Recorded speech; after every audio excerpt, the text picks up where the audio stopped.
Spoon gonna tell you what is happening in Liberia. Spoon gonna tell you what is happening in Morovia.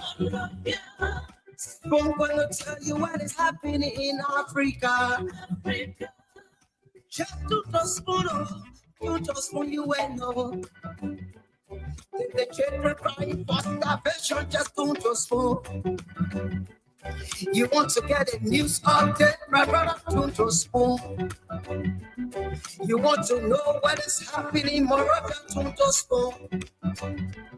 Politicians want to make their decision, just to spoon. You want to know what happening in the ministry, to spoon. Yeah, to spoon.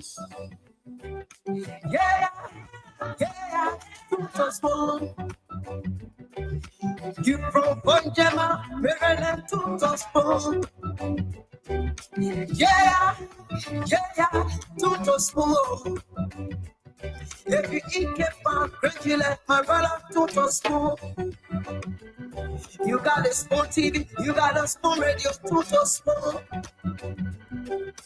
Yeah, to spoon. You want to get a news update, to spoon. What? Yeah, Rastafari. Kilibamba, kilibamba, kilibamba. Kilibamba, kilibamba, kilibamba. What I want? It's what you got to TV. It's what you got to Spoon TV. Spoon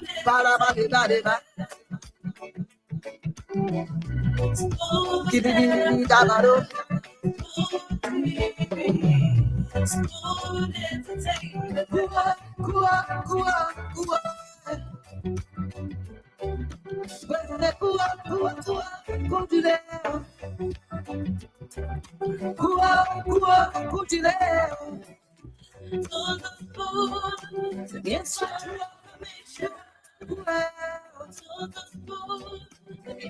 A special one from the CEO, stand coming with the spoon. And your boy, right at the south end. Projects on the weekend. On the spoon to get your information. On the spoon to be my spoon television.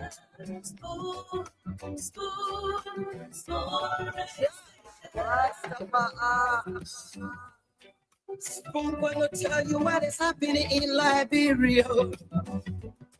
Spoon gonna tell you what is happening in Morovia. Spoon gonna tell you what is happening in Africa. Just to spoon, you will know. The children crying for starvation, just to spoon. You want to get a news update, my brother, to spoon. You want to know what is happening, Morovia, to spoon. Politicians want to make their decision, just to spoon. You want to know what happening in the ministry, to spoon. Yeah, to spoon. Yeah, to spoon. You from Bonjama, Maryland, to spoon. Yeah, to spoon. If you eat keep regular, my brother, to spoon. You got a spoon TV, you got a spoon radio, to spoon. Yeah, to spoon. You want to get a news update, to spoon. Definitely, that is what we do, and that's how we do it right here on this program.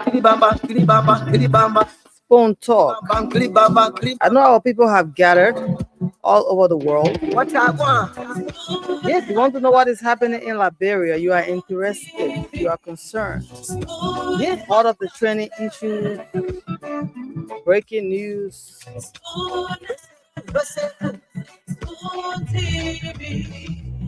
One papa says spoon talk and little. But we say welcome to the show right here in Liberia. It's past 8 already, 5 minutes past 8 o'clock. Let us say good evening. On the second day of May, we welcome you to Spoon Talk. My name is Lorena Honoree. I am producing tonight. My people, this is your program. So gather, make sure you share the show across different platforms. But all of the videos that interest you, I always say, and that way, you can go back and debate the argument or the analysis, whatever it is. But the CEO stands on it with a spoon. With the spoon, and your boy right at the south. The rest of the panelists, they are going to be coming on tonight to talk about all of what is happening in Liberia. Some of what you already know. You want to hear more. You want to understand the happenings, how they're going to analyze it, how you will grab the concept. You need to process it. We say welcome to Spoon Talk wherever you are, whatever you are doing. People in Japan will call and say, I'm listening to Spoon Talk right now. I can't talk to you. So share the show. Call your people, our YouTubers. We appreciate you. YouTube is an interesting platform. Spoon Talk is right there. Spoon Talk Live. Subscribe, hit the notification button wherever we come on. You get notified that Spoon Talk is on. So you have to subscribe and then you hit the notification button on YouTube. All right? You want to know? You can create content from Spoon Talk, I tell you. I've seen it all over different social media platforms, TikTok, Instagram. Everywhere you turn, you see the CEO thing. Somebody has created a video, an argument. People go there and engage. So no problem. Even yourself, you are allowed to call and be on the show. Express your views, whatever it is. Maybe today the certification of Senator Samuel Koga is of an interest to you. There is just something happening in your own community. Are you preparing for the we're talking about the climate change? We'll discuss everything here because the rain is coming and Liberians are still waiting. You have to patch the roof and all of those things. You are yet to do them. And so we welcome you. Welcome to Spoon Talk. My name is Lorena Honoree. Very soon I'm going to open the line for you to talk about whatever it is that is on your mind.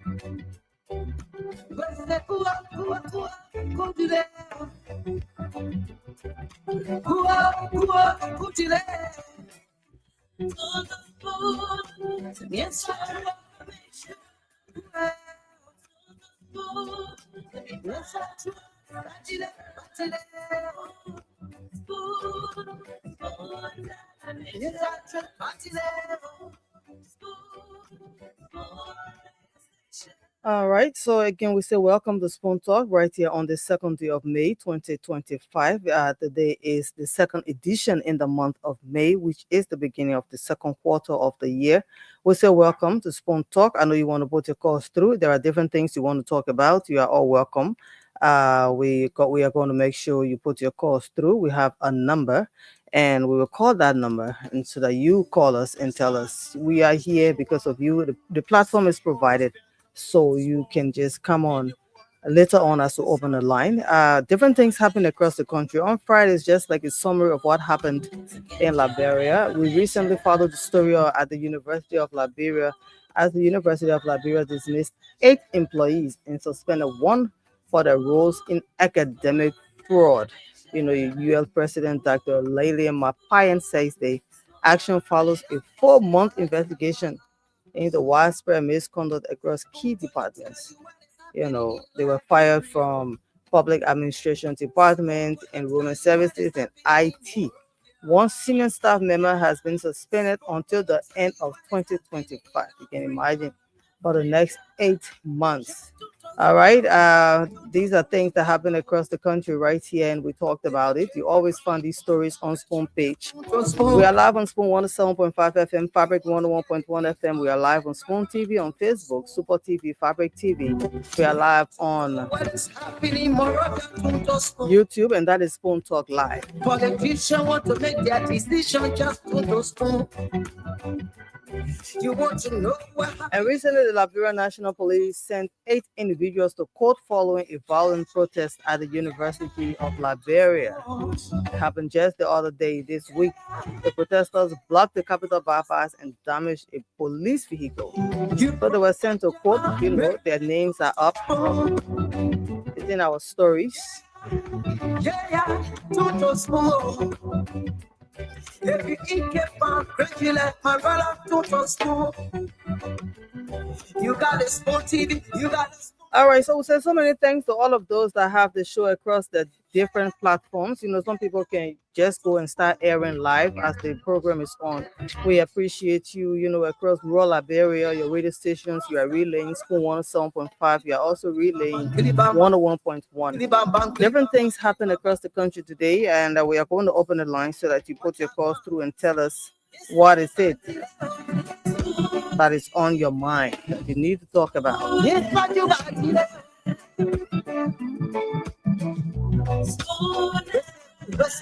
People say House Speaker of J. Fonati Kofa has signaled exit. We talked about transition. I know you want to talk about that. You have been talking about that across different corners in the country. Where else? What do you want to talk about Eva, on such a big platform right here on Spoon Talk 107.5, 101.1? And so, the CEO and the rest of the panelists, when they come on, they are going to get into different stories and discuss them for you, analyze them and present them to you. But for now, let's just give you the chance to put your calls through. We are not discussing it. We're going to give the chance to the panelists to do that. 05551011075. Let's take you first. Good evening. Good evening. What is your name? Where are you calling us from? I'm calling from Downtown in my county. What is on your mind, sir? Quickly. Yeah, what on my mind is have to do with the economy of this country. Since the economy of the country, I think in the we Liberian can be our country Liberia. But we have seen that the aliens that came to the country, like the Indians and the Fulani people, are taking the economy and pushing the Liberian to out of business.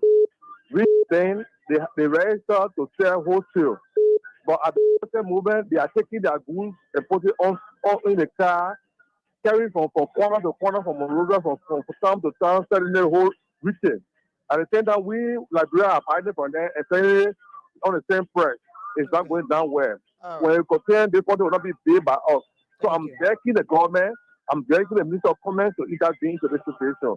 You can't be a wholesaler, they be a seller. We're begging the government. They put it out of business.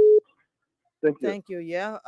You people had a group called Patel. That was your umbrella group for Liberian businesses, and you people were protected under that umbrella. We don't know what has happened to Patel. That was protecting you from, the foreigners selling wholesale and retail as well.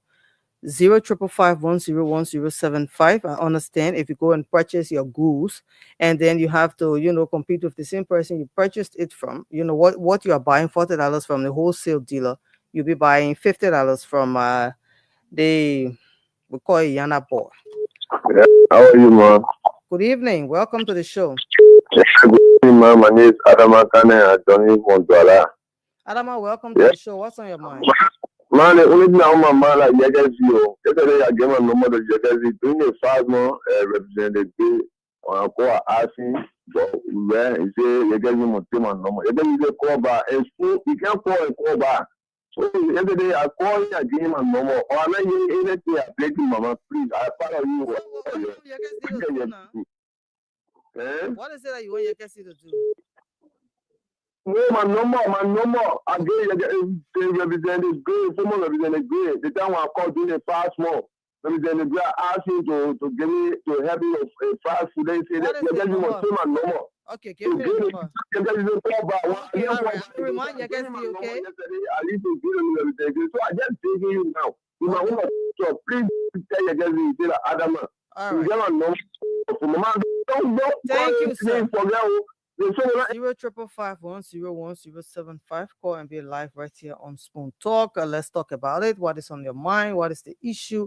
What is that situation? Are you concerned about your country? You want to, voice it out. This is your chance. Call us and let's hear you. All right. Good evening. Good evening. Yes. Well, thank you. My name is Lasana Thomas Sankar, the incoming representative for District Number 7, Mosevado County. I see. And I join you this evening from Broad Street. What is on your mind? Yeah, basically, there are a few things on my mind, but the first one has to do with the economy. My sister, if you look at Liberia right now, inflation is killing our country. It is eating up, and our cause is the impasse at the House of Representatives between Rachel and Fonati Kofa that will not really benefit, or even if Rachel is the speaker or Fonati Kofa is the speaker, at the end of the day, Liberian people will have to address the issue. We have a local rate today is 200. I mean, the government is not doing anything to address that. They are only fighting to get speakership. That which will not benefit the Liberian people. And last thing that I have to discuss and say linked to hashes, high level prostitutions in Liberia. I mean, before 16 years old, 13 years old were not allowed to enter club, but today, I mean, all of the club entertainment center are now That's a allowing social issue. small children, underage children, to move into entertainment center to enjoy themselves. Okay. It is damaging the image of our country. It's Yeah. putting young people at risk. There are a lot of young girls in the streets that are being abused, so we have to do something about it as national. Thank I want you. to call on the Promote Baka gender government because ministry. this government say a whole lot about President We are that when they come in, they are going to transform this country. But to see the economy going this by is so devastating, it's so frustrating, and they should wake up because time is fast spent. All right, sir. 05551011075. Call us. All of you that are viewing, we welcome you. All of our viewers, you viewing via, the different platforms. It's a whole network. We have Super TV, Fabric TV, Spoon TV, and as well as Spoon Talk on YouTube. You are all welcome. Good evening. Yes, your name. My name is Fine. I got things there. Go ahead. Yeah, what's up on my is the manner in which the spoon talk is being conducted. The panelists can be so much compacted when they have a guest. For example, like last night, Mr. Waterspoon had a counselor on the show, and they were making a point. But he said, Counselor, you're lying to the Liberian people. Don't deceive the Liberian people. You are lying. I think it's very professional. That's not how the show is supposed to be conducted. The next thing is that they can be denigrating to other people's opinion. The last time when the Liberia Bar Association came out with their opinion on the Supreme Court's opinion about the Bill of Information, I heard Dr. Richardson say, along with others, say there is opening coming soon on the Supreme Court bench, so people are taking it to look to make themselves 3 months to take up the job. I think it was very denigrating. You don't do that. If you Thank you, support sir. comments in the last election because you want that job, is she behind the municipality because she wants job? People must learn to respect people. They must learn to respect other people's opinion. They All did right, not sir. put any law that they disagree with according to what the bar said. But instead, they just started denigrating the bar. I think that's what they got to learn to be professional. They Thank don't be you. compacted. If they are not let them give you people chance who are the journalists to interview. They get they don't know the eye, they don't know the perfection. Sir, thank Thank you. you. All right. 05551011075. Call us and be on the show right here on Spoon Talk.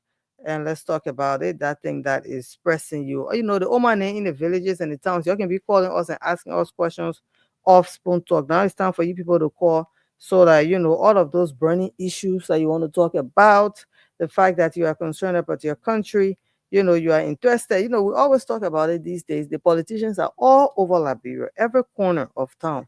Good evening. Good evening. You live on the show. What is your name? I'm sorry, I can't take you. You have to leave from where that music is playing. We don't want our program muted. So we welcome all of those that are watching via the internet on Spawn TV, Fabric TV. We see Eric McGill, Aminata G. Faika. But before we go far into the show, let me say happy birthday to you, Nelson Collet, your own Nelson Collet, late night politics man. God, I can spend the night with you. Yes, his birthday is today, the 2nd of May. He's a Taurus born like myself. I tell you, so Nelson, we say happy birthday from the Spoon Network. We love you. We care about you. We wish you all the best as you grow. We pray that you go to the gym and work on, some of the assets that we're saying. All right, so Nelson Cole, happy birthday from Spoon Network, from your bosses, the boss man, the boss lady, everybody, your colleagues on the field, in the building, every sector, every division, every department of Spoon Network. We say happy birthday to Nelson Cole, late night politics guy. All right, so 0555101075. Come here and let's talk about it. That is on your mind. Let's share the show. Good evening. Good evening. Plenty of things Hello? happen in the country. We know the panelists then coming on to talk about it, but maybe there is a concern from you that you want to be a part of, right? You want to talk Yes, about. sir. Go ahead. Yeah. Okay, my name is Ase calling from Battery Factory. What I got in my mind is our CEO, the parent I got our CEO. The program is a good program, but you got to restrict it because other people come there and that's all the program that Ase do and the former representative. I call him I can't agree because the way they act you on this program, they're not fair. We really got to restrict them because this garden was the same garden I want to close this station down in our station here. So that one that on my mind What today you to mean when stop. you say our station? What you mean? Is it a particular group that own the station? When you say our No, station, yeah. everybody get a station. We don't want to get a station because they want to close the station down when during the day. They want to close the particular station down because today they always argue with other people and when pointing on But floor, they don't and insult what the their show friends. is about. Diverse Yeah? views. Everybody bring their own. You talk your own. I talk my own. And what the show about. Yeah, but they Anyway, can thank go you. far insulting their friends. Yeah. Okay. Thank you for being on the show. Okay. Yeah, your opinion was heard. 0555101075. Call. Let's hear your view. What is it? What's your name? Hello. Good evening. Welcome to Spoon Talk. What is your name? Good evening. My name is Bian A. Sali, and I do join you from Babolu County. Welcome, To yeah. be precise, Nigerian town. All right. Yeah, how are you Okay, thank you. watching? Are you listening to the radio or are you watching on the internet? Listening to the radio. Okay. Go ahead. Yeah. Okay. My why on my mind is even is I want to tell the CEO, please CEO, they really station for the Liberian people, especially we the common people, we the people that people suffering us in the country. They really station for us. But I think radio station is that it is taking over the radio station. People that just power, the most account, they just let power. Why they not doing nothing for the Liberian people? They are literally they are stealing our government money. In their head, you see, they're the only radio. Criticize it all the time. The government, the government will not do nothing small. We say everything that they say what everything get bad. We not get fine with it. Our government, we looking, but I bet that is at least when the government do small things, then they lay rules that they lay from patterns coming to field and they put there. I don't emphasize on that one, but everything that the government does, everything is just wrong. Thank you, sir. 0555101075. Call and be live on the show. You have your own opinion. You want us to hear it. You have something that is on your mind you want to talk about. Speak now, or just you can come through later on. You won't blame us because you can complain every time I try to call on Spoon Talk. No way. Now it's your chance to call and be on the show. Good evening. Yes. What is your name? Where are you calling us from? I'm asking people, I'm calling from the more abandoned district, district 13. How are you people abandoned? Yeah, because I represented nothing to for all. The only thing they tell going station around you. That was the oil friend. When you say abandoned, you don't see your representative? I can see the only thing selling illegal, doing illegal places. Thank you. And money. We just bring one challenge in our community, our community, and Malaysia. What is your representative name? They're going to call to a crime, but going a reality is Ella Public Fumo. Oh, Edward Papi Flomo, District 13. Okay, thank you. No, okay, go ahead now. Yeah, hurry.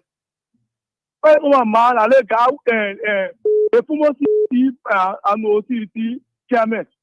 Yeah, and those just it's so okay, but now I want now I think I could political party. Yeah, because anytime anytime when opposition always in meeting, always be there to be in favor of opposition. Thank you. You will be 055510175. I mean, too many things on the people's mind they want to talk about. They want to voice it out. People are angry. People are anxious. People are concerned. People are depressed, distressed. Everything. People just complain. Every time you meet, you come in contact with Liberians, you don't see smiling faces. Most of them are not happy. I don't know if it is a hobby. Some people just practice or just look sad. But this is the country. We all have to put ourselves together and make sure the better happens. Good evening. This is calling from another community. What? Go ahead. What's on your mind? Yeah, thank you. What on my mind really is we were campaign for Jacob here in the country, our president of the country, and then after running the campaign, we were serving as a zonal coordinator in our community. But after 1 year now, we the zonal coordinator of our community, we are yet even getting ourselves of MPA job or our conductor at the MPA there, or yet nothing we can see for ourselves. So really, for me, I really want for one day to engage in school radio, coming there to sit in studio and discuss politics in our country. Really, I want on my mind. Thank you so much. 055510175. Call us and be a part of the discussion right now. What is on your mind? Before the discussion starts. Very soon we're going to have the CEO and the rest of the panelists coming through tonight. But everything's have been happening in Liberia, and we're giving you the chance. Call us. Let's hear you first. Good evening. Good evening. Good evening, mother. Yeah, you're live on the show. What is your name? Where are you calling us from? Danwari Pay from 540 Congo Town. All right, Mr. P, you got through. What's on your mind? What's on my mind is about people telling Fanati Kofa to resign. Because of peace, he should resign. And I don't think it should be so. We should be asking the majority group, because they're found guilty. They are in the wrong. Let them resign. They should resign. We should be telling the man say resign from there because you are in the wrong. You know not say things the right way. But people tell Kofa say because of peace. So the other men instead of peace too. So let him resign and free the area. If Kofa is there and then he is necessary to resign, he can resign. Or before he resign, let the other man resign. Okay, so you're saying there should be no Kofa and no Kun. Yeah, no Kofa, no Kun. So I want Kofa to resign, but before Kofa resign, let the Kun resign. Because he is in the wrong. Let him resign and free the area. Then step down so that the area can be free for re-election. All right. Thank you, sir. Thank you so much. 055510175. Call and be live right here on Spoon Talk. Liberians are interested. The people want to know about everything that's happening in their country, and this is where they can get all the info. Good evening. Yes, what is your name? Yes, I'm Lincoln L. Gibson. Lincoln, you're live on the show. Yeah, I just want to thank you for the show, and I just want to, what is on my mind tonight is pertaining to our educational system. As you can see, the president is dismissing people. He just suspended 2% for the National Insurance Company of Liberia for corruption. And the MCSS superintendent, James A.S. Momo, and one Sanita Duncan, that is involved in massive corruption. But because Mr. Momo is passing around and masquerading that he's related to the president and nothing will come out of what he did, even the man from the insurance company that put the money into Sanita Duncan's account went to the LACC and testified that Momo was instructing him to do so. And these people are still working, and the president are suspending other people who are not part of, who are not from Lofa County. And he got the people from Lofa that are connected to him still in government. And look, we voted for this government, man. The president needs to do better. All right. Thank you very much. You need to do better. Thank you so much. He's saying that there are others that are suffering punishment of corruption, but not everybody, and that is unfair. So the president should punish everyone. Call us on 0555-101075 and be live right here on Spoon Talk right before the presenters come in. Good evening. Yeah, good evening. Yes, Spoon Network, and good evening to you, sister. Good evening to the people of Liberia. Welcome. Yeah, this is the voice of William S. Hines, and I'm phoning from Cardwell, New Georgia, Melville, member of the Massive Rescue Mission Information Hub. Mm-hmm. What's on my mind tonight is to appreciate the President, His Excellency, President Joe Zimabwa, Senior President of the Republic of Liberia, for the massive work done, most especially within road connectivity and the newly step taken by him when it comes to our modern politics. We have seen this president suspending people and making sure that the LACC is active. Nobody will steal the Liberian people money and go free. So we encourage him, we voted for him, and no matter what, we'll continue to stand with him and you know that nobody will come here to criticize or to denigrate the presidency. Thank you very much. 0555-101075. Call us and be right here on the show. Also, we encourage you to please share the show. Make sure that everybody listening can be able to, watch via their own social media platforms, and you can make sure others just get to know about the show. If you just come in Liberia, we'd like to welcome you. We say welcome. This is Liberia. Peaceful people, just be law abiding. You will enjoy your stay or whatever it is. We say congratulations right here on Spoon Talk. We are thinking about you. You are very, very important to us. Good evening. Good evening. I'm David Moore from Kawe Arrest Village. All right, David, what's on your mind? Yeah, you guys who are the radio people, please you learn to give the caller chance to express themselves. That's what they are calling for. Talk for more than 1 minute now because others are on it. Not because they even talking less than you call only because you want to and tell me what's on your mind too. Okay. No, that was tell you. Okay, thank you. Give the caller chance to talk and tell you what they want to tell you because the CEO will not listen to those short story and be able to respond to them if they draw your attention. Thank you. Have a good night. Thank you, sir. I hope you're following the show and you can share the show as well. 0555-101075. Call us and be live on the show. Good evening. Morning. Good evening. Yes. What is your name? Where are you calling us from? Yeah, I'm John Flomo calling from the 19th Street. John Flomo, what's on your mind? Yeah, the Spoon Talk have become an opposition Spoon Talk now. I don't know. They need to balance Spoon Talk like the way it was before. You got one Akalo Gray who spent more than $1.7 million to go over there. That make any more to come to speak about people here. You get one Sam Jackson that will mastermind the killing of someone in this country here. The CEO need to balance the Spoon Talk. How? Let the Give your recommendation. Send the opposition and the ruling party went to Nima to fight. You can hear the CEO talking nothing about the victory of the ruling party that defeated all of the opposition in Nima County. No, nothing. They are not talking about it. Only they want fanatic Kofa that, and that fanatic Kofa will be solved by the same fanatic Kofa people. This that thing in the house there, they themselves will solve it. Nobody else. So I don't know why the CEO will be wasting their time every day. Every day fanatic Kofa, every day. Thank you. 0555101075. That's what the guy meant when he said, I don't give the people the chance. There are others on the line. The person keep repeating, saying the same thing over and over. We'll have to give other people a chance to, voice their own opinions or their views. Good evening. All right, you're welcome on the show. What is your name?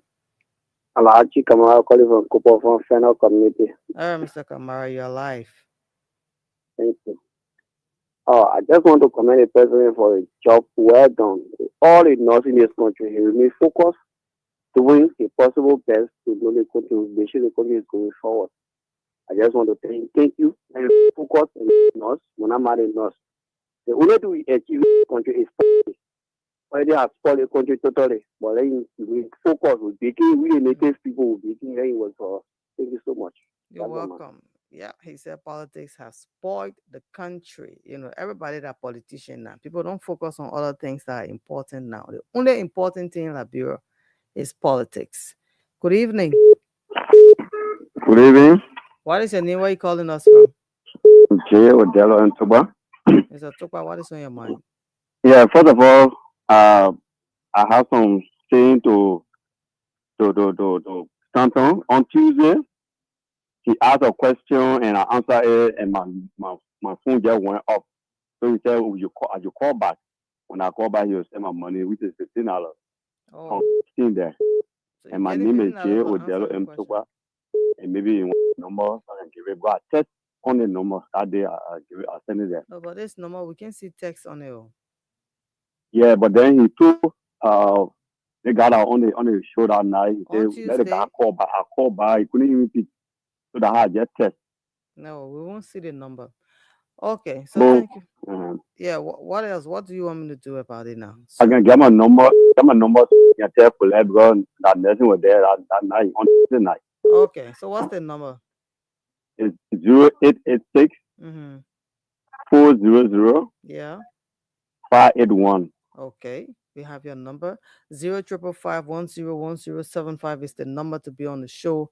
If you are there, we are here. We welcome you to Spoon Talk on the 2nd day of May, 2025 edition. We have different stories that have been happening in the country since Monday, ranging from the senatorial by-election last week, the certification which we see, and also at the University of Liberia, what has been happening, the protest across the country, different things happening in Liberia. We also have some social issues. We also saw, still in politics, we saw, different political parties coming together and having emergency meetings. People have been concerned. Why are these parties having meetings? Some of the party officials say that, the president should accept the Supreme Court ruling. We also hear Fonanti Kofa, the Speaker of the House of Representatives, talking about transitioning. People are saying, he's about to resign. He's resigning. He's going to turn it over. And, different communications across the country, the outlets, people just have different stories. You have to verify. That is why we are here as well, to make sure, you get all of the happenings in Liberia. And good evening to you there, this Lorena Honoring. By the way, the introduction, I'm Alfonso A.S. Kamara. I do join this conversation this evening from a peaceful resident to be Pacific Transformer Community within District Number 10, relatively old road. What? Thank you very much for the topic on the discussion this evening. What all my have to deal with the statement made by former Senator or Domin County, Senator Samuel Johnson. The statement is irrelevant. It's inappropriate as a former official of whole county to make that kind of statement. It's very bad for me when I hear that statement. The inner manner you were awarded with today as a lay between the Senate and the executive. All right. I'm sorry I didn't cut you off. You went off 0555101075. Call and be live. Good evening. Hello? Yes, you're live on the show. What is your name? Yeah, Philomena, how you doing? This is Ben Johnson, calling from Corway. All right. Let's hear you, sir. Thank you. Oh, let me appreciate the comment for the hard work, you know. But the only issue I have with comment is about the rule of law. I think this is the only thing all are complaining about. But now, right now, government is trying the best. They are working. At least you can see the tangible, you know. And my other question has to do with the money in our country. The reason to be friend. Everybody kind of want a country that serving for development to be friend. But then people continue to go enter in our forest and then exploit the people, you know, our resources on the ground. Right now, we have the Chinese national in refugee country. People start to they doing illicit mining there with excavation Okay. and information that I was put out there. So they tell them that the super name was what I said they didn't want to carry the people there to do illicit mining. The people when they're asking them for people, even the lady who follow what the performance key, the men sue the company, the case stayed there. The women are put in the field for that thing or that illicit money being the people carry excavator that doing illicit money in our forest. And so but that's we mass from the distributor. Okay. So Thank let the market go on our side there and see how best they can do that issue to explain because people can go in our forest and be using the water or when I get said you're gonna continue to put mercury in the water. Okay. This is not good for us. All right. Okay, and that is why we are here to make sure we provide a platform so that you can, make sure you get all of these kinds of information out so that the rightful authorities listening to the station and watching at the same time can, grab what you are saying. You people are all part of the show. You give us different communications, and now we know that illegal money is going on in your community. Good evening. Hello? Yes, what is Yeah, your good. name? Yeah, good. Full family. Mhm. Hello to you, sister. Your life. Yeah, I'm Thompson Call calling from the SD Cooper Room. Mm-hmm. What's going on? Yeah, what going on is about the government. Sometimes it's good to be truth and speak truth to power. We found out that the propaganda true politicians are damaging the country. You saw Joviata. I think Waterspoon was one of the house most talking tap radio stations blasting at Jovia government. Why now when Waterspoon decide to blast at the Unity Party government, they getting angry, say that certain job he want there or that certain business he want there, why can't never give it to him? What we can be truth. And most often I always talking on the show that Waterspoon, thank God for him, then he decided to build his character. Let me just tell you, it takes them to be clean and to fight for the country. So sometimes they shouldn't get angry because during Joviata, they protest almost 44 times. We hungry protest, we didn't want protest, they were all around. So, what's up phone? I think maybe he hearing me. Please, I'm begging you, put your foot on the fire. Don't take no star for each CDC or Unity Party. Talk for the Liberian people. Talk about you. Be truth and speak truth to power. Begging, Papa. Your radio station is the more talk about radio station. As far as going to people talking about you. Sometimes Good. it's good. Good. Nobody say you want power. We are happy to hear Speak that. truth. All right. Thank you, sir. So Your thank you very message. much. Your message is clear. 0555101075. Call us and be live on Spoon Talk. Before the CEO and the rest of the guests come in, different things happened across the country. Let's look at House Speaker Jay Fonatikofa's statement. What that he wrote, he said, "I have become aware of statements circulating on social and other media platforms that make insinuations regarding my position as Speaker of the House of Representatives. While I am deeply touched by the outpouring of concern for my personal well-being and the integrity of the office I hold, I wish to address these matters with clarity and transparency. I have always maintained that the laws of our nation must serve as the ultimate foundation for resolving disputes, including." All right, I want to be sure. He said, "I have always maintained that the laws of our nation must serve as the ultimate foundation for resolving disputes, including the current impasse within the legislature. The Supreme Court's recent ruling has definitively resolved this matter, and I fully respect and uphold its decision. In light of this, I am actively engaging in consultations with stakeholders across the country, including my colleagues from all sides in the legislature regarding my transition, that's the word, from the position, and to determine the appropriate path forward. I commit to keeping the public informed as these discussions progress.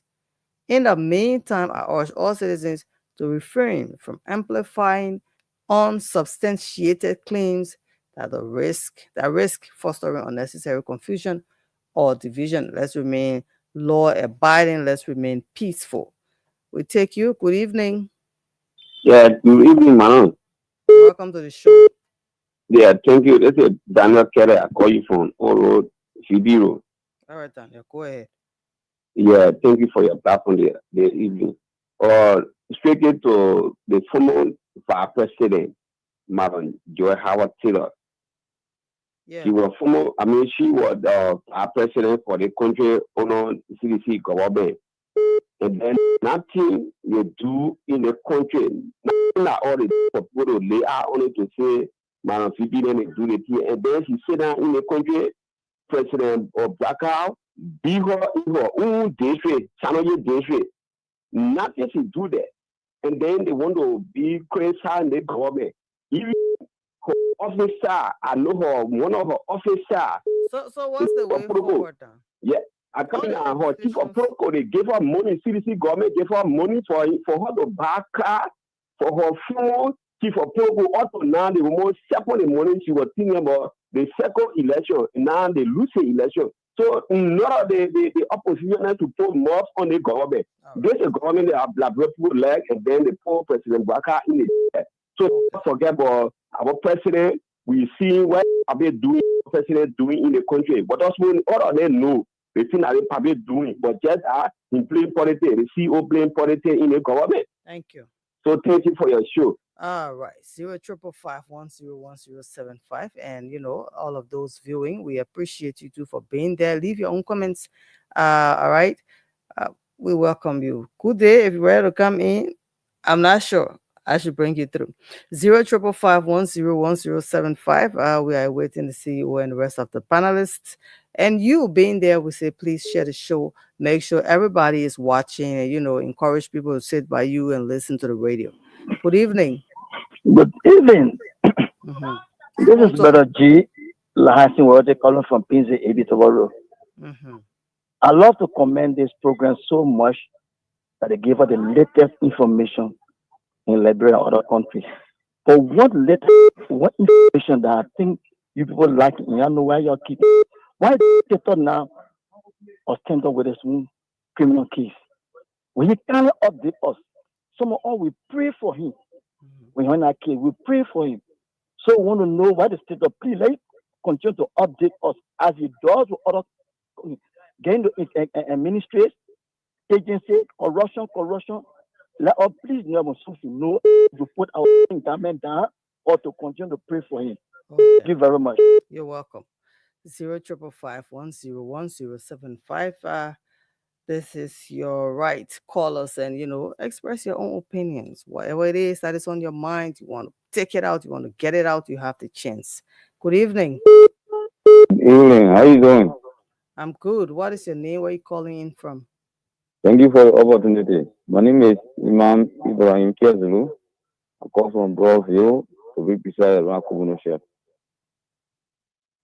Thank you for the show this evening, my dear sister. It's like we don't just want how to be careful how he runs his show. He contributed 100% for it to come into power. And I think from the beginning, you should do a check and balance. Like, this government come, you're going to work in the interest of the masses. But this time, he talked too much of doing than the good one. So he must be careful how he carry on his affairs, and he must tell us actually what his government is doing. Because he contributed 100% for the government to come into power. And from the beginning, if you are checkmate them well, they will come and do better, at least for the citizens. But he's going contrary. Just how you call about left Ever since he went on the other side, it's okay. He went already. And he, but we don't know his position. He inside, it's good whenever the president does wrong, you say it. They do that one, they do the good one as well. But he going one side so much to the extent we not understanding. We don't want for him to be the heaven petrol coaster. We know what happened to Costa, and his voice are down perpetually deaf. Actually, so you must be careful. The government that he brought into power, that he try all the strong, all the way at least let it do well for the masses, for the citizens. If not so, he will be the heaven petrol coaster. Thank you very much. You are welcome. 0555101075. Sekou Talata Mohammed Sharif, we welcome you. Fumba MCZ, you are watching via Facebook. Lucini Toure, we say welcome. Ibrahim Fofana, you are welcome. We welcome all of you, our viewers from different social media platforms. We'll ask you to please share the show in your groups and different social media platforms as well. Your handles, make sure you welcome people. Tom Arab Brown, Kalon Zai, what's up with you, sister? I see you. And Jacobs Banda, Dauda Bari, Ibrahim F. Tama, you're still the political big boy, Timothy Fala. You are all welcome. Eric Se Tukba, Ibrahim Lawrence, I'll tell you two first names. Cyrus, Eric Dean is there, God Favor, Comfort Norman, and Augusta Reeves, Jackson McGill, Ibrahim B. Kruma, Sir Brown, you are all welcome. Please share the show. Make sure everybody is a part of it. Some as a quick way, share the show to, the continents and different Asia, Europe, America, everybody, come here in Liberia. It's 9 minutes, clamping 9 o'clock. For you, I don't know what time it is, but if it is comfortable for you, we say welcome. Watch the show, share the show, be a part of the discussion, getting to know everything that is going on here in Liberia. Good evening. Yes, what is your name? Where are you calling us from? Please lower your monitor, sir. Good evening. I really want to commend the TV show, but one thing we have to be mindful of is like we are keenly observing in Liberia particularly. There's nothing good in terms of development, the direction of the country can never be discussed on TV or on this show. Everything is politics. It seems like when TV go at the backyard and look for the deadiest thing, the smallest thing, bring it out to discuss it. Every good thing that happens from the end, people, they are saying that it is a taboo of the situations, which Stanton is entertaining. This is not fair. While the children are crying, they are saying, or this platform is going on one way. There's nothing good about the GNP government that ever discussed on show. It is not fair. It is school that said they are going to sell the masses. But if it is to sell the masses, please, man, let be free and fair, and let's speak to the power according to him. Thank you, sir. We don't speak about one dirty thing every day they come on this show. Nothing good about the GNP government. That's not fair. Thank you. 0555101075. Call us and be on the show. We welcome you wherever you are, whatever you are doing. Welcome. Good evening. Hello. Yes, you're live on the show. What is your name? Where are you calling us from? My name is Hiachi Gray. I call from Bapulu County. Okay. Tell us what's on your mind. Yeah, what is there on my mind is about the Kinjo issue. Okay. So people, after they finish with Cape Mount, will really suffer in this country in Bapulu, in Cape Mount there. The Beer Mountain, they're not the agreement, they're not a concession agreement between the government and that of the company. But we honor mine and now they make car roll on the ground. Oh. The money going to the Beer Mountain on the ground. As I speak, if you move forward, you see the whole the people dig over there to go to the Beer Mountain over there. You not believe it. Because all on that place there, the guy the big trucks going on in there to collect the gravel from there, they bring it and can't wash it. They just make our country just like that. All right. But have you met the authority? Have you carried your complaints as community dwellers? The community talking, but nothing. Sometimes they come out when they get vexed, they won't come out with demonstration. You see the people there with care police there, they started doing all kinds of things to the citizens. You see? So that what happened in Cayman? That was right on my mind. Thank you. All right. 055101075 Spoon FM 107.5 can, all over Liberia at the borders. People are listening to the show as well. Good evening.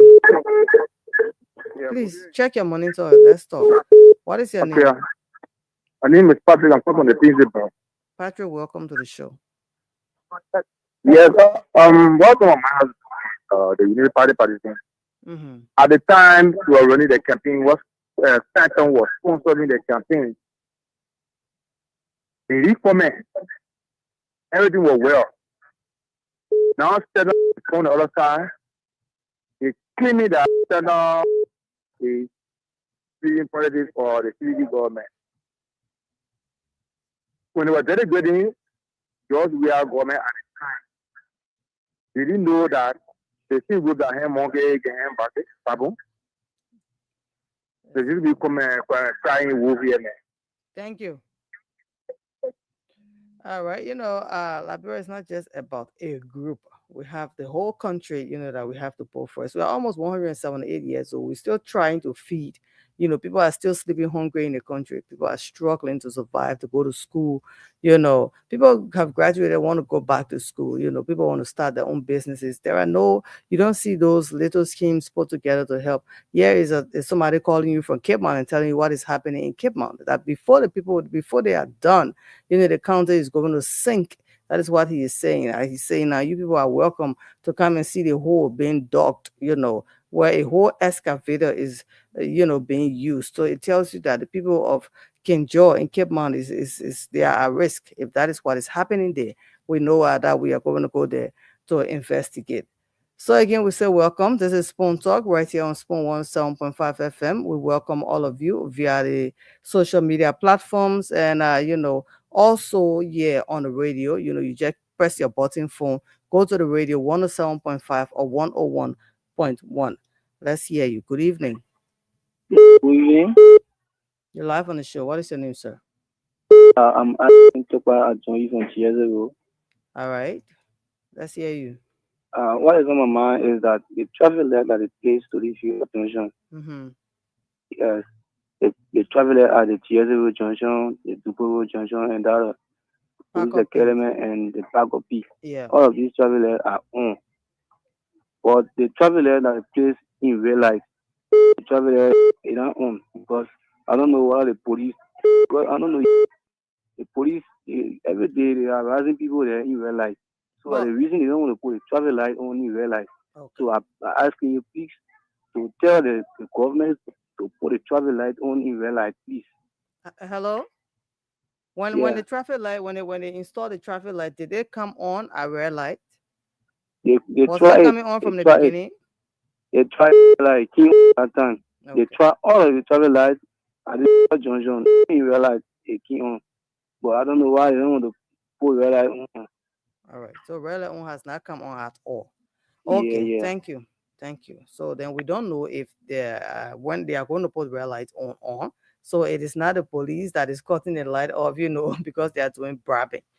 05551011075 or they are accepting brab. Good evening. To off a whole street light of that huge community that is red light, just because you want to collect brab in the middle of the night, it doesn't make sense because red light is a really big place. Good evening. Hello? Yes. Yeah, good evening. You're live on the show. What is your name? This is Yule Matale. You call in from where? Calling from Bonapa. Okay, go ahead. Yeah, this is Titi. Lorena Honoré. You want to talk to Titi, eh? Yes. Okay. What's on your mind? You calling now because you want to talk to the CEO, Titi? I want to talk to her up there. Please come to the station, okay, sir? Huh? Please come to the network. Come here, Congo Town. Okay. All right. You're welcome. 05551011075. Call us and be live. Kelvin Stan, we welcome you. Vera SW Wallace will also welcome you. Kevin, you are watching via YouTube. You can still share the program. You can repost on YouTube so that people can follow. Liberians don't really like YouTube, not much Liberians. If they only knew how they could benefit from YouTube, it is opening, the market is opening. These are things that we need to think about too, about in Liberia, the technology, the climate change, the environment. We don't even care. Everybody's just politics, politics, politics. Good evening. Yeah, good evening, brother. What is your name? Where are you calling us from? My name is Jerry. I'm calling from Bajage, Mommy County. Okay. What is on your mind? What's on my mind is I will always like to comment certain Waterspoon. Okay. Yeah, for what he is doing. People criticize him, but it's always good to say the truth. Yes, because they pass government. They wrong what they are doing. He begins to say the truth against him. And at the same time, he continues to say, example, this brother here, he's saying the truth, but the only thing that the insult word, how wrong we are talking. Well, I always pray that God give them long life for those from. For saying the truth will set him free always. Amen. Thank you. All right. 055511075. While others are not happy about the way the information is being disseminated, others are saying we are grateful because that way we get all that we need to know about our country, and this is where we can come to complain. We bring our cases here to be looked into on Spoon Talk. Hey, madam. What is your name, sir? My name is Angle Z Marba. I'm calling with respect to the water and sewage construction work that is going on. Yeah, I'd like to commend the government for the initiative. However, I'd like to appeal on behalf of the people of Harrisburg to let us receive some of the treated water. We are the source of the water that is treated and sent down to Monrovia, but we don't have treated water for the population there. I want to take this time to commend Mr. Waterspoon and let him talk to Mr. President so that the project can consider Harrisburg and Whiteley respectively. Thank you. All right. So that means someone could even go there and open water companies, in different communities, different divisions. Yeah, at times we need to think outside the box. If you have the money as a Liberian, it is good to invest. 055511075. I know, everything they say government, but there are things that we can also, make sure we, like in our communities, there are people in some of our communities here in Montserrat, you see the road is horrible, but you have people with good money living in those communities and they have bigger cars, with huge tires. So they don't fix these roads, something that you could just put together, call a yellow machine, ground it a little bit, put some dirt, or quota the remains of the quota, or cement. That's another way you can build community roads and avenues. People don't do it. They say, oh, I'm in the government, but you have the money and you live there, you have the properties there as well. Good evening. Good evening. What is your name? Where are you calling us from? Thank you so much. I will proper defender civil ambassador and a joint from district now Montserrat County. You still defending proper? Indeed. What is on your I will mind? defend the legacy of former President Weah because it's clearing today the government enjoying the administrative building at the Freeport of Monrovia. Today, the LPRC, they are using that building, the 14 military hospital, the hosting units across the country, the free wife in Liberia. And like I said, that's why I got to defend it. Because the government is noted of breaking laws, so I'm looking at them, or with the people are looking at them to break those laws of those entities that were built by the former president of this country. But let me say this. The government, they came on the matter of rescuing people. But Lorena, the government can lie.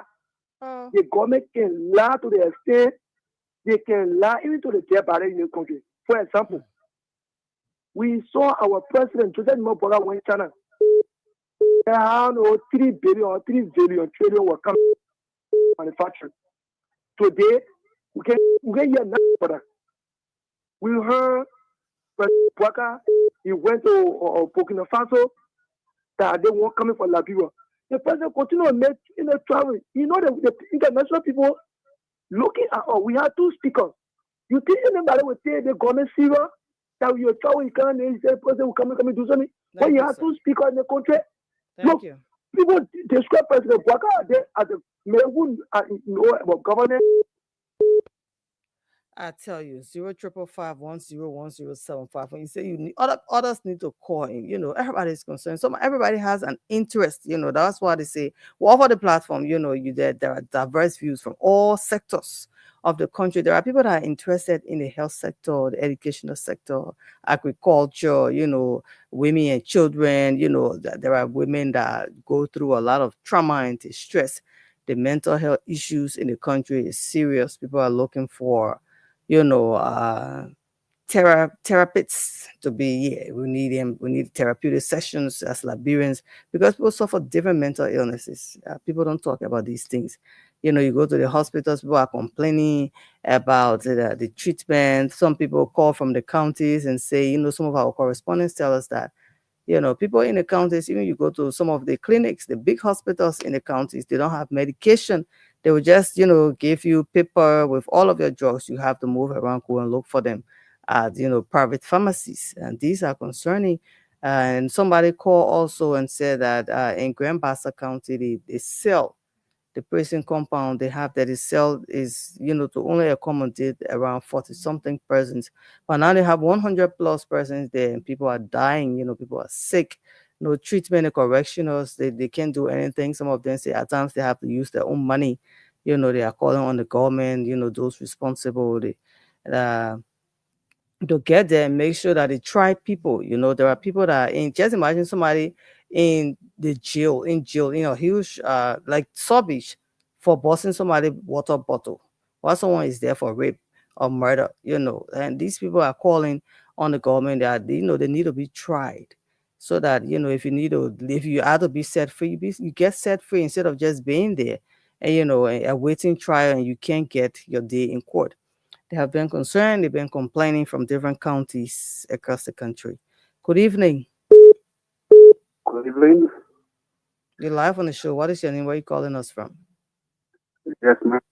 Rowan Yaman calling from the Freeport Belt. Okay. What's on your mind? Just what on my mind is, where is the national emblem, our national flag?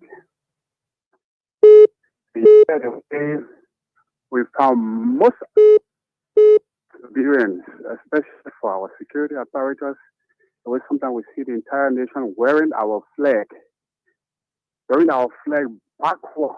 Some of the little things that we overlook may be the problem of our nation going backward. Do you observe our flag the way it's well backward? Found is the military, the police, our flag backward. And our legislature is just sitting there, they don't look to do things. So I really wonder, legislators really look at that. All right, sir. Thank you. Make sure that our flag is going the rightful way. Okay. Thank you. Thank you. You're welcome. 05551010755. Call us and be live right here on the show. Express your views. What is it that you want to talk about? We also welcome all of those watching. Those are just coming on. We welcome you. You can share the show and invite more of your people or your groups to come on and listen to what is happening in Liberia. Good evening. Hello. Yeah, what's your name? My name is Jerry. I'm calling from the Jerry, what's on your mind? Yeah, my first question has to do with the bar more than potato now. I'm currently asking commenting the procedure we should end the way we see it, we bear behind sometimes. Then let them go for election in our house. The election where reasonable men, escaping men and fell, let it go for election and elect somebody parliamentary, not to hijack power. So the dodging, that dodging thing is doing, let them go for election. When I did not want to be a speaker again, but the procedure we should see the ending. The ending is let them election in our house. Thank you. All right. He's saying yes, even though I hear the word transition, but there should be election. Speaker Fanatico, I shouldn't just step down and leave it with majority block speaker. Good evening. Good evening. Yes, your name and where you calling us from? I'm Java Edgo, so I'm calling from district number 11, Mosovaro County. All right, Jala, let's hear you. Yeah, what on my mind this evening is our first branch of government. For me, my appeal is to the both guys, the majority blood, but for me, in the constitution, we have majority, minority. Those have to come to understanding because now we don't know where the government is. The country, anywhere you go north, anywhere you go north, we cannot solve our problem. Which is cool. Something is not done properly, it's not done and all. For me, I'm appealing to our lawmakers from our district. If you know you can get it 49, let it go by the code rule because we can overlook the code. The code is the only place that we can go. That's why they have the three branches of government. We have probably have to go to the court. When the code rule, I'm asking, let it follow the code ruling. Let it go to 49, we have the 49. If you not have the number of everything, go to Konati, you continue. Then you have more years to go to move Konati. Well, additional 4 years, you want to serve as speaker, you can still go there and make sure and find another way around to remove him. But once the code rule, I'm asking, let us go by the ruling of the code. Because now, if you not do it, we go back to that code with the rule against your friend, you not also agree. Happen here, when the rule against country, we accepted it. Election went on. So then you consider that and for the 9th of Konati, they follow the rule and law of the country. Thank you. For me, Thank you very much. All right. Thank you very much. Easily said and done. 0555101075. Call us and be live right here on Spoon Talk. Good evening. Yeah, hello. Welcome, Mama.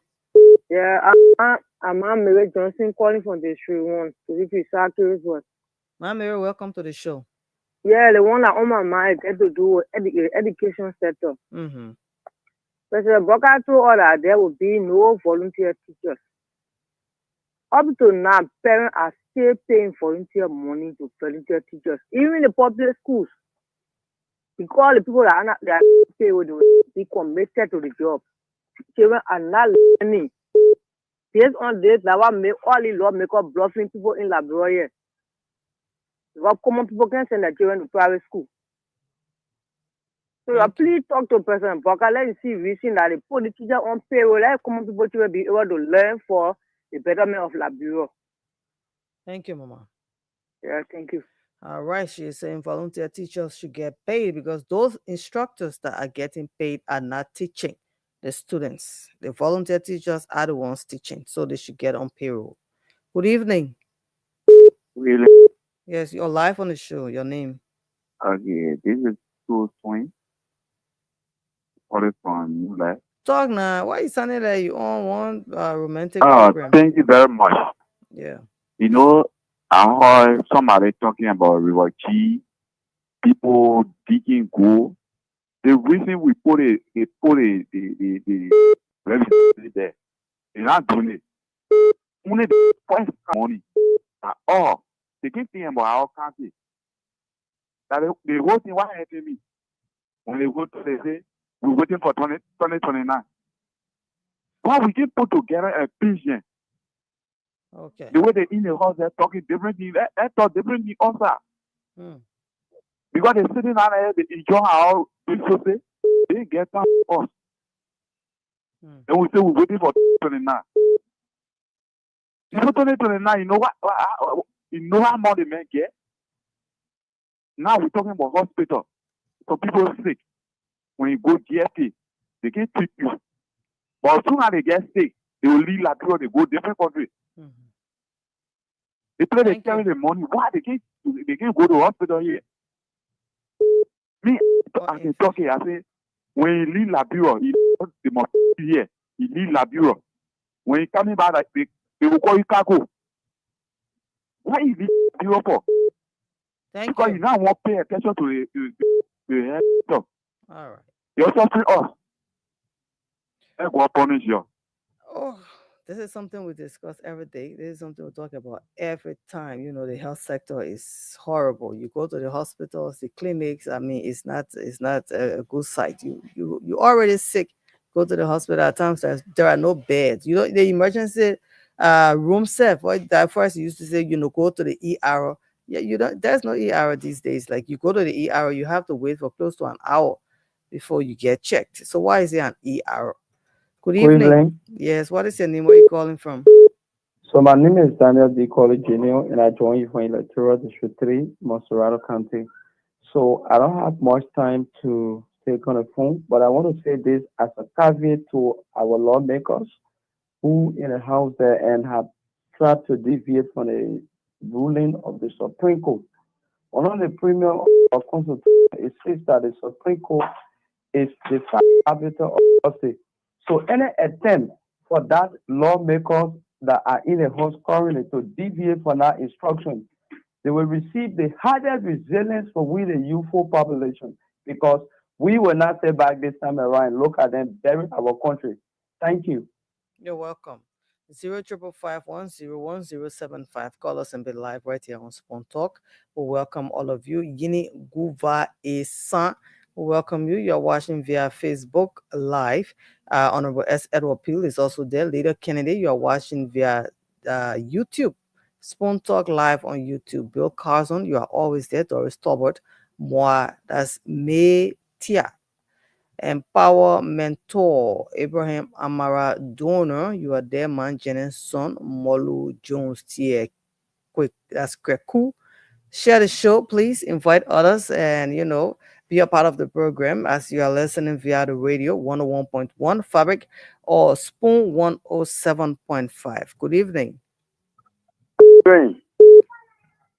Welcome to Hello? Spoon Talk. It's Peterson Kwan, and I do join you from LPLC Ghana Zero. All right, let's hear you, Peterson. Yeah, thank you so much for the program. I want to appreciate the government. We know that they are doing a lot of things. But on a serious note, what on my mind tonight is that when it comes to this old person getting job, we finally become my friend in the studio. Hello? Go ahead. Yeah, many of them went to school, obtained degrees.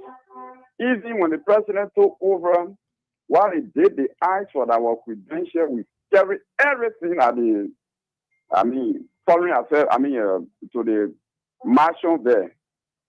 And National Union of Organization of the Disabled, the civil society arm for us, and the National Commission on Disability headed by Honorable Sandy, they always advocating for us.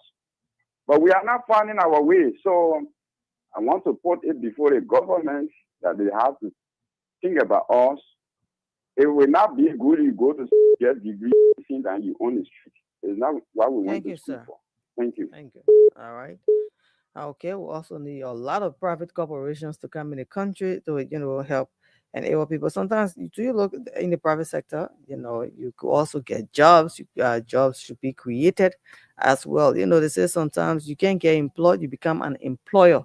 0555101075. Let's talk to you. Good evening. So carry now. Good evening. You're live on Spoon Talk, sir. 0555. Hello. 0555101075. Call and be live right here on the show. Let's hear you. Okay, let's talk to you. Good evening. Oh, yes, you're live on the show, sir. Yeah, thank you very much. It's a pleasure coming on your show. I have a problem with the CEO. You have what? Now? Yeah, I have a problem with the CEO. Mm-hmm. You see people losing faith on the show. Yesterday they were discussing Sandro Johnson, three guys, causing all of people that will cause the president. But Akara Greg is still on the show and insult people on the show. I love Phoebe so much to the extent that even when Akara Greg insulting, Phoebe don't respond. It's a clear indication of somebody being very respectful. But if the CEO will allow guys will the show and be insulting each other and we talk about fire, it's not fire change. It's a rudeness, and then we don't expect them to be behaving the way they behaving. I can't go don't have moral. So I can't go always come on the show to insult and people lose case on the show. You see, there's one moment and come on the show, you see last tenor on the show, push ideas. Nobody against the CEO. That's why he not getting information that before that CDC will be giving information because if he battles the story, Union Party is now a party that can hide information. They are opening up. And then you are talking about what are some of the things Union Party doing. The government has just secured $490 million for the World Bank. And more besides, you're going to there are a lot of projects that is going on to go pigment cells in other areas. From Grand Chile all the way to Tabeta, there are a lot of construction that is going on. Go Bapuru, go Kemo, and go see some construction that is going on. So there are a lot of good things the government is doing. But you're not looking at that if not aspect. Then you balance the show will be okay. Those that will be enough, we the thing. This is not some of the things that you don't understand even coming home. Because if you went against the government in the battle of the show, they will see who's business show. I just rooted they apply on the show. Thank you very much, man. All right. 05551. So what are you getting ready for, Lorena? Everybody, the person making flower you yell. For what, man? The person you sit on there and you allow Akara screen and I said to be talking. The only Akara is great a problem. Yeah. The Akara is great a problem, Lorena. Yeah, they complain. Lorena, sorry to come late. I was frying donut. Oh. Lorena, I was frying donut. The donut is number G. Instead, the only day donut that they can turn around and make it into 80. Yeah. You remember that, right? Yeah, I know that donut. Yeah. They used to first the other one that used to be so big and they said it 2 for $5. We still have that donut. Look at that. That's a donut. 50 liberty for you. The people will express themselves, Lorena, that my people now, I can't get fair with them. They gotta express themselves. But Akara's Grey is a Liberian. Except somebody tell me that Akara's Grey is not a Liberian, then that a business. But once you're a Liberian at your program, yeah, anybody can come on. But Lorena, I will say to you this donut. I want to show you the donut. Yeah. But I'm not allowed to show food on the show. Oh, okay. But Lorena, the donut is just, I mix it myself. The baking powder, the yeast, the flour, I sift out the flour, it just dropped. Lorena, man, to tell you the truth, and it's the best thing. It's the best thing. It's the best thing. Cyrus, Cyrus is in the house, guys. Sorry that I came late. We got a lot of good news for you. But some bad news all the way. And I want to say welcome again to the Friday edition of Spoon Talk. Today is the 2nd day of May. Can't you imagine that I am celebrating a birthday into this, Lorena? Sunday. Let's see. Hey, Lorena, when you're giving my sister, hey, girl. Sunday, I'm celebrating my birthday. Tina Elliott says she wants to taste the donut. You can't taste the donut right now, Tina, because you know what? I got only two pieces. Lorena, you see? Oh, okay. Yeah, we see it. No, man. I can steam. Every day I'm creative. I come up with something new. Cooking, baking, frying. Because I don't want to go there, right? But we the men in our family will know how to cook. The woman teach you how to cook. Saturday, you gotta go and fry, you gotta bake, you gotta cut the potatoes green. And you know how you hold the green like that? The old time cutting, then you cut it, chwat. Then you wash it. You wash it. Then you put it in the sifter, then you dry. Then you do your dry face, your dry body and everything. By the time you feel the body of people. Hey, Lorena, I don't know. This is, you don't have, no, Fubi, stop giving your wife hard time, Fubi. You can cook. Lorena, I feel frying the donut, my wife cooked 3 pieces. 3 pieces.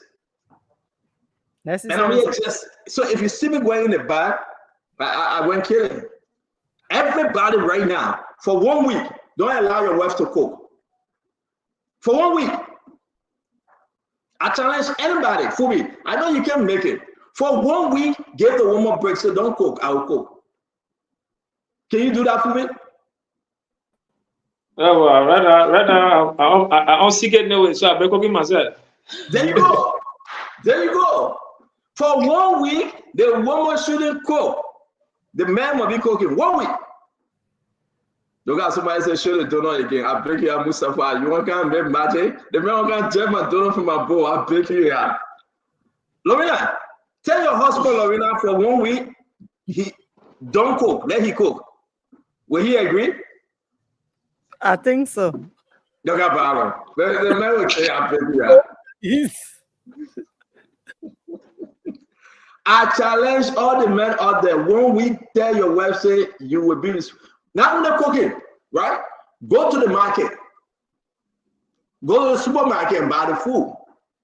I love to go to Acme or ShopRite or Target, and I love to go to the frozen food section and go. They got I love to go to the fish market, Lorena.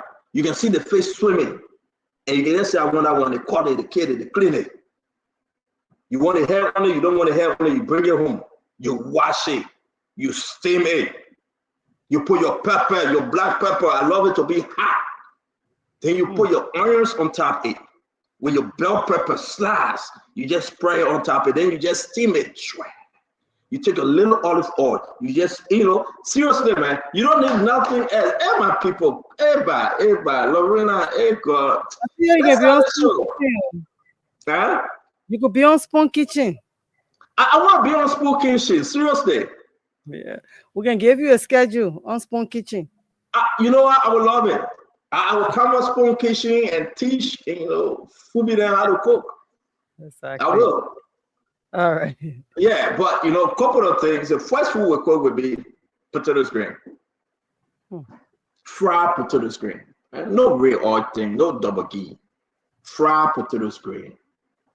You fry it with a dry fish, and you fry it, and you steam it. Then you leave small water in the bottom. Yeah. Hey, Fubi. But Fubi, the person, guys, welcome to the show, Angeline Smith. Hey, I thought about Angela. I was talking with my friend Ashford the Giant Garlic, right? Ashford the Giant Garlic. I'm going to put his wife picture up. A beautiful lady, by the way, in Minnesota. They call her Nadi, that crew woman, my own sister, right? Nadi Garlic, she's in Minnesota. Ashford, Ashford, I'm my man. And, and I want to say Eric McGill. Eric McGill, it's good to see you, my friend. And again, no. I'm going to say to you, cooking our area.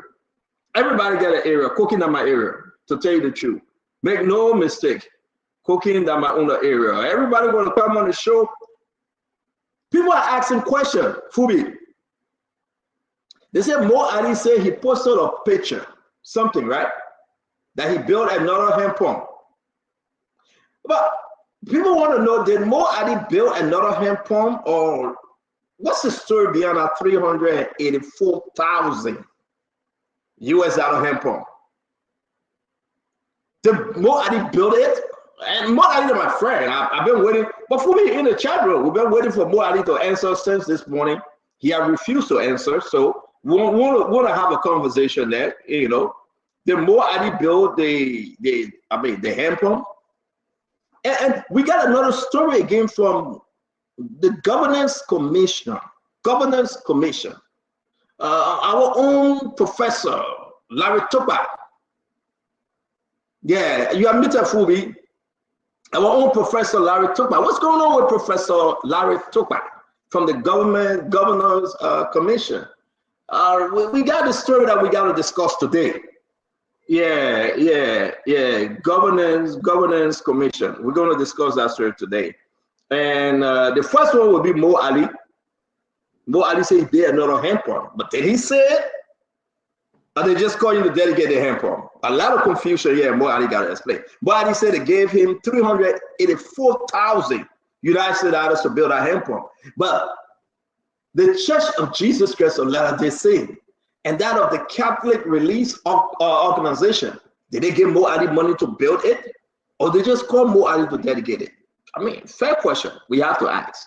Because Mo Ali posted and say, well, he did it. Did he say so, or he gave a cup? I don't know. We'll discuss that with you. The next thing is that we're going to talk about the Armed Commission. Armed Commission, FOMOYA. Yeah, Armed Commission. They say some kind of corrupt practice is happening over there. The fourth one, this beautiful Friday, we'll talk about the National Insurance. Fumi, you know about that, right? They call it Nico. Yeah. Yeah. Who's that guy? They call him Natu Jaba. Natu Jaba and the board chair were caught. We ran with this story before, but the president decided now that the president now and say he suspended Natu Jaba. But Natu Jaba, maybe from Madam Selitan, he was suspended again for corruption. Now, President Bokatan, they suspended him again. I think the government should give him NTR, not to work in any government. I know. In Liberia. Yeah, NTR. You should have a stamp of NTR on him and the commissioner chair from the national. So number 5 on our agenda. What is number 5? I have everything listed here, folks. We're going to be having Dr. Richardson is coming on. Uncle Sam Jackson is coming on. And don't forget, we got to update you on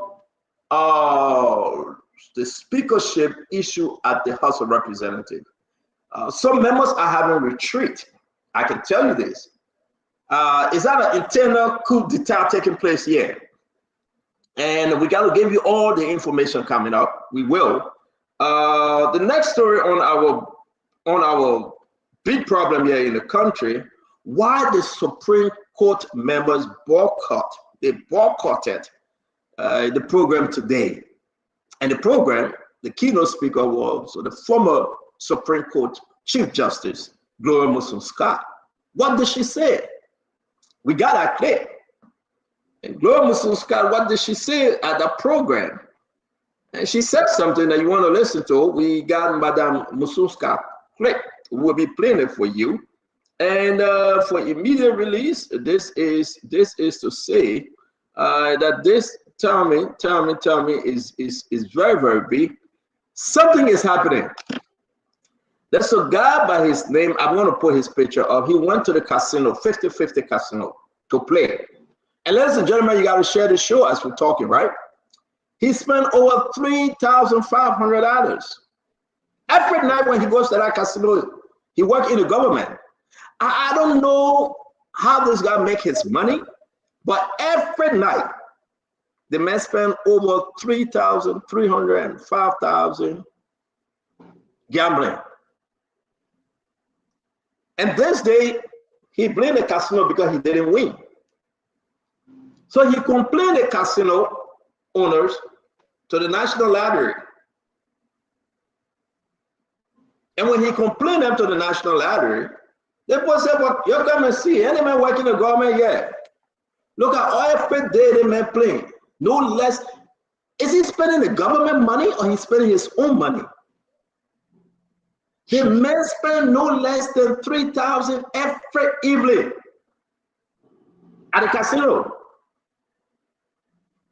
We're going to talk about him. I have all the documents here. We're going to talk about him. It's very fair for us also to ask questions, though. We're going to talk about him. So, oh my God. So wherever you find yourself, welcome to another edition of Spoon Talk. Oh my God. Oh, Martin Cody Nampo said in the Mo Ali water business again. Hey, Martin Cody. Then you know the one when I'm finished. Now Martin Cody take the other case when I'm finished, my people. But I don't know. Mo Ali got to be very clear on this issue as we welcome my brother Fubi.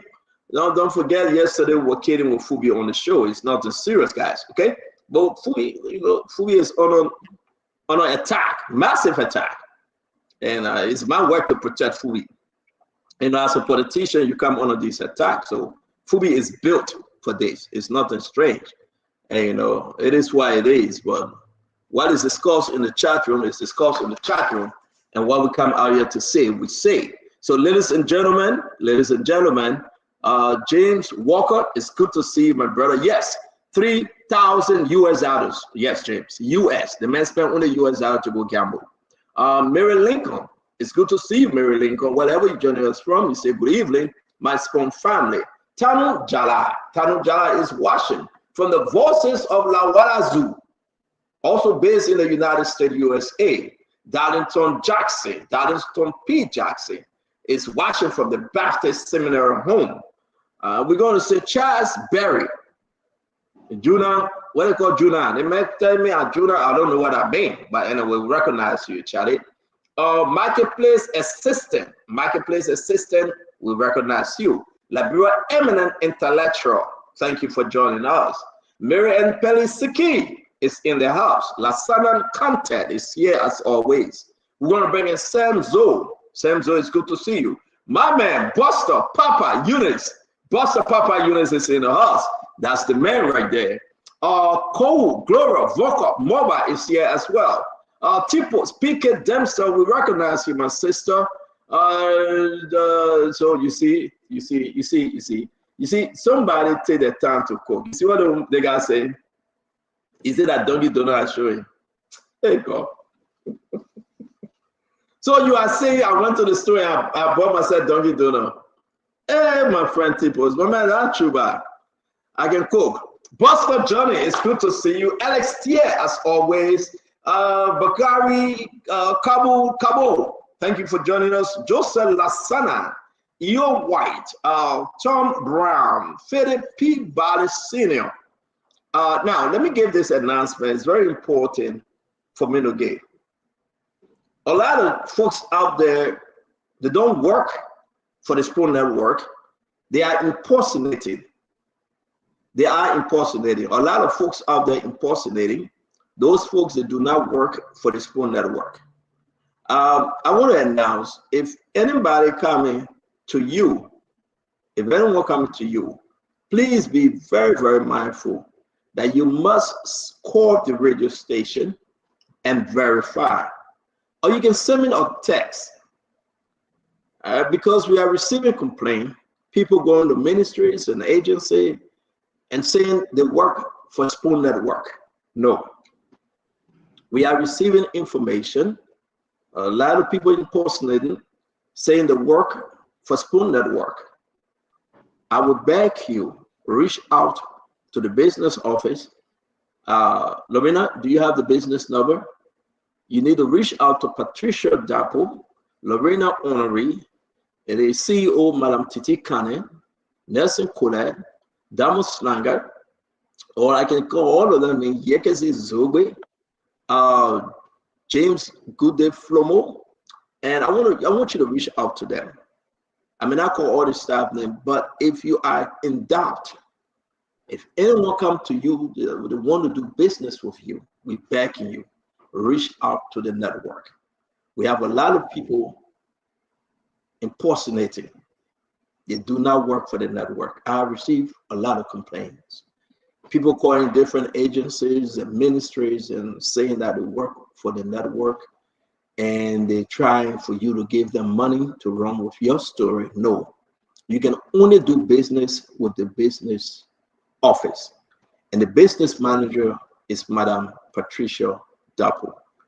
If you are in doubt, call Lorena Honoré, call the CEO herself, Madam Titi, or call me. You have my number.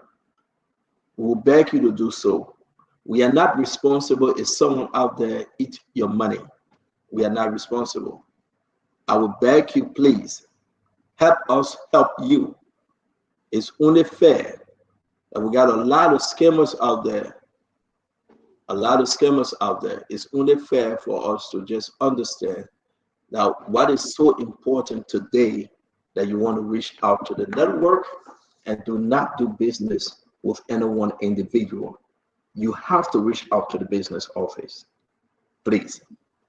If you get in any agreement with anyone, folks have gone to the network to complain, and we can pay your money back. We can help you. We didn't send them. A lot of scammers out there. We will beg you to please reach out to the network. Let me welcome Tamba D. Agalas. I welcome Fubi Herrings. Sister Lorena, as always, thank you. You produce things for us. We heard the people, we heard what they have to say, but it's Spoon Talk for everyone, and we will have a wonderful show today. Welcome to the show, Brother Fubi. Thank you. You won't say anything? Oh, okay. So today I did a post. I will just be reading out. Like I said, you support your speaker Kofa. I don't complain. I support my speaker Kun. You cursing me. You interpret your law to suit your speaker. I don't complain. I interpret a lot of suit my own speaker. You cursing me. you know, you want the president to implement the Supreme Court ruling so that he can cripple the government. I support the president for not implementing it and not violating the Constitution, and you cursing me. And you criticize the Supreme Court's ruling of 1986. I don't complain. I criticize the Supreme Court ruling of 2025. You cursing me. So what's wrong with you?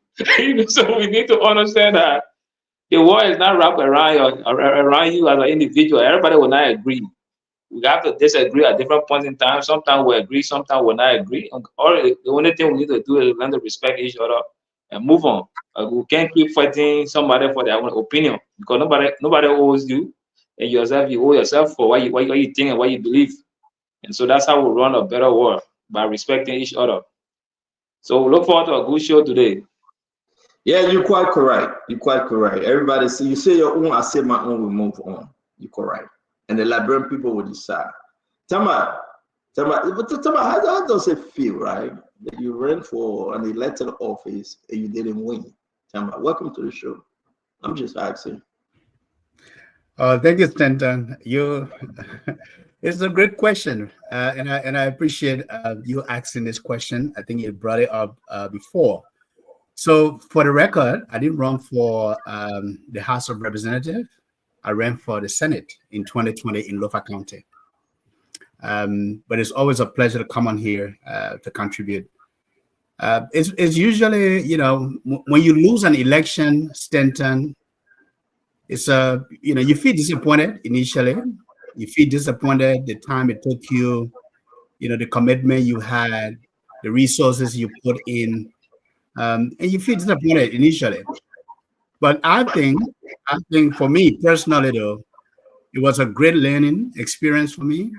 I mean, I got to visit between 50 to 60 towns across the 5 districts in Lofa County, from Salaye to Zozo to Vonjama to Foya, to Vanhu to Kolahu. I visited all those districts and, dozens of towns and villages. It was an eye-opener.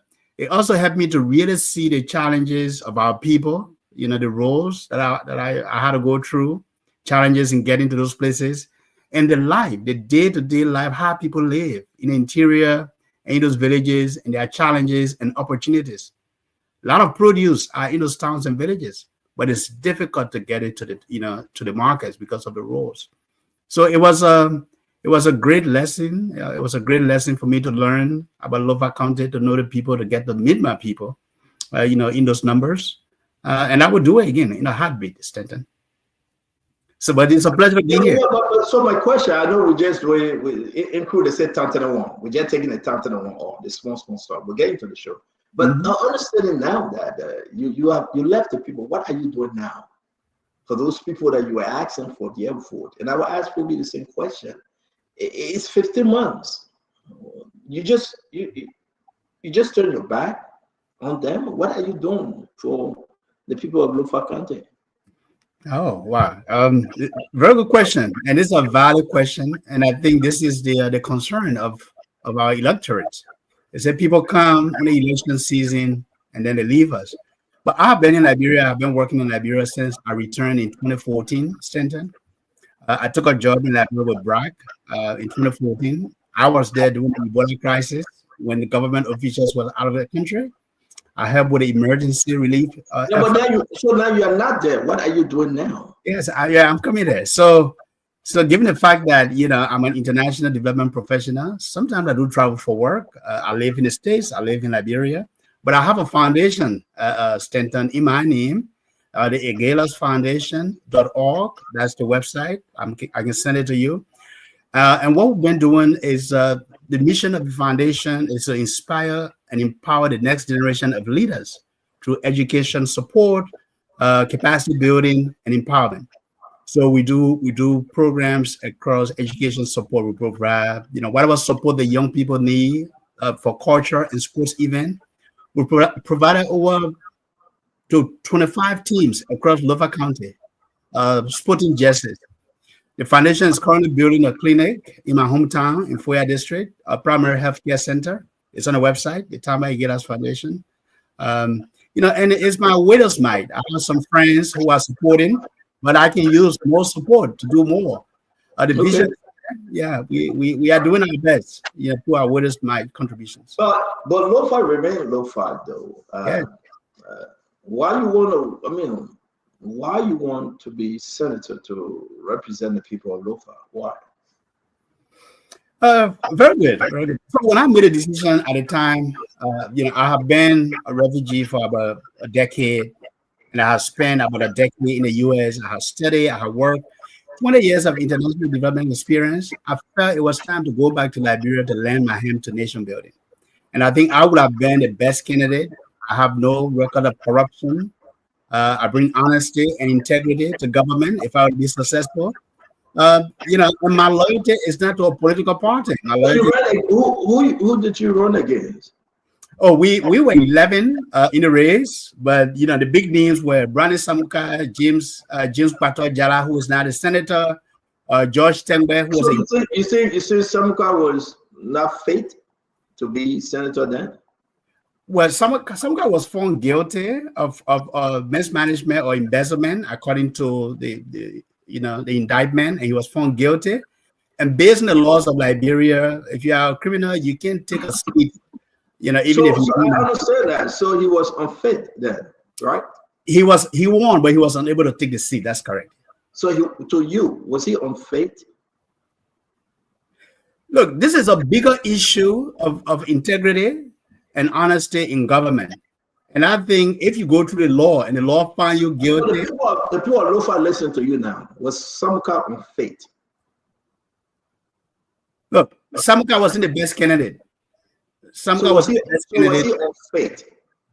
He was definitely not the best candidate, Stanton. I'm not going to answer exactly how you want me to answer, whether it's fit or unfit, but he was not the best candidate at the time. The decision to stop him was the right decision by George Manawia. Is that what you're saying? No, what I'm saying is I don't know whether this was a George Manawia decision, but this was a court decision. And I know sometimes, the justice. The court honor President George Manawia. Well, I don't have that information to confirm. Did the court stop him? Well, the court found him guilty and the law was applied. Did the court stop him? Yes, the court stopped him because it's a legal system. The court runs the legal system. So in a way, the court stopped him, yes. So you appreciate George Manawia court system, that they stopped him and they were law abiding, correct?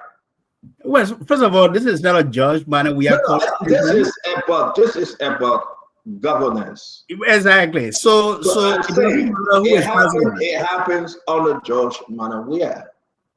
George Manawia could have used his authority to say, leave Samuka alone. Like he did, he forgave Samuka, he pardoned him. So you are saying Samuka was unfit because of the court ruling. But didn't George Manawia pardon him? But you are saying he was unfit. You are saying the court did the right thing. And I'm asking you then, you appreciate the court system then under George Manawia, right? Yes, let me come in. Thank you. You already say yes. Let me go to Fubi. You said yes. Let me come in. I spent a long time with you. You know, we started the show, yeah. You just want me to do a yes or no answer, Time out. Let me ask you one last question before I bring in my brother. If you let me answer. Listen, folks, we're starting the show 6 o'clock today. That will be 10 o'clock Liberian time. Let me jam, and my brother Fubi and Tama. Yeah. Tama, do you think President Waka should give Samuka a job? All right. Are you going to let me answer? I'm asking you my question. Do you think President Waka should give Samuka a job? First of all, Samuka was found guilty by the court. It doesn't matter whether George Weah was president and whether President Joseph Waka is president today. The court system, it doesn't matter who should be president or who is president. The court system has to be fair and just to everyone. That's what we aspire to. That's the Liberia we should have. if Samuka was found guilty, he should suffer the consequences as per law, and that's what he's going through now. So if the sanction was not for him to take the seat that he won in Lofa County, then it is fair. We should respect. So my question to you: do you think President Barker should give him a job? Look, if he has served his time, if he has completed his time, if he's now on probation, he's not a repeat offender, why not? He's a Liberian. If he's qualified for the job, why not? But do you think the people should vote for him 2029? Because I'm not going to endorse him today. What if I'm a candidate in 2029? I'm asking you, do you think the people should vote for him 2029? Look, if it is clear to run by the court, that's his right to run, and the Lofa County people will make the decision at that time because there will be other qualified candidates in the race as well. So on the repetition that he was a convicted individual, do you think he should run? If I apply moral leadership, I think someone like Samuka shouldn't be representing Lofa County. It should be someone like myself, someone who come with clean hands, who come with integrity, who come with honesty, and who come with a vision to move the county and the country forward. Okay, all right. The people of Lofa listen to you. Absolutely. They love me. Fubi, you got any question for our brother before we turn to you too? Oh no, I mean he tried to to manage you and not to avoid the trap. I understand. I'm getting to know him. He put me in the I asked you a question, right? Because you ran against Samuka. You didn't win. Samuka won. And then here comes CEC lawsuit against Samuka to squeeze in Councilor Jala. Samuka came on the show and said he would beat Councilor Jala 2029. And not only Councilor Jala, but any one of you that stand on his way. He would eliminate you guys politically. He said that. So a lot of people think that Samuka stand a good chance of winning the election and taking Councilor Jala out of the race. A lot of people saying that. I've spoken to a lot of seditions and non-seditions, UPIs and non-UPIs. They hail Samuka. So I think Councilor Jala is a hard hill to climb for him. And what Samuka doing? To bring the devil outside? The man is a devil. The man himself is a devil. So I'm asking you this question because I will advise you right now, if everything remains constant, I don't think you should waste your money or your time to say you want to run. Because I believe that you will be climbing a very high hill. I'm a straight talker, I'm straightforward. I have advised people, some people listen, they succeed, and some people didn't, and they didn't win. You can go ask President George Manawea, he'll tell you, So, but I wish you luck, my friend. Well, before we start the show, let's hear from our brother Fubi Herrings. Fubi, let's hear from you, brother Fubi. A lot of people say, Fubi, your name is ringing all over Liberia now. I don't know why. You ran against people in District Number 9, but now you have become so popular. Why? The few weeks you have spent on Spoon, your name is going all over like crazy. For people know that for me, what I stand for it. And if I say this is what I want to do, the first person I need to convince, that's myself. And once I'm convinced that this is the right thing to do, you talk, you're wasting your time because I think that's the right thing to do. And I'm going to focus on doing it because I pay more attention to intuition than just the outside noise.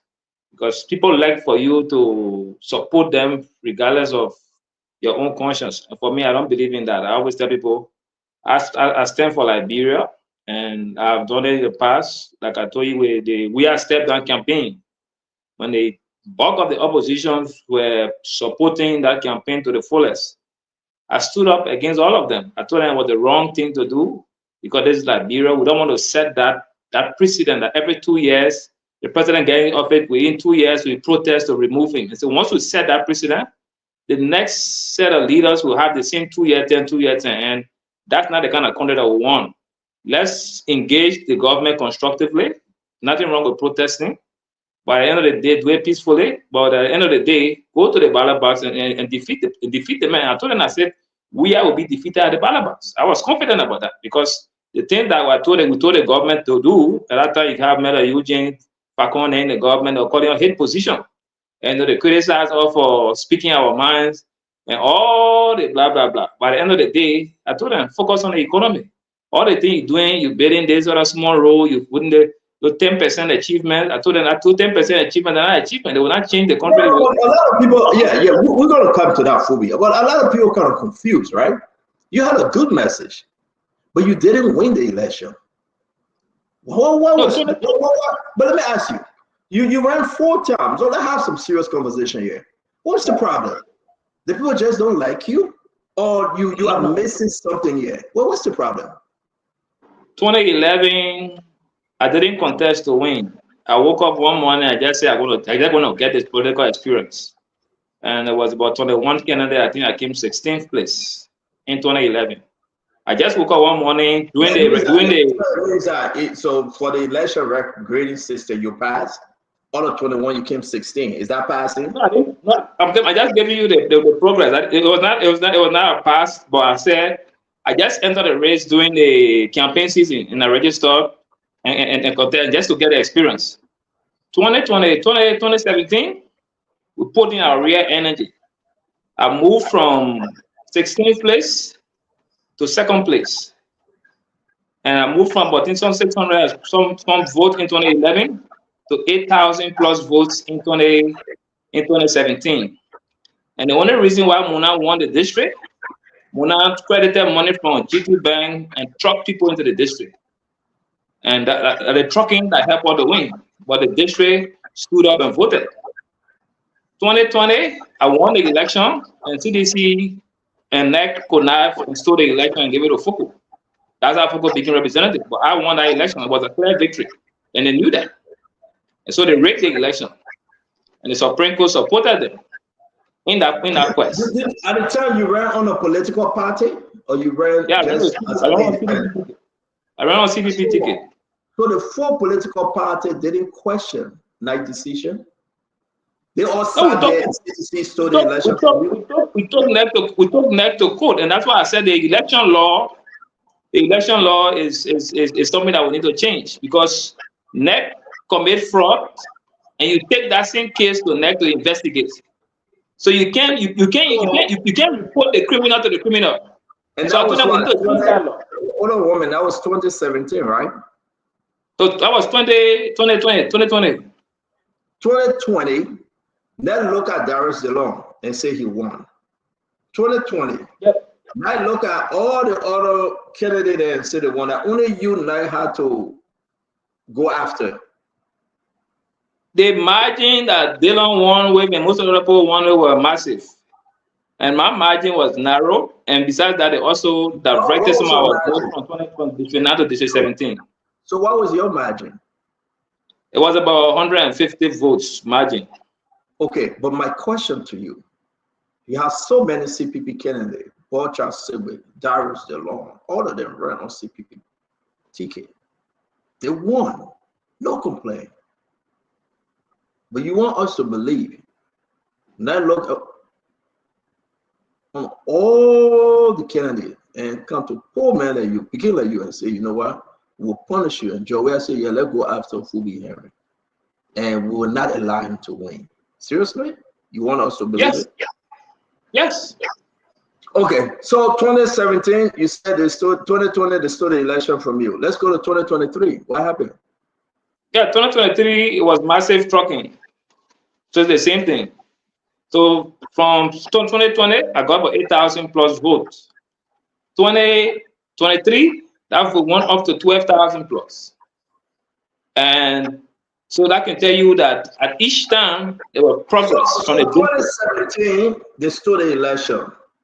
They truck, you didn't truck, and they stole the election. Yeah, trucking is expensive. Somebody tell you to pay them $20 to truck them. I don't have that money to truck people into the district.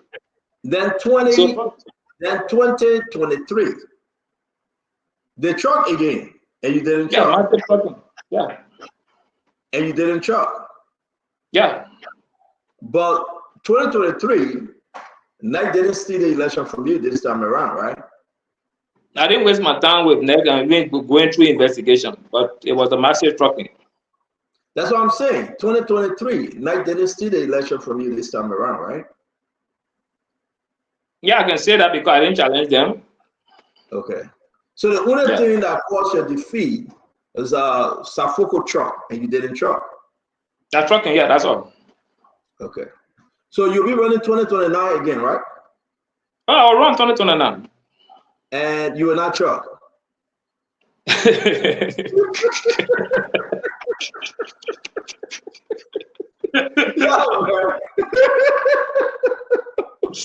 No, folks, let's just hear this thing, right?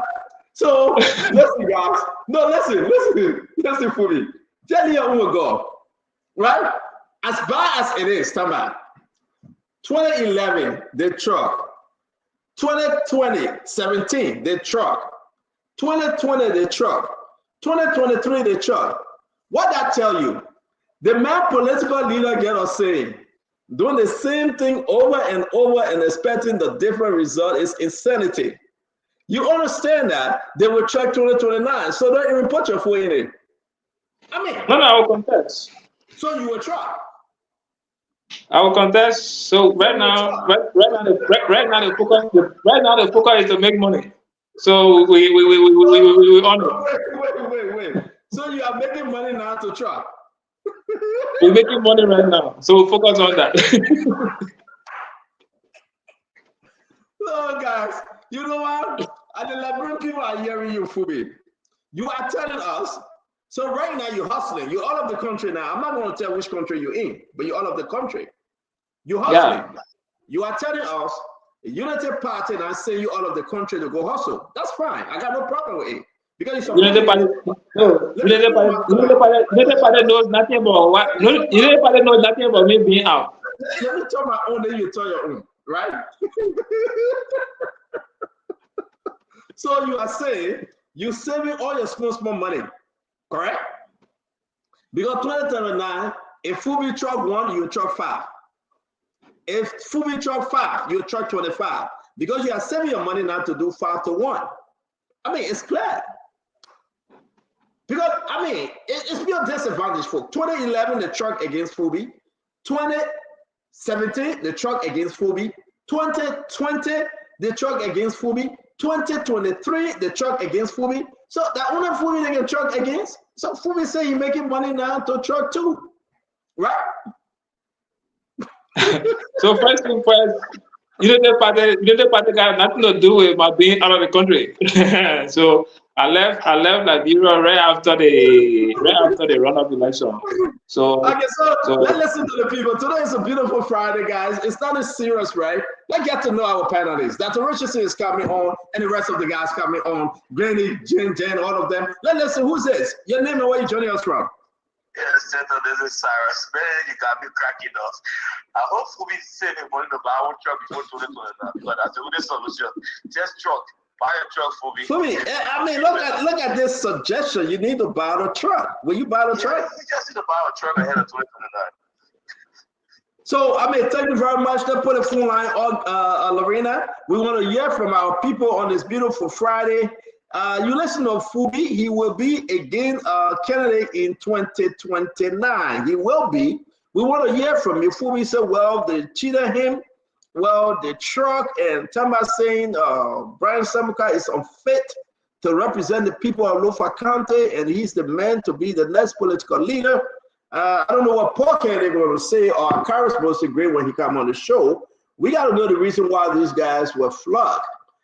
Again, flogged in a good way. Your name and where you joining us from?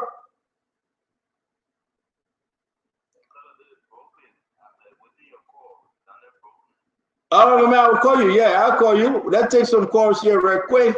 Your name and where you joining us from? The name is Jerry Dovey. I'm calling from Springfield, Mass. Jerry, you listen to Fubi and you listen to Tamba. We want to hear from our people, and we're breaking your comments. So go ahead. Let's put on your white comments first. Let me give you some information. In Liberia, if you made up your mind to run for election, you should trust your party. You can be sleeping in a pool, you'll be landing us from A1 to A3. So if we talk about trucking, let me give you one of the information. The election at Foucault won in district now, they stole that election. I know what I'm saying. They stole that election from Fofi.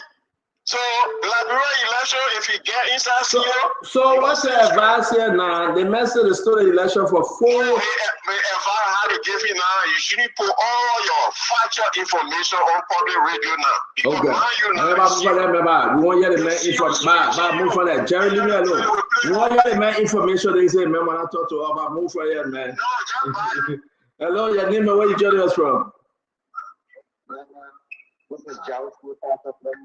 I mean, y'all speak into the phone, please. All right, man. We'll get back to you. You listen to something else. We want you guys to call and speak into the phone. So let's take this one real quick. Your name and where you joining us from? From Fargo, North Dakota. Talk to us, my friend. Yeah, for me, when you are ready for that 2029 election, make yourself available. We're going to support you. We're going to follow every resources to get to you, and we'll help you to talk. Oh, you will have the metal truck? Oh, yes, we will. We will help you to talk. I mean, you're buying pastor bye. Bye. See you later. No, we don't want CDC. We don't want CDC taking that district again. All right, thank you. Your name and where you joining us from? Can you listen through your phone, please, and turn down your receiver? I will come back to you, my friend. Your name and where you joining us from? My name is Ishmael Father from Dallas, Texas. Ishmael, talk to us. CEO, we can't wait district number 9 because I live in Lafayette. We don't have the will to win the election in Lafayette. District number 9. Why? What do you mean he doesn't? I don't have the connection of the people. Why? Because he don't know how to campaign. Oh, yeah? Yeah, he don't know how to talk to the people to win vote. Oh, wow. Wow. All right. Okay. So again, all right, we want to say, thank you for calling, man. Thank you very much. All right, let's take this one real quick. The other person, stay on. If you call, please speak into the phone and don't listen to your radio or your television. Your name and where you joining us from? CEO, how are you? This is George Korea Morris calling from Atlanta, Georgia. Georgie, talk to us. CEO, you see, in Liberia, election does not, it don't go by what you get in your pocket. It's popularity. If you there with the people that one time I said organize football game, go to the villages, speak to the people, business, know about you, then you can do something. But to say trucking, all those things there, it don't work. So you say trucking don't work, right? No. Fully, the man said don't truck. Yeah, don't. All right. Hello, your name and where you joining us from? This is Lionel, Larmina, Fubi, brother and a friend who all grew up together in Ghana. And hey, Fubi, 2029, I'm coming to Liberia again. We're going to take you. Joseph Weka going to also be president 2029. Thank you very much. Thank you. All right, your name and where you joining us from? My name is Rhoda Rice Simpson. I'm Yes, coming ma'am. from Minnesota. Yes, ma'am. My name is Rhoda Rice. So, sister, you got to lower your TV. Yes, please. Okay, so Kobe, I voted for him that, let me load it. Did he load it? Yeah, I'm loading it right now. Okay, I would advise that he don't truck. You know, the people loving in the area, I used to live on the FP before I came. And I also, for his business, I also register to vote. But I would say to you, keep trying. I know you're going to make it. Keep trying because the people love him, to be honest with you. Oh, keep wow. trying. Wow. Yeah. Wow. Thank you very much, sister. And also to my friend, Larina Hillary. Hi, Larina. This is Rhoda. How are you, Mama? Oh, Lorena, your friend? Yeah, from Rake 62. Oh, Lorena, I tell you, Riggs. Hey, God, you're not open a secret. Yeah, we're always. And I love spoon so bad. I always watch spoon. So, which one of the panelists your favorite panelist? Your best on the show? My best on the show? Yeah. It's hard. But to get a reason, I would say it. No. That's not fair. That's not fair. You have to call the name, and you don't be biased. Like if you don't even call my name, I'm happy. But call a name. Who's your best? No, Stanton. To be honest with you, you are. To be honest, you are. But I will call you off air because I got. No. I'm not. I'm being fair. True. Well, I said nothing though. I just laughing. Go ahead. No, to be honest with you, it's you because I watch Spoon. I love Spoon. My husband, the whole every day Spoon. Every day I say we got 3 TV in the house. No fighting. Wow. I love Spoon so bad. So who's your best? My best. I mean, let me ask you a question, right? So since Spoon started from day one, all of the panelists that came through, who's your best and who's your worst? I ain't got no West. I don't want to lie to you. Let me be honest. Okay. I don't have no West. Okay. All right. I mean, we all the know. Yeah. Yeah. So, but it's always good that you follow us. Thank you very much, and thank you for telling me that I'm your best on the show. Yeah. But you said but. What was the but about? No, I said. Did I say but? Yeah, you had it something. No, I'm not having nothing. To be honest with you. Okay. No, thank you very much, man, and we love having you. I need you to call me because I got a special word for you, Stephen.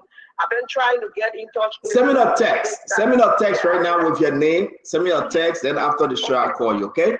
All right, thank you. You're welcome. We are seeing our sister Judy K. Rambo. Sister Rambo is in the house, and we see Emily Ryder is here as well. Nobody mess with my Emmy. So okay, so let me take this one. Very quick. Your name and where are you joining us from? Can you lower the volume of your television or your receiver, please? I will come back to you. Your name and where you joining us from? Hello. Yes, sir. Today's first time me calling on the show. I've been a follower of the show since the starting of Spoon. I'm just calling to appreciate you and your panelists for the work you have done. Thank you. Honestly, my own dissatisfaction has been sometimes, especially with mommy. You don't have to put emotion in most of the discussion you do. When you discuss according to the rationale, what is right and what is wrong. Yeah. But I see most times some of the panelists come, they discuss because of emotion. Because maybe it's going my way, it's my party, or because I supported them. This is not it. This is a 21st century world we need. Thank you. So who's your best and who's your worst since you started watching Spoon on day one? Man, my best is not no more. It's true. I just already. So right now, the only person that the richest is one of my favorite. I love her because she speaks her mind. The only problem I have when she was supporting Musa Bede because he's her brother and her friend. I'm like Dada Richardson don't do the same thing. So Dada Richardson is your best on the show? She's my best on the show. Who's your worst? My worst is Mommy. I don't like he act that he know it all and he doesn't know it all. Mommy is your worst? All right, so let's take more calls. Thank you, my friend. Your name and where you joining us from? My name is Sam Harris, calling from Super Dakota. Samin, talk to us, my friend. Stanton? Yes, sir. I don't know my phobia. I didn't rule a lot, but you're not winning election in that matter. So okay, that fully owner, but fully past that. You better follow Spoon. Who's your best and who's your worst on Spoon? My man, are you my best? I didn't wait to fire out. Oh, but who's your worst? My worst are Phoebe, my man. Phoebe just started. How can he be your worst? I think Phoebe is the worst on our show, bro. All right, thank you very much. Thank you very much. So we're gonna ask for the best. Your name and where you joining us from? Hello? Hello? Yes, your name. I'm sorry, my friend. Your name and where you joining us from? Hello, Stanton. Yep. So when you call, please lower the volume of your radio or your television. Please lower the volume and talk into the phone. Okay, I'm so sorry. I'm so sorry. Thanks a lot. Yes, sir. How you doing? Talk to me. I'm good. Okay, my name is Dave Carpet. I'm calling from Charlotte, North Carolina. Yeah. Yeah, you are my best. You are my best. Wow. Yes. Oh, thank you very much. We are humble, but again, I want to say, what do you make about Fubi? Should he truck or he shouldn't truck? I think you're asking for my worst because I got my worst. No. I take the worst back. If people say it's not good, I shouldn't ask for worse. Don't get me in trouble, man. I take back that worst. Yeah, I got people text me and say, "Stand-up, don't ask for worst panelists. It's not right." So, I gotta listen to the people, and I took that back. Okay, so now everybody's doing good. So let me play this real quick, guys. Fubi's just coming. Yeah, Fubi just coming, by the way, and Tama also. So, hey, listen. I thought some of you guys were going to call Kev Hassan name. I'm surprised people not calling Kev Hassan. Hey, I hope you guys, hey. Well, man, Baba, I hope you can do that back. But let me say this real quick. Fubi, Tama, let me play this. If you guys remember this, right? Somebody just brought it to my attention that this is one of the best of Spoon. Let's listen. Most of the opposition that are against the president, they are in the diaspora. They are not on the ground. They are not elected to vote. But yet instead they go on social media and cause that on us around here. Even you are saying in the studio, the so-called Revy. You are not elected to vote. Do you have a voting card? I'm a Liberian, you are Ghanaian. You can't tell me I'm not eligible to vote. I'm not going to say that. Oh, wait a minute. Why can't I say that? I was born in Monrovia. Wait a minute. You would not attack me and get away with it. I was born in Monrovia in 1955. My father was senator for Grand Bassa County. You will listen to me. You will listen to me. You are not a Liberian. I know you're not a Liberian because you support a foreign government presidency. You pretending to be one of us, and I can see through you. Come on, man. You're a charlatan. You are a charlatan. Go look it up. CHARLATAN. You're not for real. 1 minute you cussing the president, next minute you begging him for Trump. I never begged nobody for jack. Everything I got, I earned. You're a false face. I don't care what anybody says. I will tell you the truth. You might not like it, but that's what it is. I don't even see you as a Liberian citizen. I'm telling you now. If we check your record, how you ain't born in no Jekipa. Move from here, man. Please. I'm not excusing you nothing. You excuse me. You think because I reverend, I would take nonsense for you? I'm not that kind of reverend. I'm a different kind of reverend. Mr. Waterspoon. Yes, Mr. sir. Waterspoon. Yes, sir. And the late Adelaide Dombat, my cousin, Pastor Sima Doma is my cousin. I was born in Lima County. You got birth certificate? I'm coming now. Reverend, take time. Reverend, you divorced your wife 2 times. You divorced a 2 wife woman. You say you're a lie? I only been married twice. I was divorced twice. You know jack about me. You don't want to say you were divorced your wife and she voted for CDC. Don't play with me. You don't know jack about me. You don't know me. You don't know me. I would be divorced 2 times. I only been married twice. Man, when you come to talk, tell the truth. You don't know what you're talking about. You don't know jack. You don't want to say you were divorced your wife and she voted for CDC. Now you're begging for truck from CDC. Don't play with me. I'm not that kind of rabbit. No. Don't do that. Don't lie. Don't lie on the program. You play with a raw rabbit. You play with a raw rabbit. You play with a raw rabbit. I don't take nonsense. So that's one of Spoon Talk best, right? And listen, that is in history. That's one of the best. Reverend Charles Lever Martin versus Mike Jabate. I'm trying to do a renewal for them. I'm going to bring Reverend Martin and Mike Jabate again for us to have some good conversation. Yeah, it was the beginning of Spoon Talk. It was the juice. It was the best of Spoon Talk. Again, we want to welcome all of you. I want to say thank you very much for calling in, for joining us. I mean, if you follow Spoon Talk since 2019, into 2020, I want to ask you, man, what you make of the program? We're going to talk about more anecdote. We're going to talk about the Good Governance Commission. We're going to talk about small arms commission. We're going to talk about the suspension of Natu Jabba and the video of Glory Muslim Scout today. We'll spend 1 hour on it, but right now, let's just take you back in history. So continue to call. The number is up 609-649-4206. Before I take the next call, Fumi, what you make about the Reverend and Mike Jabate? No, yeah, I think you should practice that should be the best of the best. I think a lot of people have been even doing it for TikTok and other stuff I've seen. So that's one of the best so far, and it was good. I enjoy the way Mark came for him and the way he bounced back. Mark is crazy. Mark just came from nowhere with the married to the wealth issue. Nothing. He knew nothing about Mary Martin. He just put something out there. Mary Martin went for it. But tell me what you make of that video, man. That's one of our best classic moments. Trust me, Stanton. The first time I watched that clip, I laughed, right? Because it was really funny. To see the exchange. It's like both of them got really upset and emotional and they went at it. They really went at it back to back, back and forth. But here's a takeaway for me, though. And people may not agree, or some people may agree. And this is an example of how we disagree. We tend to disagree in Liberia. When we disagree on issues, we get personal. We get in the gutter. And that's what happened between Mike and the Reverend Martin on that show, because they disagree, on the personal, on the professional issues, and then the political issues, and then they went, in the gutter. But no one Liberian is more Liberian than the other.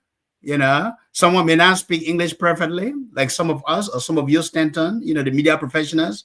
Some people speak their language, their dialect. In Liberia today, when you go in some villages and towns, they don't speak English perfectly. The colloquia is big across Liberia. But it just shows sometimes, we should, and this is where I think, Stanton, your radio station, your media empire can really do some work to continue to educate. Because you imagine you've been around since 5-6 years and you have influenced some of the election decisions in Liberia, including the most recent presidential election, Stanton. So kudos to you. So kudos to the people, and we give God the glory. Kudos to the people. The second thing I was going to say, Stanton, if you bring in people like us on board, someone like myself who is new, who have had a track record of being in Liberia, working in Liberia, and doing things, I think it's also good for the people to really get to know who I am, like Fubi, and what I have done. So that's why you guys be contributing every month now, because I will charge you for sitting on the show every month. Fubi saying he's saving him money for the next election. But to God be the glory. We give God all praises for this network. And we say, God, thank you for the people that listen to this network. Now, it's not about me. It's not about anyone. It's just the grace of God that make us to pull through. It's not easy. Nobody should get it twisted. It's not easy. A lot of money, a lot of expenses. And you know what? Sometimes the staff may not get paid. Every other month they may get paid, and they will come back and catch up on the salary. But these staff are courageous. They are dead, making the sacrifices that needed. So it's the collective effort. But most of all, it's the grace of God. So all praises go to God. God has the network, brought the network in a special time, under a special dispensation, that the people of Liberia can have something that they can listen to. It can transform the mind inwardly by the message we give them. So it's only God. It's only God. It's nothing to do with me. I got nothing. Listen, we just give all the praises to God. And thank God for the great work of the CEO, Madam Titi Cannon, and all the staff, A little here, a little there, God see us through. So I must applaud the Liberian people home and abroad. I must say, yes, it is because of the Liberian people that we are still moving. Look at those people say, play the clip again. Look at Reverend Martin. Those that came, those that left, those that coming back, those new people that will come continuously. The message must be preached. The old days of our political life, And you sit at home and your father that go talk politics and come back, you hear nothing. The only thing Liberian remember, BBC was 17-hour Greenwich Town. I'm Tom Holbrown. This is focus on Africa. That's the only thing most people remember.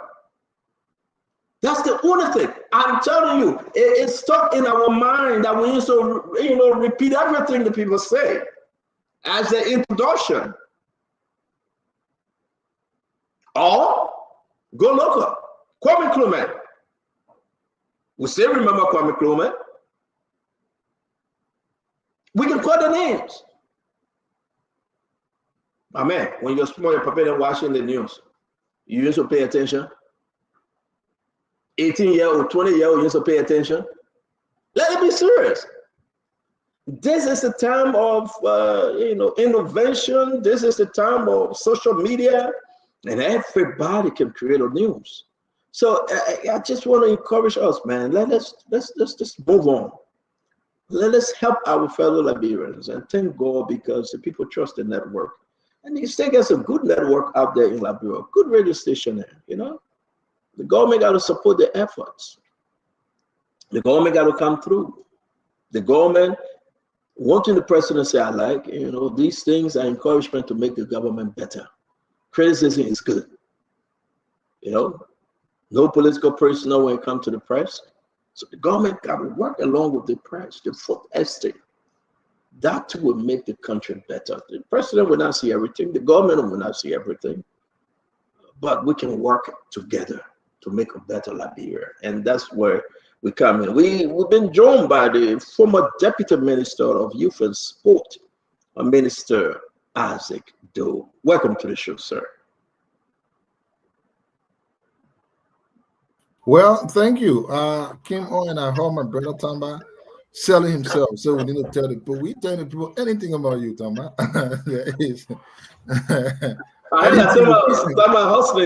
Anything you get, we will put it back. But there's something caught off me today because of the conversation I've had. Most of the times when we sit on the show and we talk about Liberia, 90 to 99% of the time we talk about Liberia ending in Montserrat County. What I mean, our focus is always on those things that happened in Monrovia, in Montserrat, and not other parts of the country. It's only once in a while we bring other parts of the country down. And today I was speaking with the president of the Todman University in Maryland County. We had a very lengthy discussion, and he was kind of recounting a lot of things being done over there. And I was like, you know what? Every time we sit on the show, what we always talk about is LDU. What is LDU doing? There are other universities, other places that are doing extremely well, excellently well. There are other presidents for other universities. Like when I spoke with him, I was shocked today. The amount of things he told me, things that they are engaged in, how they are trying to improve the educational system, especially places like Maryland County where, most often, even when I was in government, whenever something comes up, you have to fight on. Most of the things that will come, the road network, the place is far. And when you have somebody doing such great, in my mind, we have to shine the light on those places. I really do think we have to. But I'm going to cut you off, right? I'm going to cut you off for purpose. Right. Everything about you in a few days is about Maryland. We are here. Absolutely not. Wait. I beg you, brother. Ain't bad. But wait. I want to laugh. Laughing. Everything about you in a few days is about Maryland. And we are hearing that you've already done everything possible. You have set up a summer committee team in Australia, in Liberia. You're putting people together. You have opened a foundation. And tell me, Fubi, you hear me now because you got ran before. Are you thinking about running 2029 in Maryland? I said, no. If I would take running advice from Fubi, now full time would go. Fubi, how big you don't got any other discussion. Fubi, in trouble. I want to go full time before people start looking at me. I beg you. But on a serious note, though, are you thinking about running 2029? So, Stanton, this discussion is not just about running. There's one thing that I stand personally. I will be very direct on the show. For me, I do feel the current representatives, not just in Maryland County, have had their time, and I think they need to retire. I do believe We need to have new ideas. And those are the things we actually fight for. We get into the mix. We do as much. Personally, as for me, so my question, are you running 2029? Yeah, I'm saying personally, as for me, I'm one person that don't close the door on everything and don't rush into getting. The Liberian people hearing you. Folks want to listen to you as the door. On a serious note, are you running 2029? Exactly, that's what I'm telling you. I'm one person. Yes or no? Yes or no? What I'm saying, if you will give me chance, you will get the answer. No, we gotta go. There's a fast moving train. Are you running 2029? Even if I would decide to run, I belong to a political party, and there are processes by which someone gets to actually run as a candidate there. So again, like I said, I don't close the door on things. Personally, I do feel, I have everything it takes to actually go on, but there are many other things you need to look at. Well, that is not the issue. When that time comes, we'll talk about it. And of course, we've been having conversation with a lot of our friends.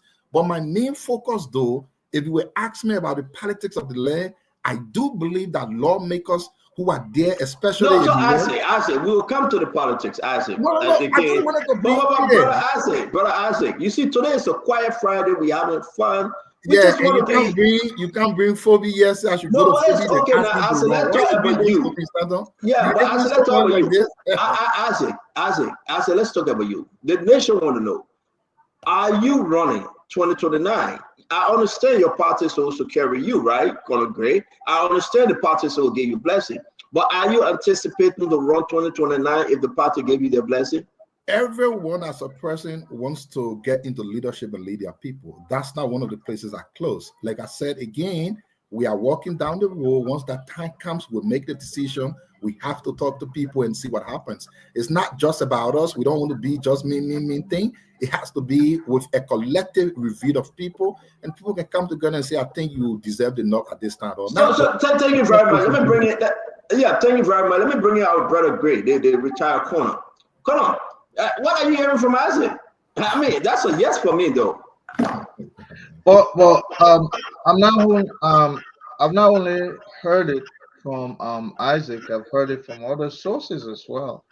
That is aiming a district in Plivo, I think. You mean PMAC Jury District? Yeah. PMAC Jury District. Yep. So somebody called me asking for his number. I had to call Isaac to get his permission. But I think that guy wants to run Isaac's campaign. So it's another guy I want to eat. Well, I live here. That man lives here. I man gotta survive. Right now, it's early to eat. Oh, he's doing well. Matter of fact, he's a retired guy. No, start on. I don't have no money. But you the candidate, I just wait. Let's do our talk. You the candidate, yeah. I mean, everybody get the admirers on the set. This is somebody who admires Isaac, and so he feels that he should run his campaign. Just like people. So let me bring Lorena. Can you give me my jury picture? Let us try to set something here, and give me Isaac. Though Isaac is on the show, so don't give me the picture. Give me my jury picture. I'm going to welcome officially Remy Gray. Welcome to the show. Lafayette Good. It's always good to see you, Councilor. Thank you for joining us, and our brother Honorable Akaros Moses Gray. We will be getting into the program, guys. I understand to the Friday we all dragged on too late. Mo Ali saying that he dedicated a 384,000 United States dollars water project. A lot of questions. The Governance Commission under Professor Larry Tupa, there's troubling situation there. We will share the information with you. The Armed Commissioner under Fumoya, again, we got to discuss it about corruption in the amount of over 200,000 United States dollars. And this insurance person, Natu Jaba, that was suspended today by President Joseph Yimabwaka. This is like his second or third suspension on every government. So I think the government should give you NTR, no more to work for any government. I don't know whether it's allowed. We ask Lafayette Good. And let's talk about the Gloria Mususka play that she's saying that she won against, I believe, against the Liberia National Bar Association comment to the president. It's going to be a great show today, but we got 3 more minutes left because we will be out of here by 11 p.m. Liberian time, 11:30, let's say, because we came in late. So they try to squeeze everything in. Fubi, real quick to you. Asido, he's running. He want to run against Pete Mike Jury. Lorena, do we have the picture? Go ahead, Fubi. Almost. As it to focus instead of being want to focus on you are deputy minister, you flog a girlfriend. You want be representative, you not care, you not care your girlfriend, eh? So I think you just want to forget it because that female brutality you're gonna get.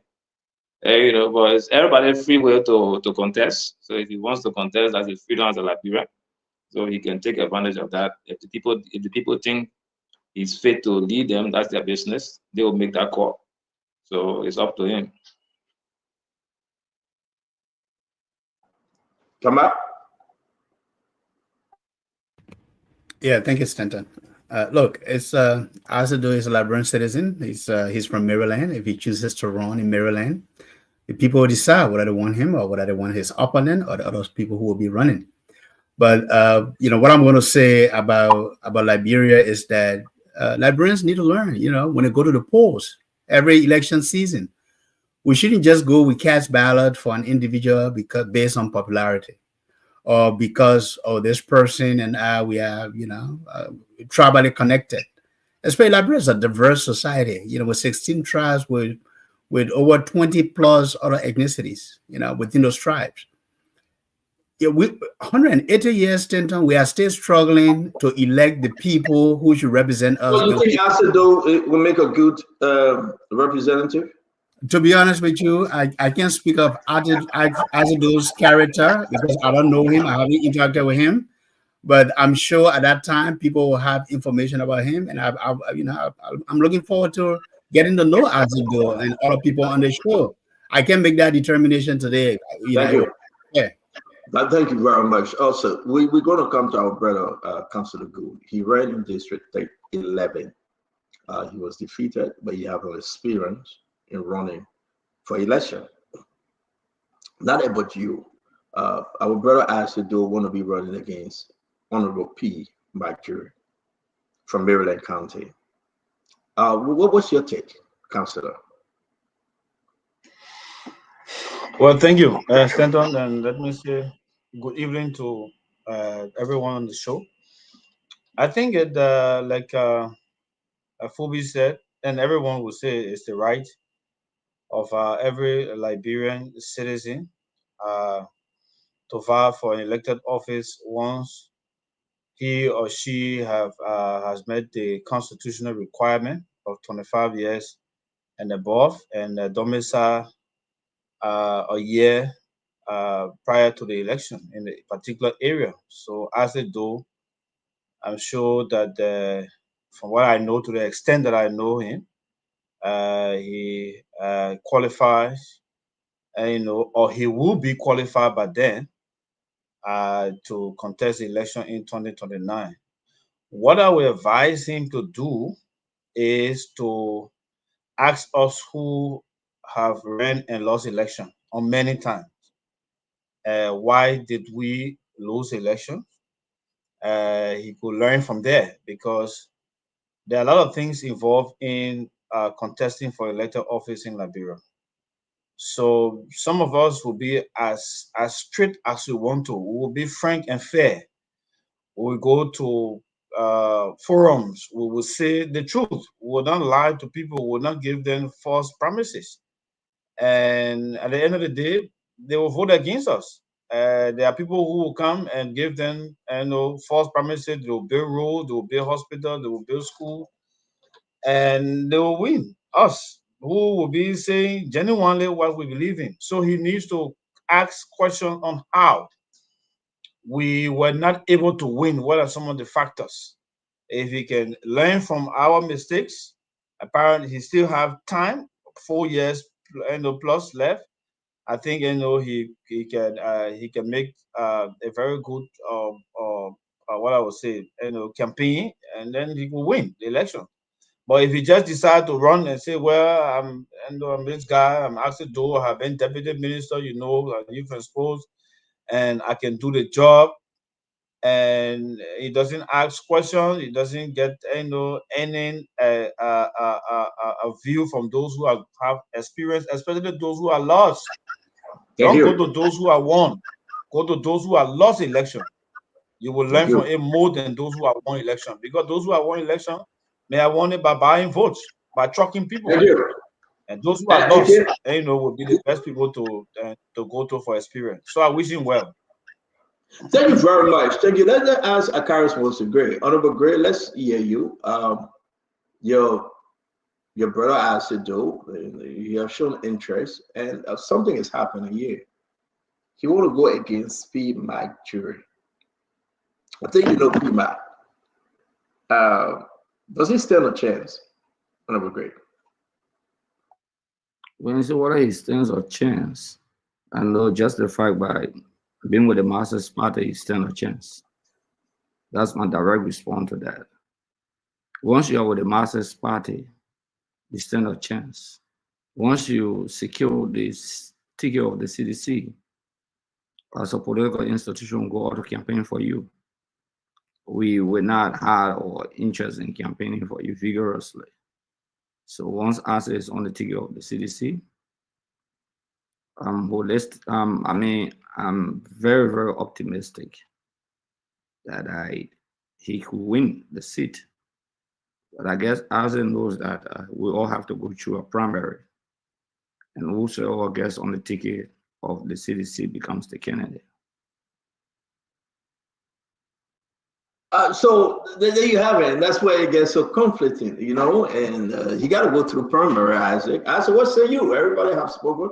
Let them bring our sister in. Honor, she says she producing, she won't be part of it. So let leave Lorena alone. Isaac, what say you? I mean, well, what about P. Mac Jury? Well, again, I appreciate everyone, and like everyone's saying, though I have not explicitly said so.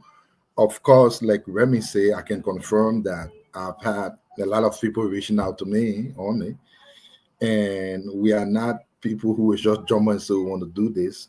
We may not have been on the planet for a very long time, but the little time we've been on Earth, we've managed to understand the political dynamics of our country. You will get people calling you, oh man, Ron, you will win, Ron, you will not win. We know all that kind of thing in there. So again, we know what button to press, and I'm sure when that time comes, we'll do it. Like General Gray said, I belong to an institution that believes in the democratic principles of any country, and so there will be processes we go in. And in me, I do believe if that time comes and the possibility of going through is there, I think we can stand a chance. I really believe so. As for Mr. Dewey, like you asked me, Mr. Dewey is someone I've known since I was born. I've known him, nothing much to say about him, but I do think he has given his all. And 2 terms, 12 years as lawmaker, I think that's enough. In my mind, that should be enough for any representative to show to the people. And so if the people buy into 12 years of leadership, comparing what you've brought back to the amount of time they've given you, so be it. But again, when that time comes, there are a lot of things we know of that we'll talk about. But one thing I want to say, sorry, I said before you close, did he run on CDC ticket, PMAC? You know what? 2029 is so far off, but I would say it as of today. If P. Mac Jury were to run on CDC ticket again, I said did he run 2023 on? Yeah, I understand your question. I'm coming to it. He did run on the CDC ticket, and if for any reason he were to run again on a CDC ticket, I would personally campaign against him. Even if it would be a one person on CDC ticket, I go against him. Now, there's the thing. For me, I believe in commitment.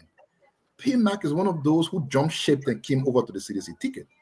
In no time, PMAC was against the party. You know, one of the things I believe, Stanton, one of the reasons why our institutions in Liberia keep centering around individual and breaking down is that you don't have committed people to the institution.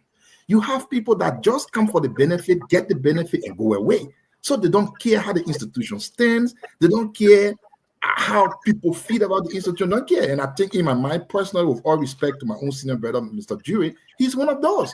Now, he came on the party ticket. He won from Meriden County. In no time, he's all in the field of removing a CDC speaker. He is all around the place saying all kinds of things. People will call us and say, there's Mr. Jury. I don't believe these things should be okay. If you are a unity party person, yes, wise men changes. But listen, we have to build institutions. Why don't we have people believing in institutions, running those institutions? Why do we have people only coming because they want to achieve something and they feel you can give it to them? So once they come in, they get what they want to get, they run out. That's some of the reasons why CDC as a party has. Thank you, Isaac. Thank you. We'll wait for election time. We'll go against those people. Isaac, though, it's gonna be very interesting, folks. It will be. But if you allow me 1 second, I wanted to, you know, I usually don't respond to people because, you know, so everybody. Let it go. Let it go. Let's get into the show. Okay, you let it go. We want to say to all of you joining us, again, I say, listen, I do believe running against PMAC jury. The reason why you see I bring it up, with the exception of the producer, Conor Gray and I, everybody here have tried the law, you know, and Honorable Gray was successfully, you know, served for 12 years. Fubi Heron 4 times, and he said he would go the 5th time and he would truck. He's saving his money to truck. Thomas saying that Fubi 4 times Fubi, not 3. Oh, you Lafayette go ran 3 times, and he's still trying his luck. My brother Tamba Agadas ran 1 time. He's going to run again, and, you know, and Asido say he will be running. So, guys, whenever we find ourselves, it is our right to do that which is right for the Liberian people. So I wish you guys luck. I will take this time to wish my nephew-in-law, Nelson Kulai, happy birthday. We want to wish you happy birthday, Nelson.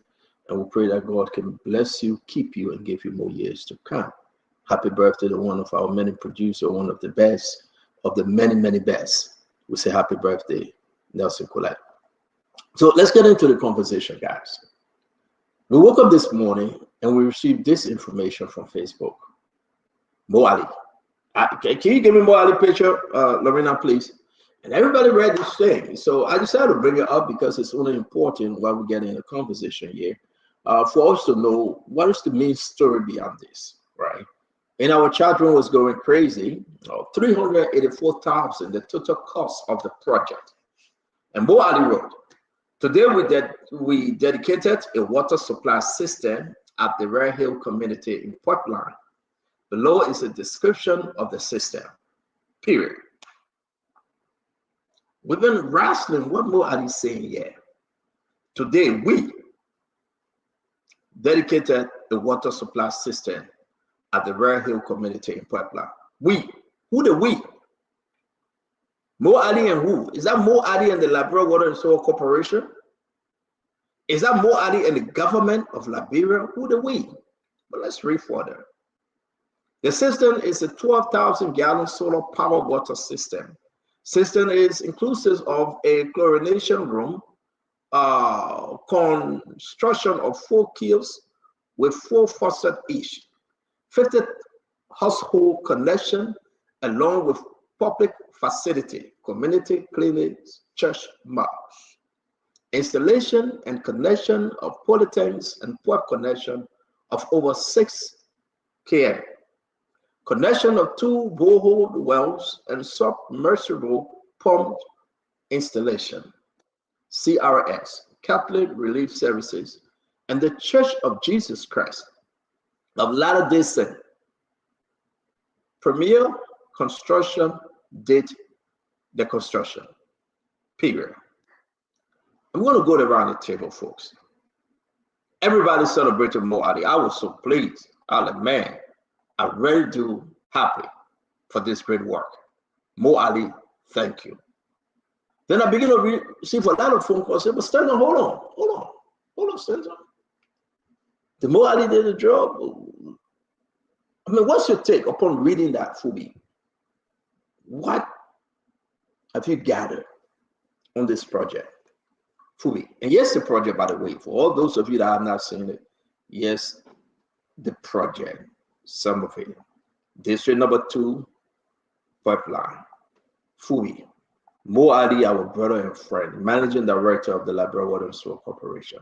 Let's hear you. Okay, so the at the bottom line, I think the second to the last paragraph, I think it talk about the project was financed by CRS, the Catholic Relief Service, and the Church of Latter-day Saints. So, and to the question you asked, who the we? So I think definitely the we includes the Liberian government, because Water and Sewer, he represents the Liberian government at Water and Sewer. and also the two partners that funded the project, at the community, which I've been around that community. I think it's something that people deserve safe drinking water there. And so it's a commendable stuff that partners will support the government in doing that. So like the detail of people disputing about the cost or not the cost, I'm not going to go into that because I don't have the facts about what So it let me actually hold costs. you right there. You just keep off the back and say, Moadi said the project was financed by CRS and the Church of Jesus Christ of Latter-day Saints. I'm going to put it up again. Did he really say that? Let me put it up. Yeah, exactly. Where is it? That it was financed. CRS and the Church of Jesus Christ of Latter-day Saints. That's it. Did he say it was financed by them? Yeah, on a page, I think on this, I'm not seeing it here, but on his page, No, Fubi. No, I said I read it on a page. No, but Fubi, wait now. Fubi, wait back. Don't do this. This is the first post that was made by Mo Ali. And I just put it up. Mo Ali received almost 2,000. So speak to what you saw and what we are showing you. Then you can move on to the correction maybe. And I'm asking you, on this post, you said he said it. Is it written on this post? This post he mentioned credit release service CRS and the Church of Jesus Christ of Latter-day Saints. They stop at that point. Thank you. So it's at that point. So but on his page, I saw it there that it was financed by them. You still try. They said it to me. Tama, when we make up this story, I mean, let's just be frank here. We will move on. What do you make about this story? Thank you, Stanton. Look, we have to call a spade based on what you just showed, based on our post. It feels like he's not 100% forthcoming in the post because there's a post on the CRS Liberia's Facebook page about the same project. And Mo Ali is in the pictures. So when you say we, which is great, we dedicated because he was part of that dedication program. We have what we call academia, references.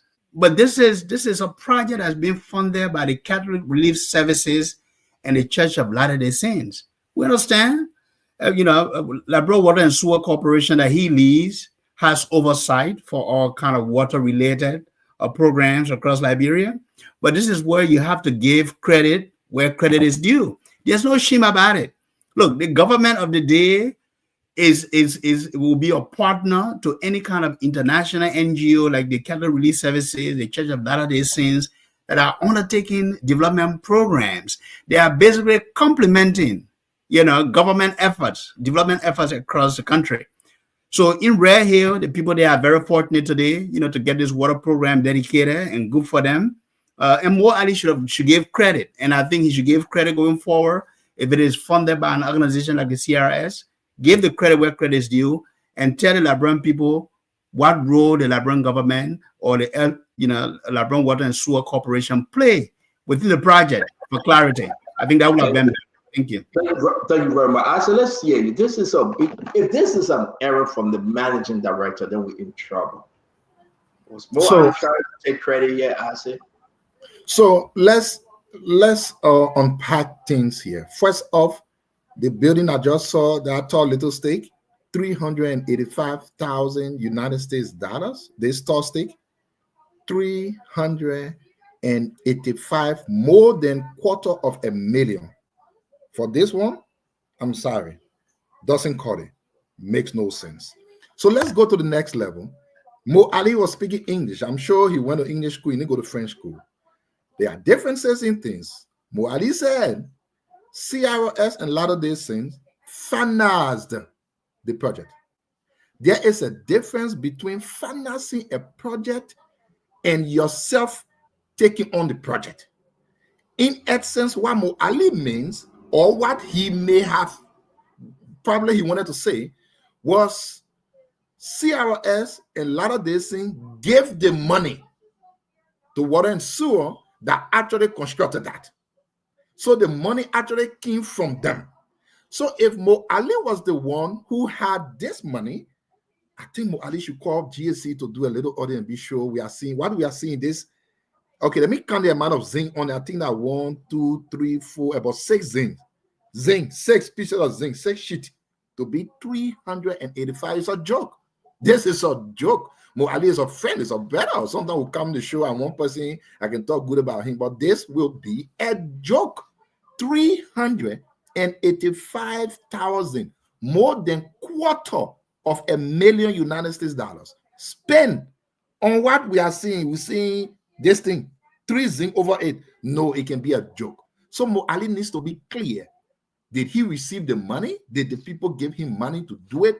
Did they do it on their own? Did government have any intervention there? We need to know. This thing of keep taking credit all around the place when you ain't do nothing needs to stop. These are the people that say they know everything. They need to take up their own project and start running all around the place, sticking their hands behind people's things.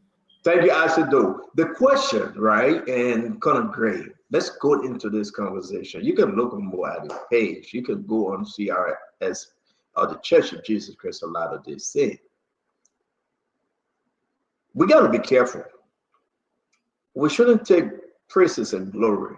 I've read it. Doesn't belong to us. Kind of great. We read this thing over and over today. We are seeing the building. We are seeing everything. But the question remains, did Mo Ali do this job?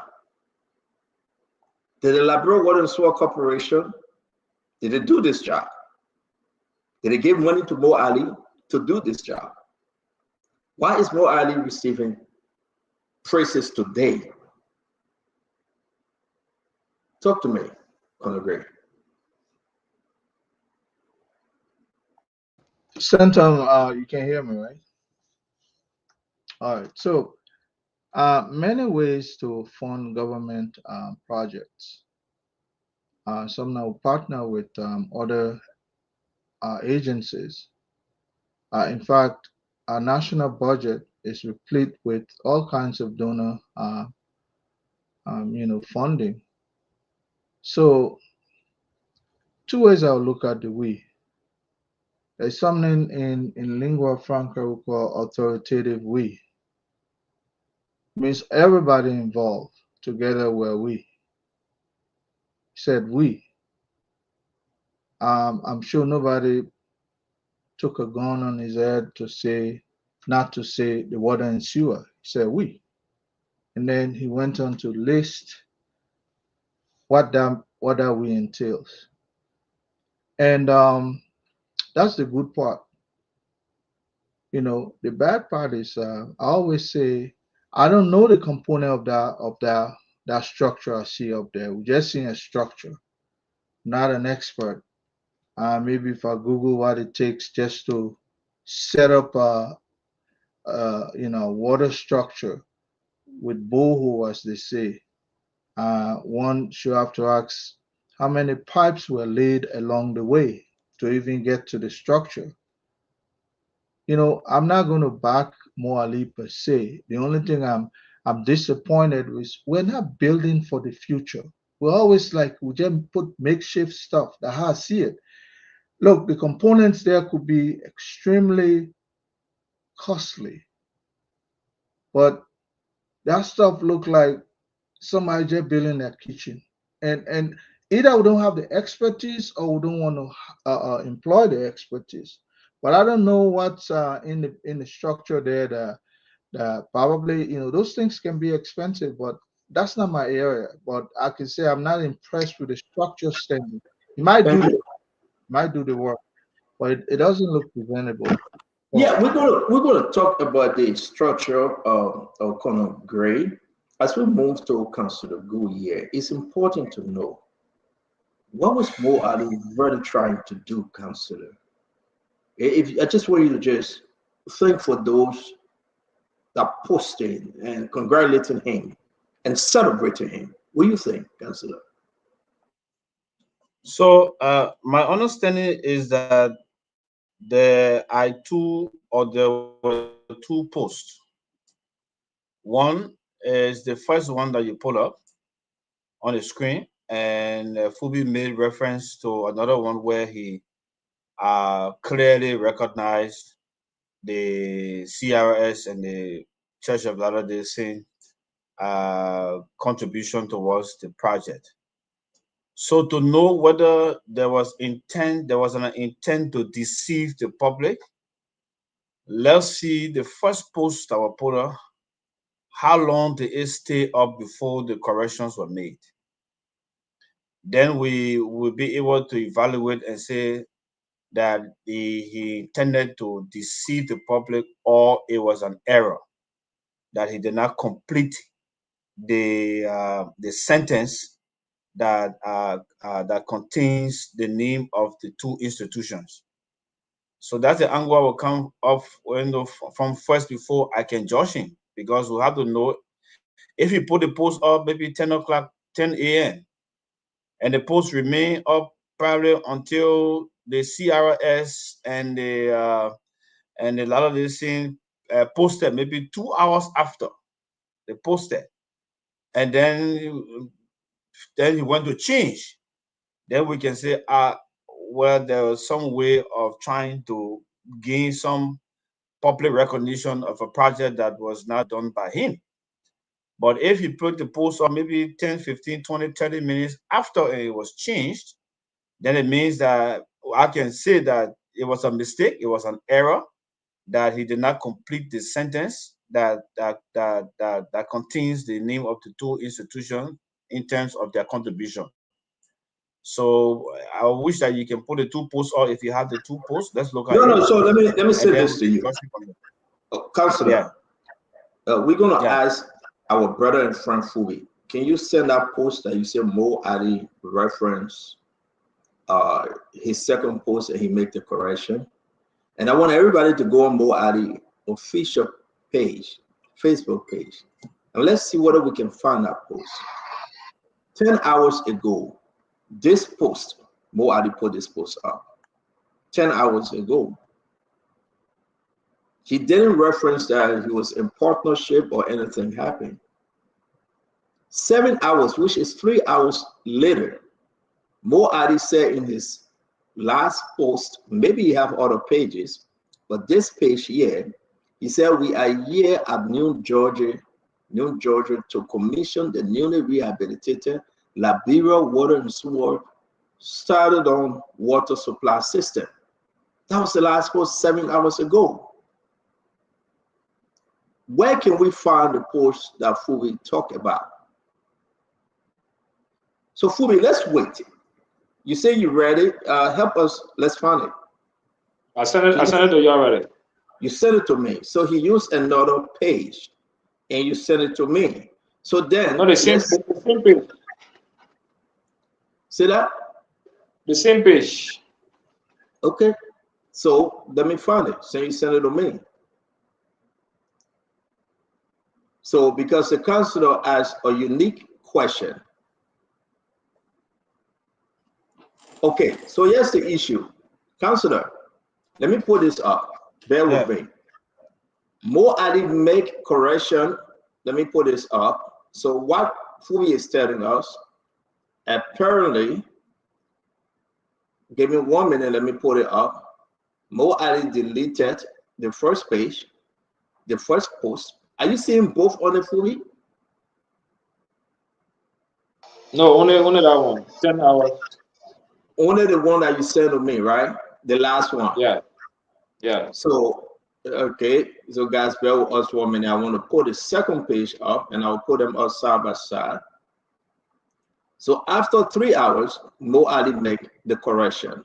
So consider that's your point of argument. What say you? I'm going to put it up. After 3 hours, Mo Ali make the correction. Looking at this page, you see nothing. And looking at the last post, Counselor, I want you to finish and then I will bring it on a grade. You are muted, Counselor.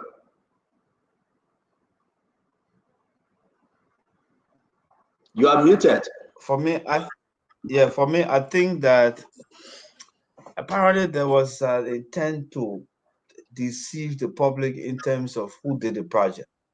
Because if you look at the first post, if Mo Ali had not commented, had not responded to any of the comments under the post, then you would say that he did the post and didn't pay attention, and later on coming back, he tried to make the correction when when he saw the mistake. But if you look at the first post and you scroll down, on the first post that I saw, it shows that he commented on that post, telling someone I think last night or so, making some comment. So it was intentional. It was not a mistake. Apparently, later on, when the CRS posted their own on the page, it was when now the correction was made. That why I think it's 4 hours after, because if you look at the first post was 11 hours and the second post is 7 hours. So you have the 3-4 hours in between. So for me, I think I would judge that. I will conclude that there was an intent to deceive the public. And again, we're going to show the CRS post. We'll read this. Let's hear from Akaris Gray. Akaris, can you unmute, sir?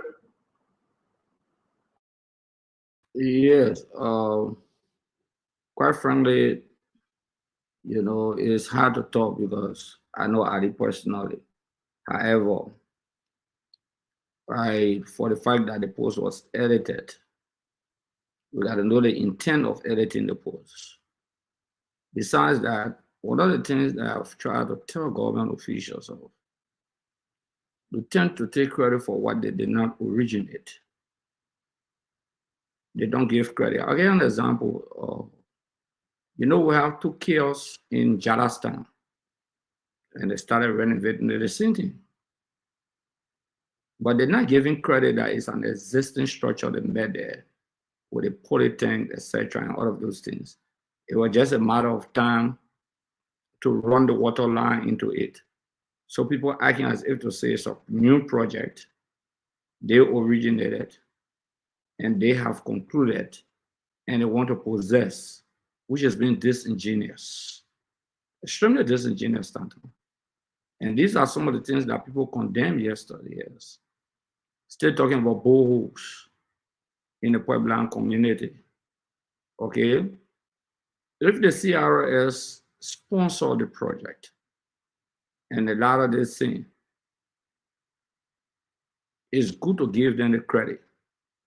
I don't see it as a crime if entities will sponsor projects under any administration. Still, at the end of the day, the administration will say, this is my time it was constructed.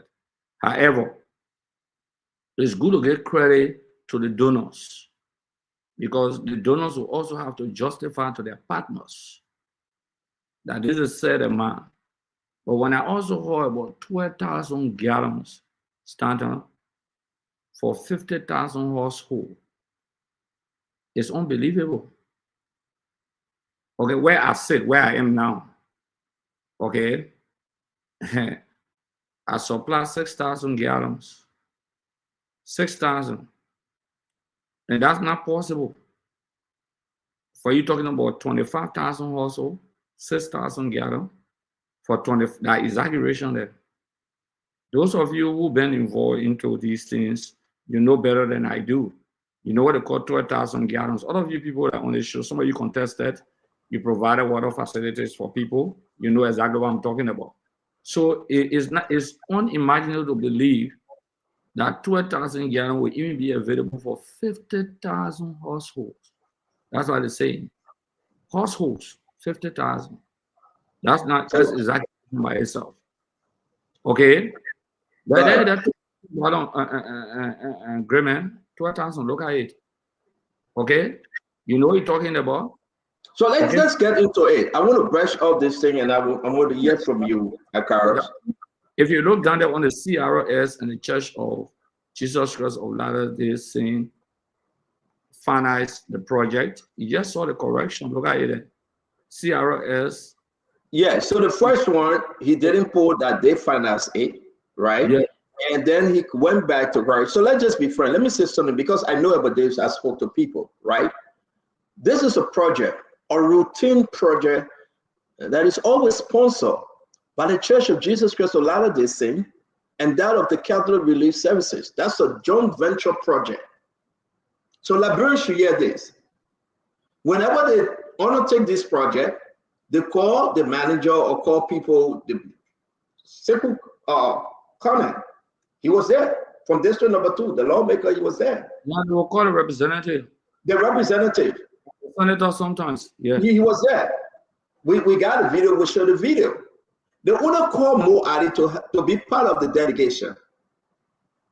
So Honorable Greg, I want you to hear. And they told them, we do not want to make this political.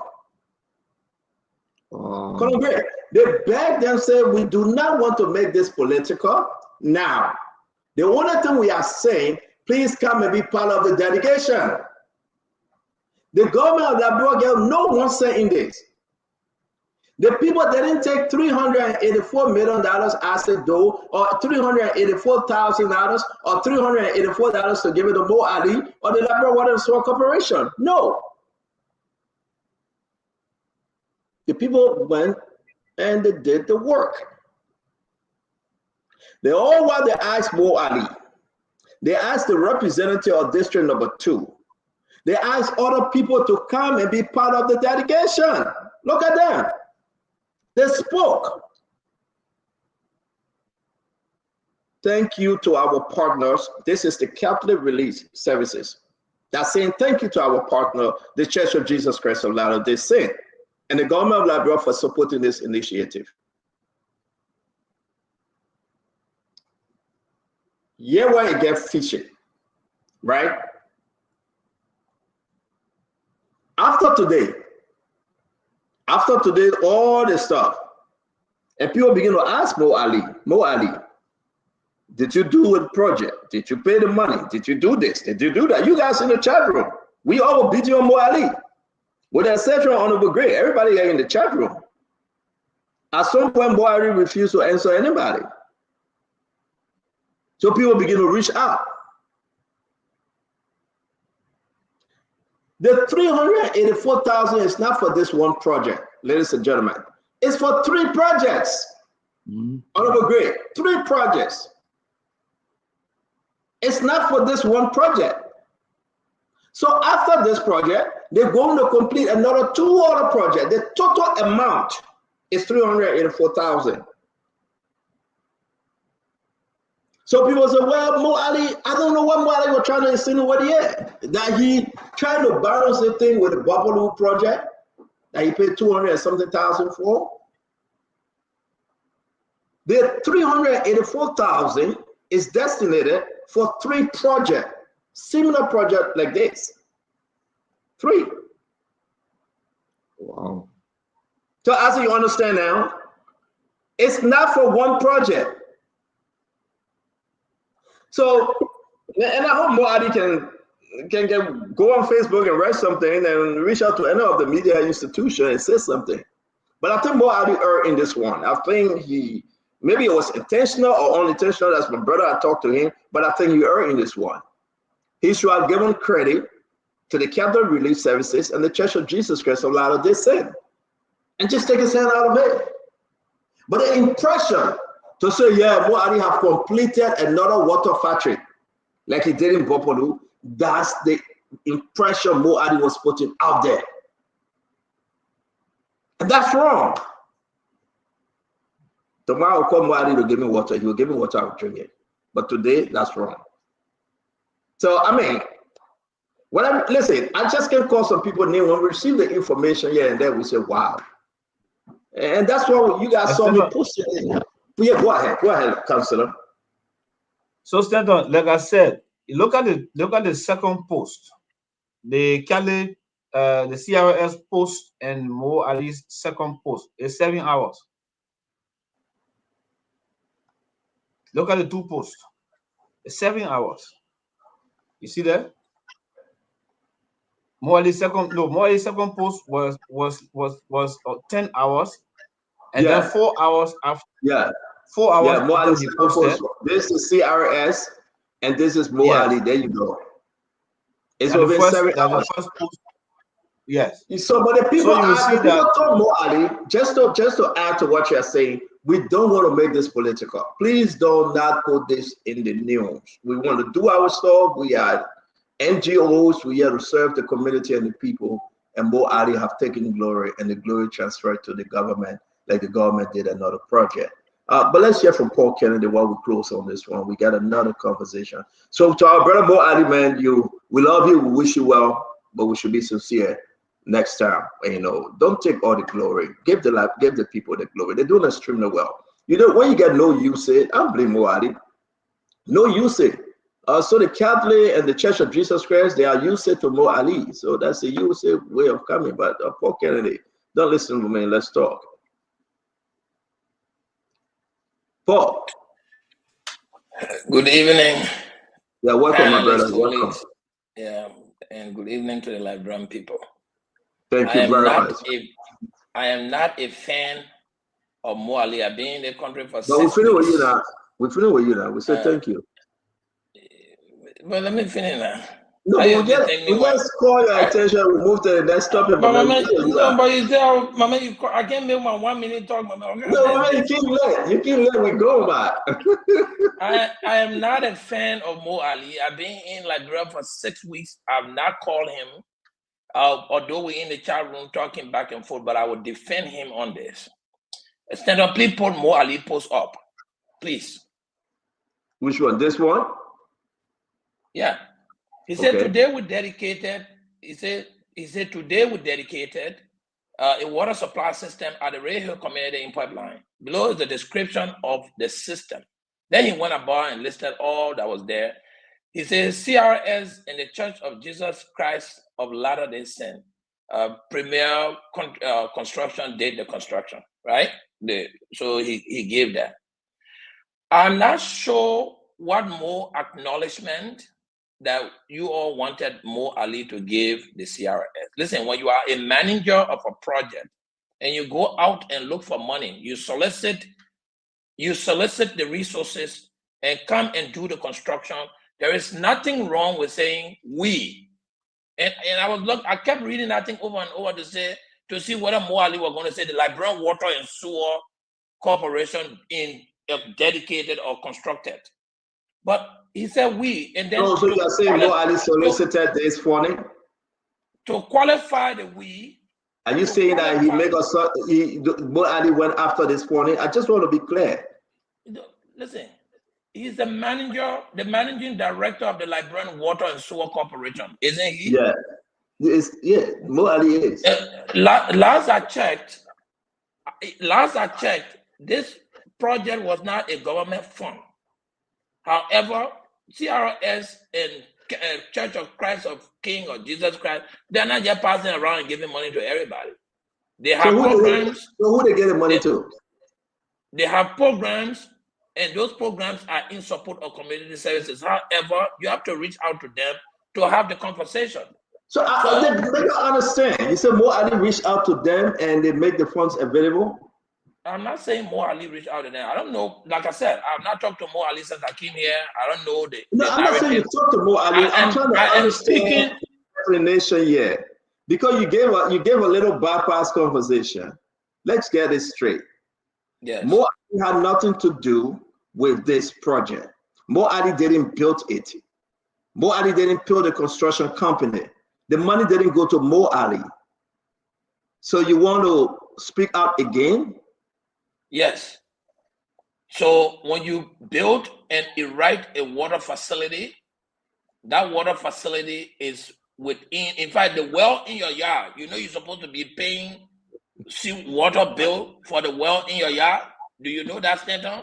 No, I don't have one in my yard. There is no well in my yard. If you put a borehole in your yard, you should be paying water and sewage bill, water bill for that borehole in your yard under the Liberian laws. But who gave you the consultancy you're doing right now? Honor the water and sewer law. But who gave you the consultancy? I gave myself the consultancy on my phone. Let's talk. But let me finish. Other door, I'm not like you. Hey, but you can't make it personal again. Other door won't be personal, so let's be personal. No, Paul, okay, let's move on. Like you. Paul, continue. Let's come back to the issue. Let's Let's come back to the issue.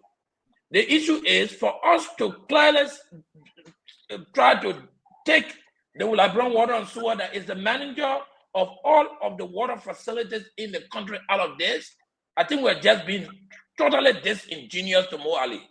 Okay. And if you think Mo Ali is the one who gave me consultancy, then let it be. I'm a Nobody talk about Liberian. consultancy, No, man. Let's move listen. on back. I am a Liberian. I'm Okay, qualified Paul, to get any let me consultancy in do the for a country. minute. Let's move on now, back. Because the major joke when you buy, you trying to No, get you can't personal joke. here. You can't come to joke. Okay, my man. Let's move on. Then you try All to right, personalize bye. the conversation. Oh, okay, It let's needs to move stop. on. All right, thank you very much, Paul Kennedy. Let's move on back. My man, consultancy is not a bad thing. Can somebody give me consultancy too, please? I want Thank you. consultancy. I want work with I said you will need poor help in Maryland, though he didn't No, win but I in need a man Buffalo. help now. Though you didn't win in Buffalo, you will need his help in Maryland, please. Okay, so The let's move. man of my brother, he got my help. Don't worry. How would it maintain help for you if you can't win in Buffalo? It hasn't taken help for any one of you. They will beat me. All of you are defeated candidates. How will I go to any one of you? The 4-time defeated candidate, the 3-time defeated candidate, the 2-time defeated candidate, the 1-time defeated candidate, and the 1-time Akaris grade defeated candidate. Why would I say though ask you guys for help? But let's move on. It's not a because he will conversation learn now. from our mistakes. Because he will learn from our mistakes. Exactly. Simple. That is the reason why he should be Your grades of asking. veteran 2 times. We are experienced. I do not. I'll be the Donald Trump here. I do not want to learn from a POW casualty. And you know, when it comes to the political life in Liberia, you guys are casualty. I don't entertain political casualty. Okay, so let's move on. Again, guys, I did somebody phone. Can we meet, please? That's what the country has where it is now. I disagree. That's what the country has where it is now. Yeah, because we casualty. We were the people to be there. That's why the country is the way it is.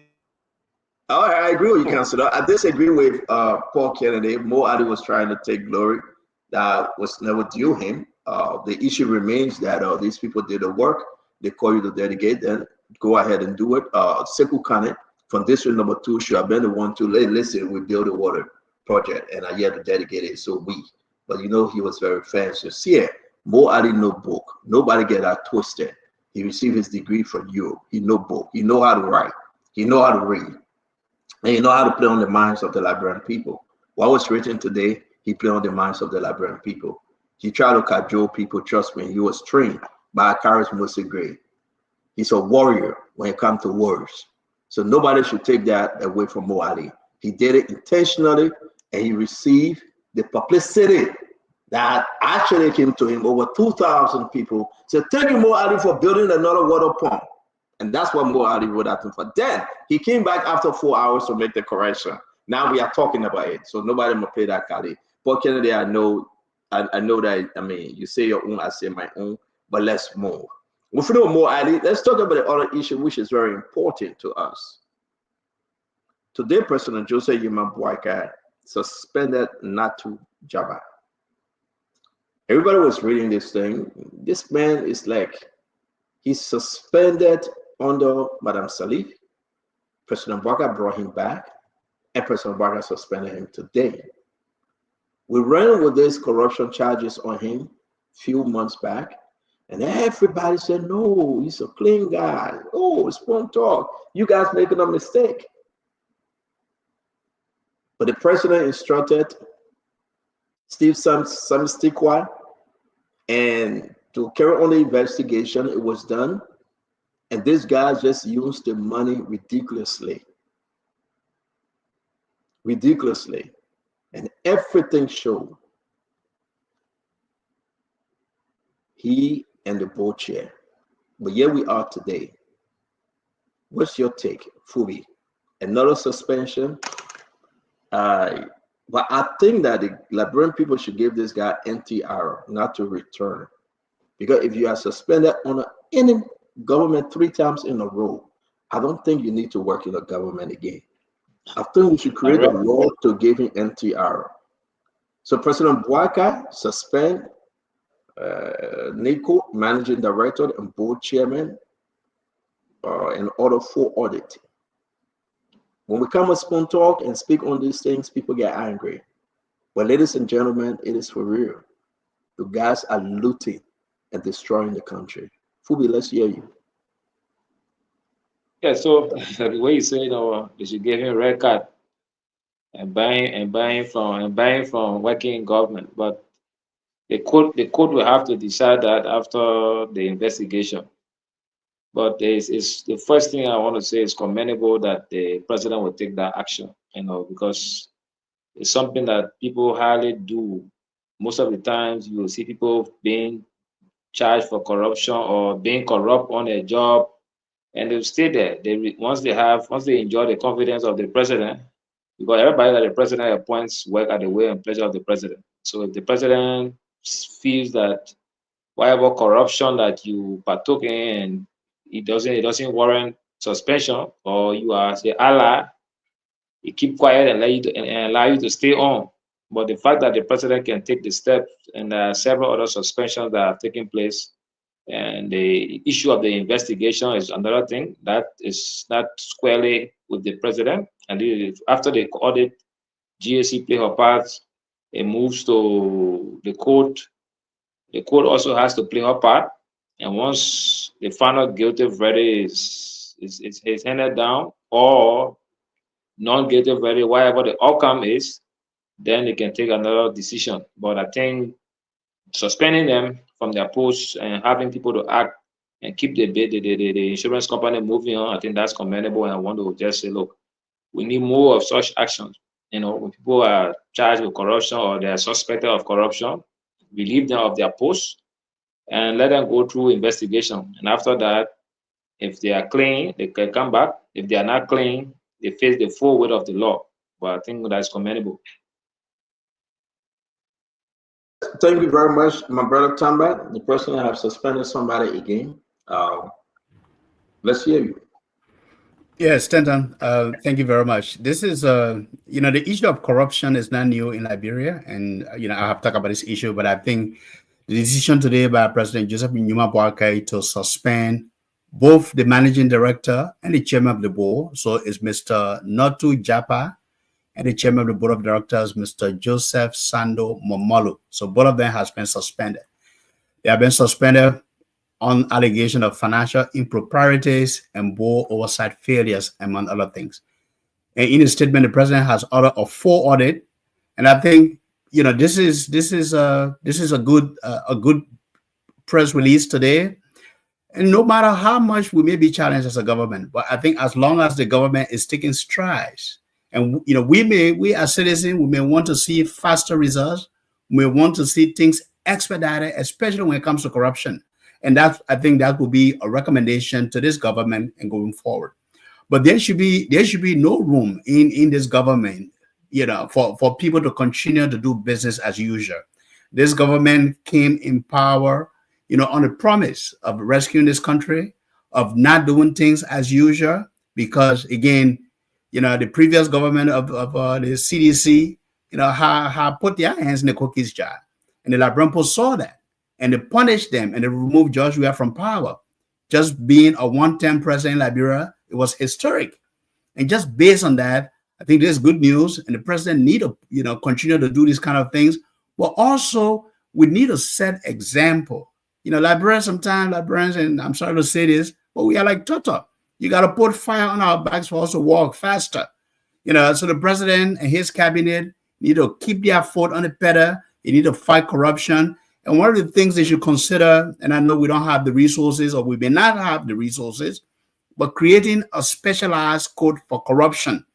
Because again, almost across various or many government functionaries, there's issues of corruption that have come to light over the last year and a half in this government, and the government is fighting corruption. But having a specialized court dedicated to prosecuting these kind of cases, to expediting them and setting an example. And if they are found guilty, let the law take its course. And I think that's the best way to stop corruption in Liberia. Thank you, Stanton. Thank you very much. Asido, man, you know about this guy very well, man. Not to. What's going on with him? Is that a bad luck? Every government he's caught in the act of corruption. Well, I don't know if it is squarely on the gentleman who was suspended or those who were suspended. I think this whole thing, you know, brings into question the president's own sincerity and his ability to take correct decisions. Listen, when this government came to power, we were told that they were doing vetting to bring the best people in government. What happened to that vetting process? How are we having one of the most corrupt government after the vetting that we heard about? Oh, there was no vetting? Was that a continuation of the false statement? So it actually brings the president's sincerity into question. How does the president take decisions that are measured? Who's taking those decisions on his behalf? Didn't they go through all of these vetting processes to ensure they brought on board the best, the brightest, those with the moral standing? How come we are having this corrupt act every single day? So I don't think it's about the people, it's about the encouragement. And I beg the pardon of someone talking about, oh, the people came to government, it's a good thing. Man, do we have any corruption allegation around LTA? What happened to that side? Corruption ain't there? Any allegation? So that one to LTA, that allegation is not there, right? The only other places where they're fighting corruption, not there. Listen, you can have the truth intent of things. You can. You just can. If you will have, since the beginning of this administration, we've been hearing about LTA, millions of dollars being given, no accountability, no one is asking questions. What about it? What exactly is about it? So, my brother, it's just, again, the showing, somebody wants to show like the top, they're doing something deep down in their conscience. They know they ain't doing anything. They know exactly what is going on. So the government is called, come and steal and get suspended and go. So you come, you steal good, they suspend you, you go, you sleep. That's it. That's the end of the story. Nobody goes to court. Nobody does anything. This is a charade. Thank you very much, Alcido. So this is not to Jabba. And again, guys, those of you that know him, know of him, ever view him, he has some major allegation on the Madam Salif government, and again, Unity Party government, and he was suspended. He and other folks, but those people, including him, came back and started working under the Joseph Yimabwaka government. And people were puzzled. People were concerned. Gonna agree. People are concerned and say, but why? How can the president fight against corruption and bring these guys them back? So some serious major allegation. And he proved himself. He proved himself. So we raised this thing on this show. When the information came out that he was using the money lavishly, going and getting 6,000, 12,000 United States dollars and moving himself around. People say, oh, Spoon Network behind everybody. Oh, Spoon talk loud on the man. But look what happened today. Colonel Gray, let's hear you, my man. This is embarrassment. Well, Stanton, Ghana didn't just jump up out of the clear blue and start being a progressive country. People pay for their crimes. Liberians, we don't reward people justly when they commit crime. So any new government come, as long as you have what we call network, you get in. Who knows how not to get back in the system? Could be closer to a family member or friend. I mean, we all will need those kinds of contact. But if we're prosecuting people and we establish a bureau of crime that is effective, where before you get a job they should do police clearance or do a background search, a lot of the people that are in government today will not be there. But you see, this country we call Liberia, everything you touch anybody is somebody's friend or family or so on and so forth. And we'll continue to follow that pathway. We've been crying this cry for 177 years. not small time there, my brother. They will say I'm not getting result. They will suspend. This president, at least this government has taken one step ahead of CDC. You not even here. Forget about suspension. You not even here.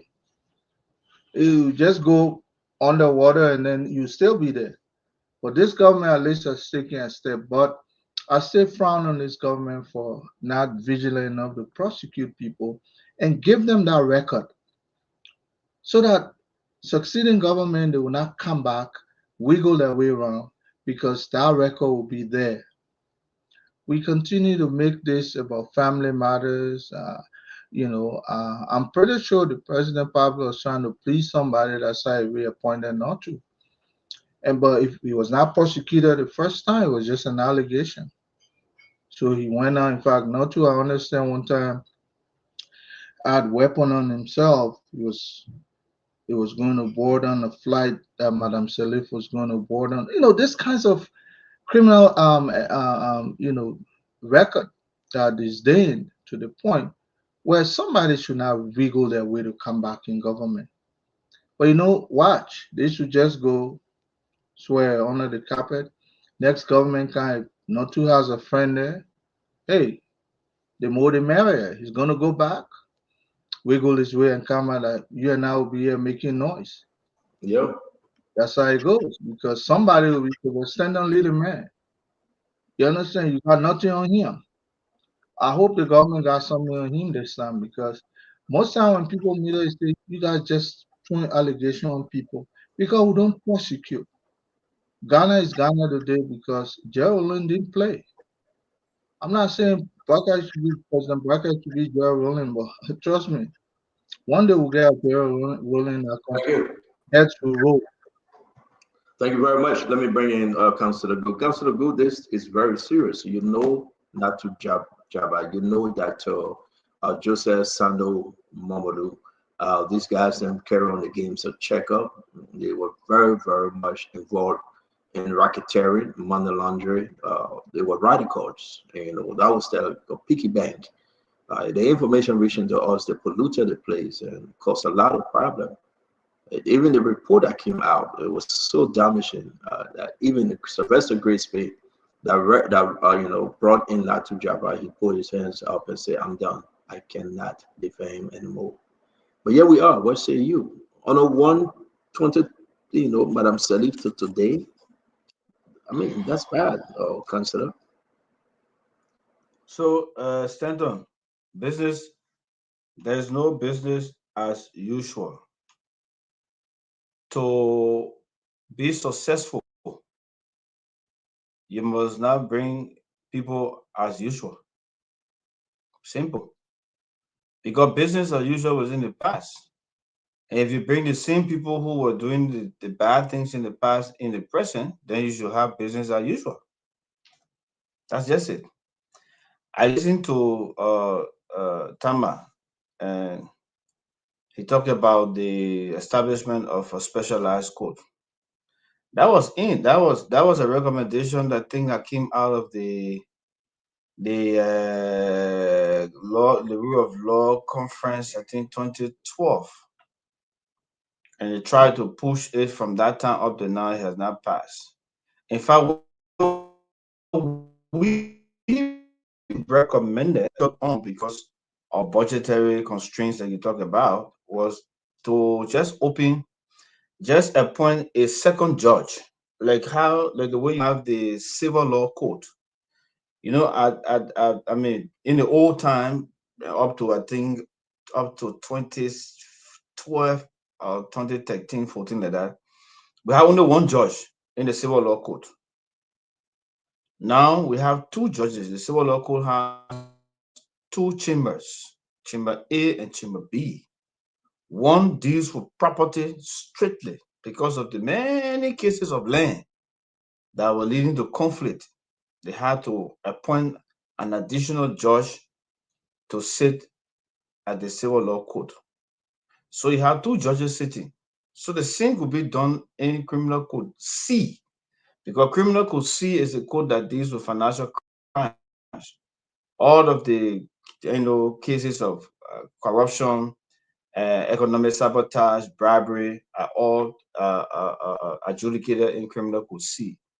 So a second chamber could be created the same way they did to civil law code, to give that chamber strict authority, jurisdiction to hear all cases of corruption. It will help, and it will ease the issue of budget and budgetary problem. So to close to say, Stanton, it's a good thing to suspend people. Very good to suspend them, but we must move one step further. That when we suspend, then we must submit them to investigation immediately. You see, when the iron is hot, that's the time you beat it to get your knife out, to get your colors, to get your spear. You don't wait for the iron to get cold, because in Liberia, they say Liberian news are 7 days. Right after 7 days, my brother, the news die. So the time to beat the iron when it's hot, action has been taken, turn it over immediately for criminal investigation and let them be prosecuted. When you take that step, then people will know that business will not be as usual. And when you do it today to NACO, do it to other areas. Don't be selective. That can spoil our governance structure. We can be too selective at times. Some other people are Thank you. untouchable. Other people, yeah, you go for them. So let's just be direct. And again, President Boga can do a lot. Yeah, he can do a lot. Thank you very much. Age and everything, he can do a lot for that country. Just and the problem is that, Councillor, before we go to my brother Paul Kennedy here, we still get LTA. Have anyone asked about Bill Maggie Jones from the finance ministry? The allegation of corruption into the contract that was given to his brother company. What become of that? What about Abdullah Kamar from LTA? What become of that? Let's go down the line. Let's ask question. The GSC report is out. The LSCC first quarter document is up. Who's in? Who's out? What were the recommendations?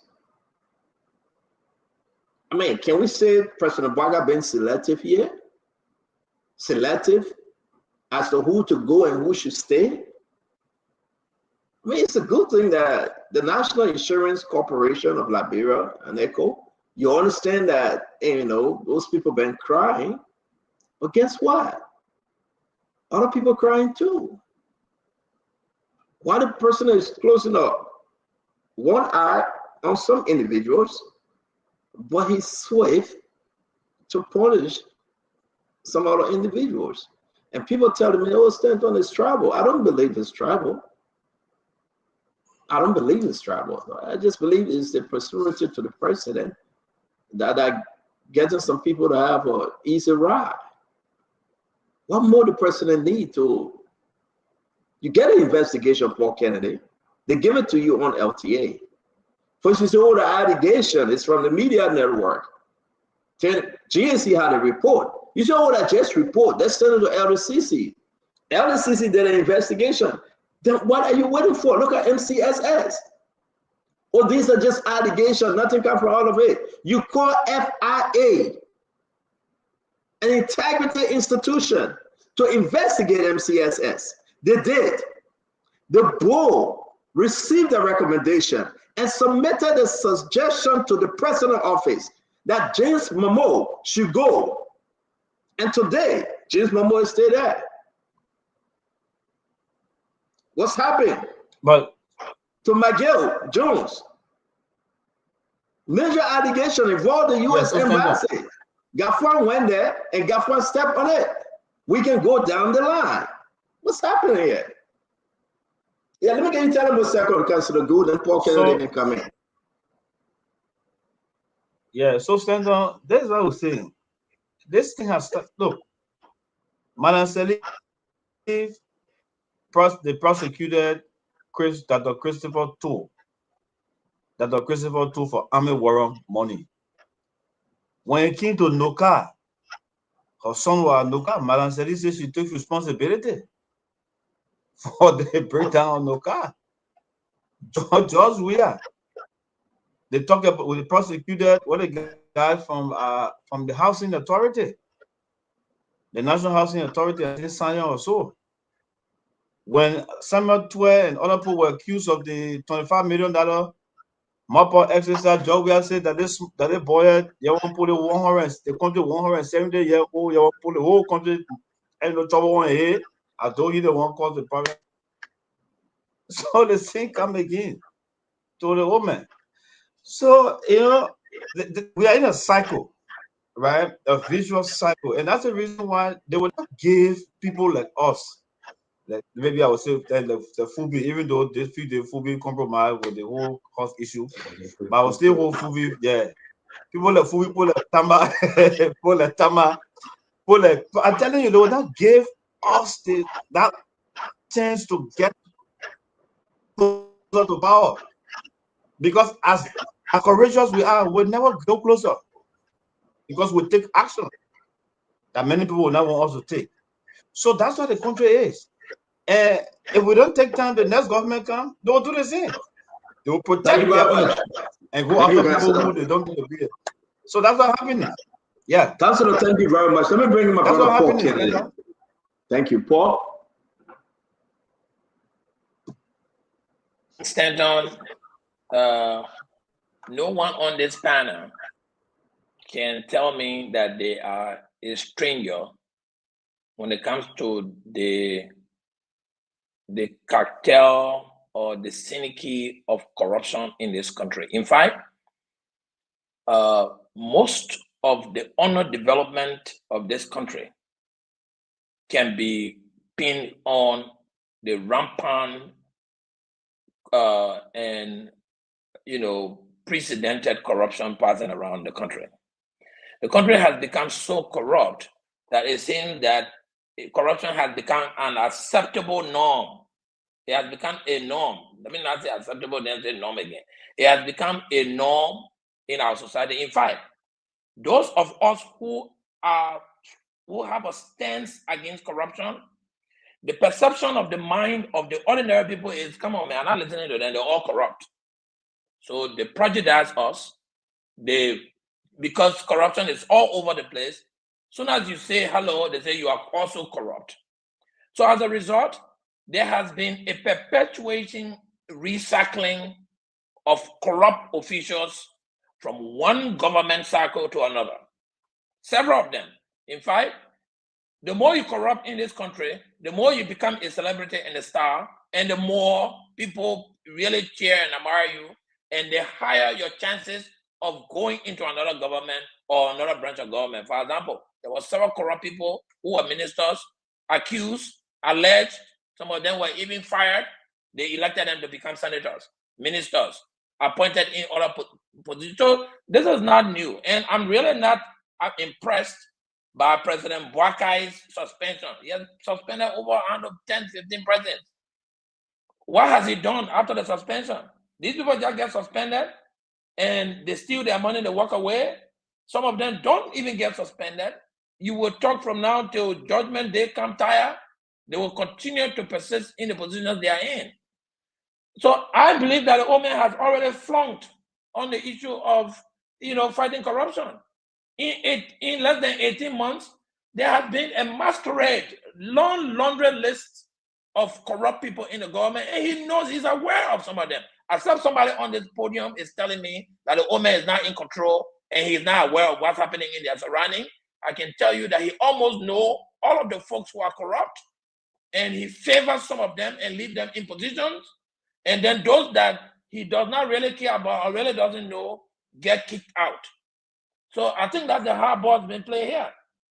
It is unfortunate that the perpetuated rampant corruption in our government system, and this does not only start with Omen Boakai. Let's bring it back from Joseph Jingen Roberts. That's how far back I want to carry corruption, to the extent that a lot of people are just losing hope. Ellen Johnson came to say corruption was the vampire. In fact, it was public enemy number one. She made a whole lot of noise about it, And at the end of the day, when corruption overwhelmed her, then she came back and said, corruption is a vampire. President Barker ran his campaign primarily on corruption. How he will make sure that corruption's hindering our health systems, our development process. When he come there on day one, he will battle corruption. It's over 400 days now. He has done nothing about corruption, but removing people who he does not prosecute. You know why corruption will So let me hold you right there, Paul. People are being removed from position and not prosecuted. Paul, let me hold you right there. Let me ask you. Now, I mean, they are not going anywhere. You can take $500,000 and guess what, Paul? You eat it, they suspend you, you go sit on the grand so you chill. You can take $1 million, you use it, President Barker says suspend the man, you go sit on the Cape Man, you chill. That's the order of the day, right? But what become of Abdullah Kamara? We get the audit report. We have the LDCC document. We have all the allegations against Abdullah Kamara. The president acting like he don't even know who is Abdullah Kamara. The president is behaving like he never met Abdullah Kamara. The president is not even concerned when you talk about Abdullah Kamara. What's your say? Nothing will happen to Abdullah Kamara for the next 6 years. Abdullah Kamara will enjoy the confidence and privilege of this government. Abdullah is a fundamental supporter of this government. How do you think the government got money to run some of the campaigns they ran? So there's a whole fleet of patronage in this country where when you run campaign, those people who finance your campaign process get to benefit from what's going on. I think Abdullah is my big brother. He's a good old friend of mine, right? And to be honest with you, he is not. Stop pointing your finger to Abdullah alone. Look around you. The corruption thing that came about double jalad from LI, what happened? Did it go anywhere? No. We will take it step by step. I asked you about Abdullah Kamara. No. We got listen. No. We wouldn't listen. I asked you about Abdullah Kamara because this is long overdue. Listen. So let's take it step by step. Your take here. You're saying that everyone's long overdue. The GSC submitted a long list of people who were, accused of financial malfeasance, malpractices, whatever the right English is. They were sent over to LACC. LACC has recommended to the president for steps and action to be taken against some of those people. What has happened? Very few of them get suspended. Look, corruption is not only when you take money. Even financial misapplication is a form of corruption. You know that? So that whole blanket statement of corruption, somebody sponsoring $195,000 to renovate an office space. You don't think that's corruption? When the JFK cannot get medicine to rehabilitate money to rehabilitate some of their services, one man office is being renovated for $195,000. $196,000. Thank you very much. Exactly. Listen. That's the corruption issue. No, we will not leave it. We're not leaving. I can never leave it. I mean, we have to fight it. We shouldn't be discouraged. We shouldn't say we should leave it. If President Barker chooses not to act, the very legislature used 17 yeah, but million. let me finish that. Let me finish, Paul. If President Barker, used 17 million. Poor candidate, let me finish that. If President Barker failed to act, it doesn't mean that we should leave it. Again, we'll catalog. Again, we'll go down in history and say, yes, we spoke about it. And tomorrow we'll remind the people and say, no, the president didn't do justice. This is Abdullah Kamara. Today, the president saying, go home. Not to Jabba. He said, go home today. Suspended him. Look at what we are saying here. Abdullah Kamara, Liberia Telecommunication Authority, acting chairman. He's still acting. But guess what happened? When the people presented to President Joseph Yema Bouaka that these are allegations against Abdullah Kamara, from the report, the president said, let's wait for the audit report. When they presented the audit report, the president said, let him go to LACC. He went to LACC. They invited him. LACC came up with the recommendation. The president said, I don't see the document yet. I mean, how can we, councillor, defend this thing Phoebe Henry, what's going on? The president cannot be cherry picking yet. The fight against corruption is the fight across the board. The president, LRRC, we were talking about Abdullah Kamara and LRA. LRRC story came up. The president suspended Patrick Woolsey. We were talking about Abdullah Kamara and LRA and Bill Mike Jones. Now guess what? No cow. Story came up. The president suspended Swakoko Dennis. We can go down the line. We spoke about Natu Jaba and LRA, the MCSS, millions of dollars. The president suspended Natu Jaba. And the Liberian people need to hear this. Somebody new will come out tomorrow. The president will suspend that person. But he will allow, he said nobody for LRA. He said nobody for LTA. He said nobody called Bill Maggie Jones because Gafran is protecting Bill Maggie Jones. So what's President Walker's problem? Oh, you know what? I want you guys, this is embarrassment, you know, for the president to say, well, I see Abdullah Kamara. The president asked for audit report, they give it to him. The president asked for LDCC report, they gave it to him. The president went and said, you found some kind of report. They said looking for it to give to the president. The president said, are you kidding me? I said, let's hear you answer briefly. 30 seconds, I got to talk about the Commission of Good Governance Commission on Larry Tuba. Something bad is happening there. We need to discuss it tonight. And we'll also talk about this guy that taking over 3,000 United States dollars to the casino every night, 50-50 casino. He's spending the money every night. Then he complained against the casino that he's not winning. He's taking money. He's a government worker. Can you imagine taking over 3,000 to the casino, 50-50 casino every night? Then the man turn around and call the lottery authority and say, I come here to play, I'm winning. And the lottery authority called the casino owner, and when they showed them the record, they said, my man, where are you taking all the money from? How can people be so stupid? The man is working for nothing under $1,500 a month. But there's a man that's taking over $3,000 every night to the casino. And then he complained on the casino and say he's not winning. I will call his name to you. As a close us on this topic with the president and this suspension thing, I think it's well, Stanton, from the day right after the inauguration, if you can mute your mic, Stanton, your feedback.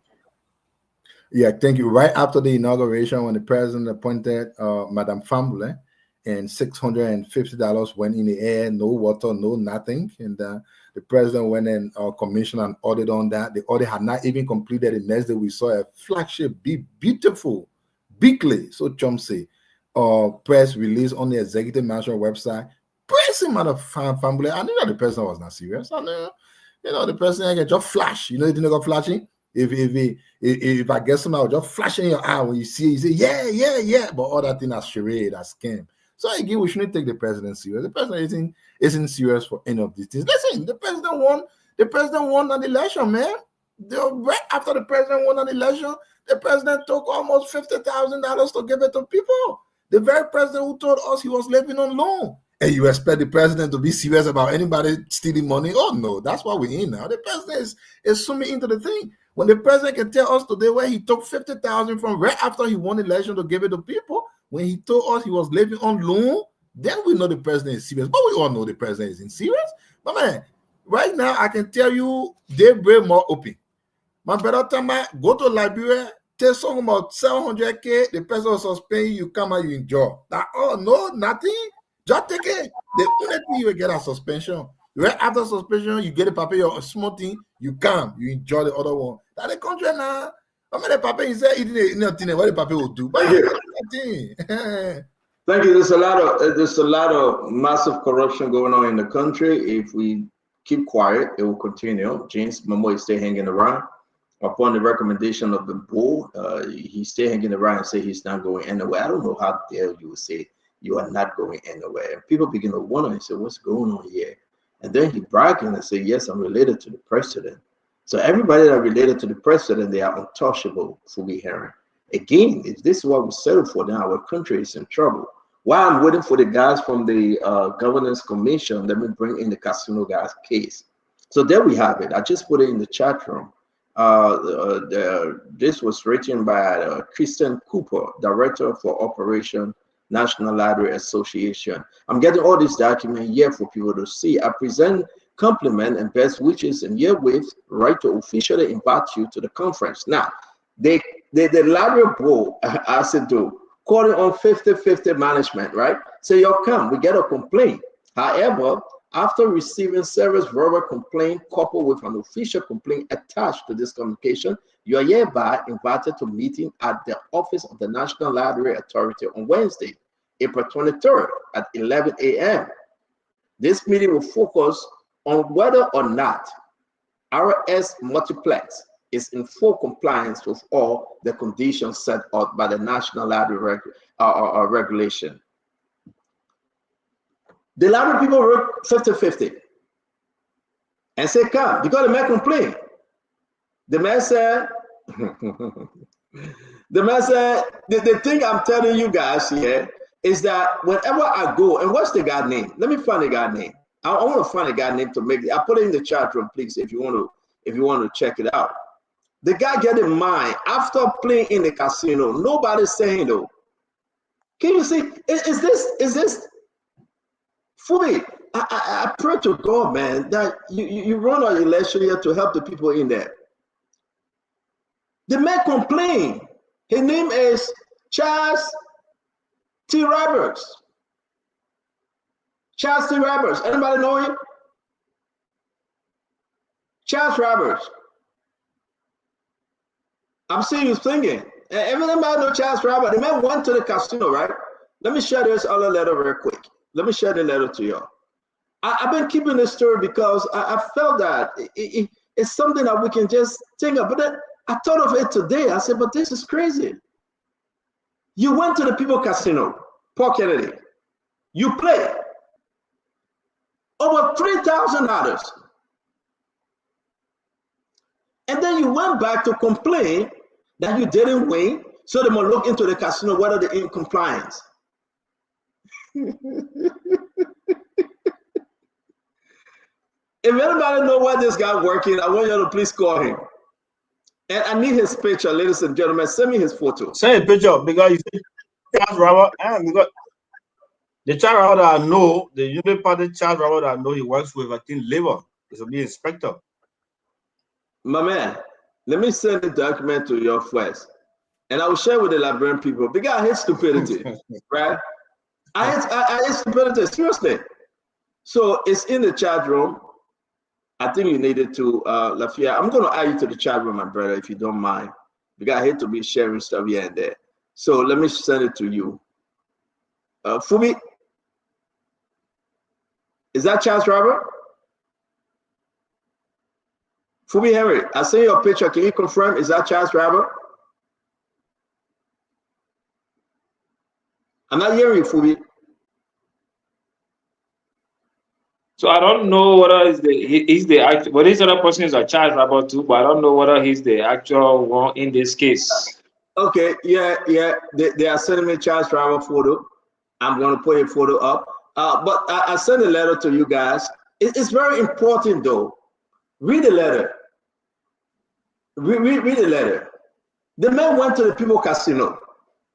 The man played, and I brought to put all the casino document up. They play, they win, the losses and things. And after the man did all of that, I said, you read that letter? Then the man turned around and complained. He complained. And he said that he's not winning too much. I mean, what kind of government, how did we hire these people? How? Peculiarly. How we hire these people?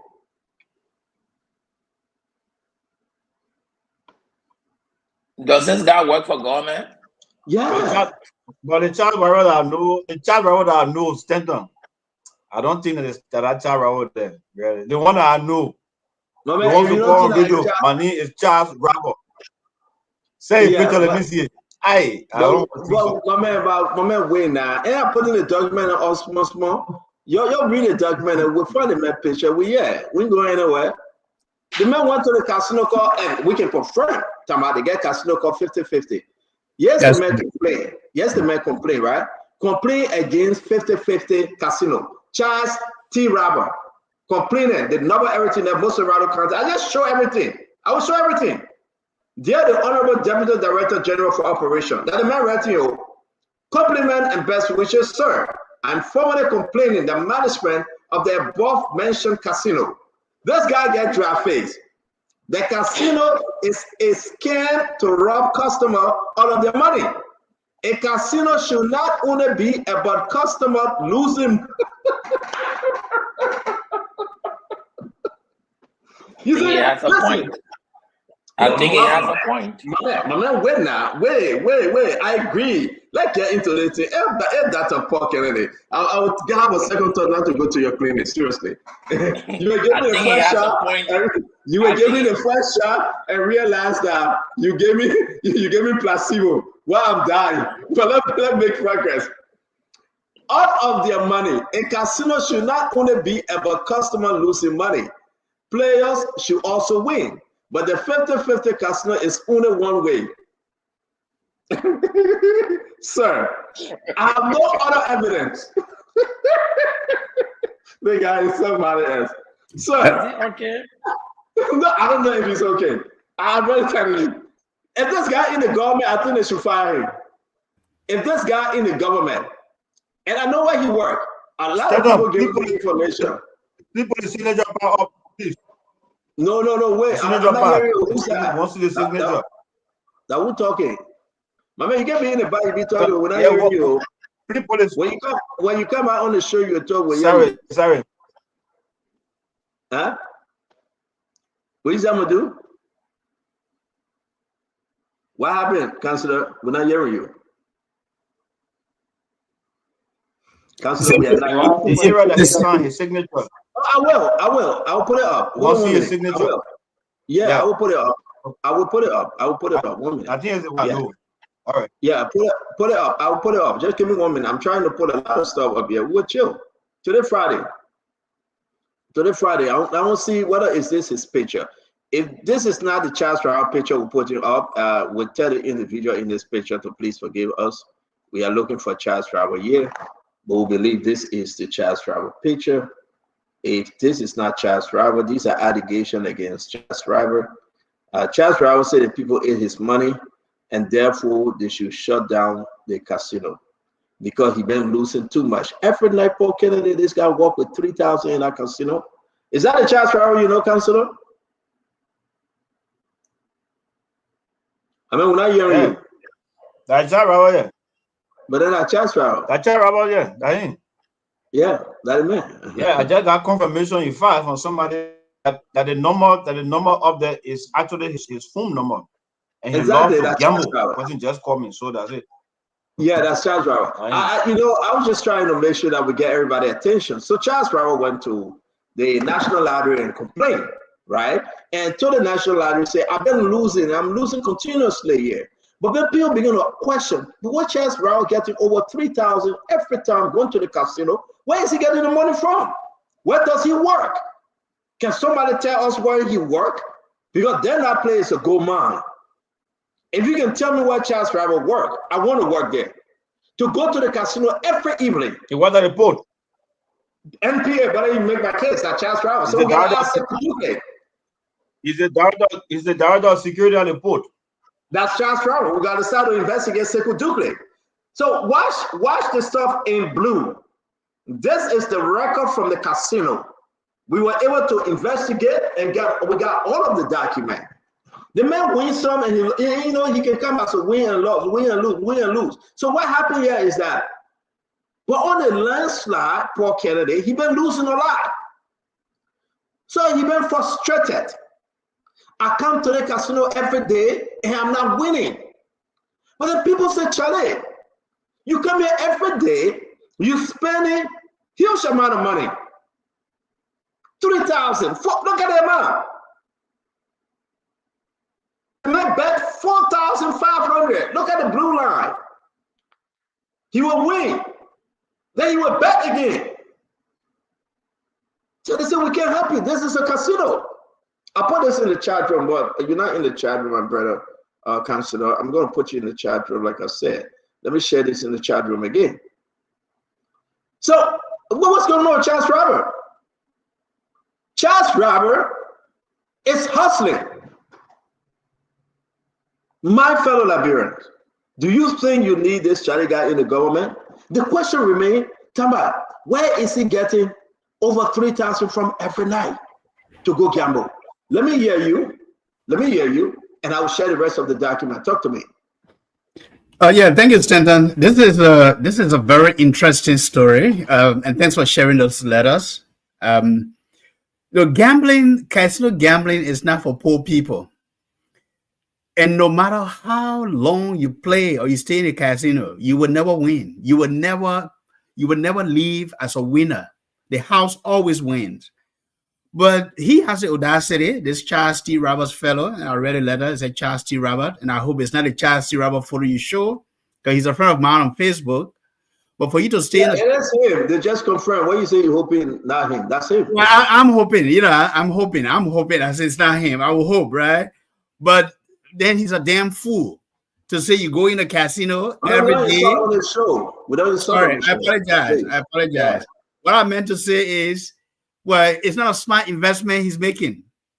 For you to take $3,000 night in, night out, even if it is once a week, even if it is once a month, you go in the casino 5 p.m. through 2 a.m. in the morning, 7 to 8 hours, and you're not winning, and you can't walk away. It is not a wise investment, and it's not a good use of his time. And then the second thing you raise is that, where is he getting that money? Look, I don't know him too well to say maybe he has a business running, but for you to be blowing 3,000, on a weekly basis, or I don't know the time frame he's using that money. Then there has to be somewhere he's getting money, or he may have some partners he's working with. I don't know. He may have some people he's in a clique with, and they are giving him the money to go, and increase their chances. I don't know, but it is not. It's really a poor investment that he's doing. But to raise this issue with a relevant authority, but in the letter of response, it said they have heard verbal complaints, and now they have a written complaint from Mr. Charles T. Stevens.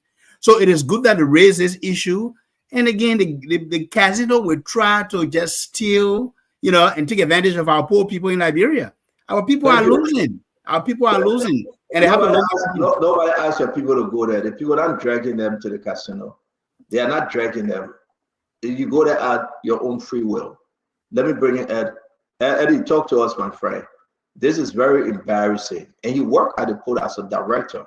Where does he take the money from every night to go to this port and spend over 3,000 United States dollars? That is serious concern. So we shouldn't sugarcoat it. And you are asking for the signature page, Counselor, before Ed come in. Yes, the signature page. The man signed. He signed. He signed on this thing as his, something. Metro at 11,000 or 12,000 customer win jackpot every week. This is serious and need to be addressed by your office. Can you imagine? Where we got these people from? Eddie, talk to me, man. This is embarrassment. You talking to me? Yes, please. Come All in. right. Hey, man, Stanton. To be frank, this culture of impunity, somebody like President Boakai will not be the one to eliminate it, because by nature it's not. I don't think it's a hardcore guy. I remember when they went to court, might have been 2017. But are we talking about Charles Robert? Yeah, I'm just telling you. Okay, so you know that we're on the casino guy, right? Because he works there. He works at the port, and some of these guys are the ones they need to make living example of. But I'm telling you that the president himself, by nature, will not prosecute anybody. Take it or leave it. So this kind of people, I will appear like we're making, just serious noise. But I can tell you, if you had a very, very stern president in power, a lot of these things will not be coming up. Matter of fact, gambling like Brenna has become a culture. They take the poor people money and go gamble, and who getting rich? The foreigners who set up those different casinos.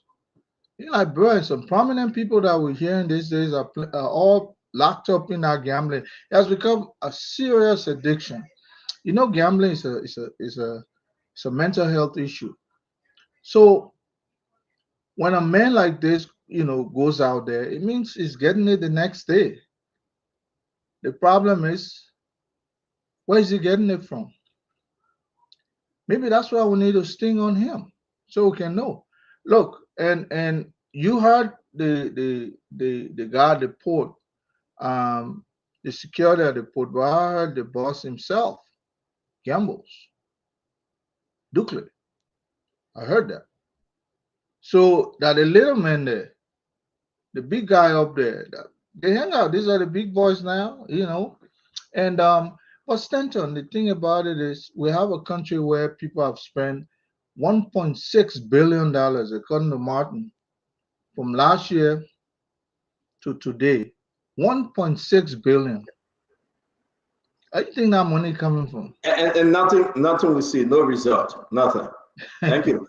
Yeah, thank you. I want us to run with this real quick because we got to talk about the governance commission. Let's hear you, Charlie. Fubi, did you speak on this, Fubi? Can you please, Fubi? Let's hear you, then we'll go to the councillor.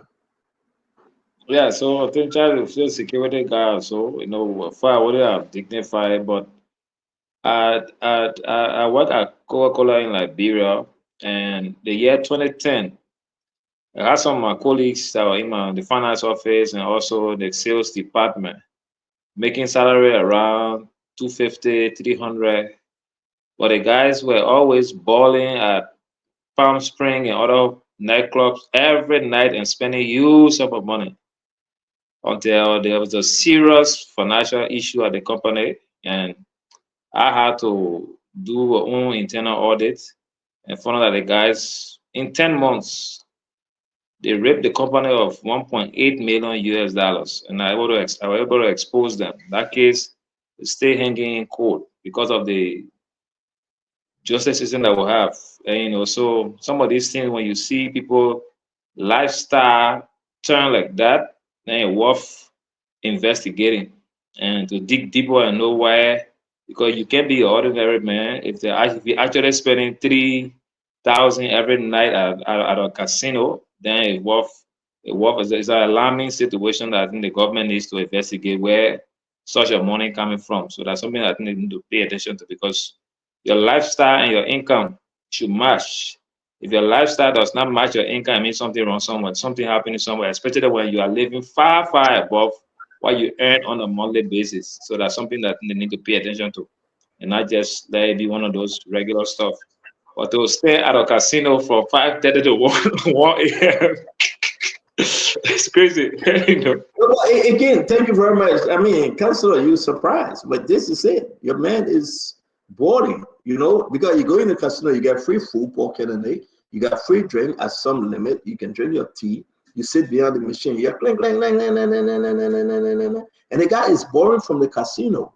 So he walked in with a huge amount of money, right? He played, he whip it, gone. Then you go to the casino people and say, you know what? I'll be back tomorrow. You'll give me 1,000. All your money he have lost, he borrowed another 1,500 to play. And then they give it to him, and then he will come the next day with bundle of money. It raises concern. What's going on here? So then the person, but the NSA got to get involved. They got to watch these guys. Where are you taking a huge amount of money from? I mean, clean bank note, fresh bank note, the ball coming in waves. So our investigation is that what would the Liberia National Library do? Is that complaint a legit complaint? The question will be, must you go there? Councillor. So, Stanton, there's this issue about private life and public life. It's there's a thin line when you serve when you're a public servant, there's no privacy. They will always say that. There are two lives you have to live, either public or private. Private life, you own your own farm, you got your own business, you're running, it's your private life. Anything you do, nobody cares. But once you work for government, whatever entity you work in, anything you do, it has a reflection on the system. So I can understand because I got information that he has this. He was, he was doing business. He used to go out of the country, buy goods, come in, sell, So he was a guy who was doing well, before he got the job. And it is his style. My information is that he likes to gamble. So he had been in it even before he got to the NPA.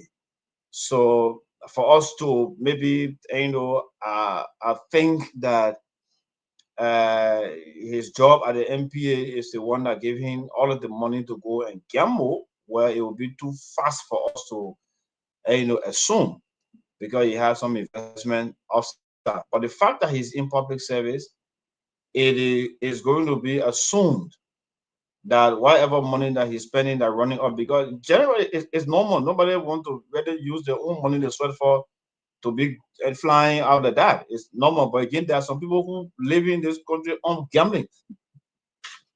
They're doing everything, everything every day. They're gambling.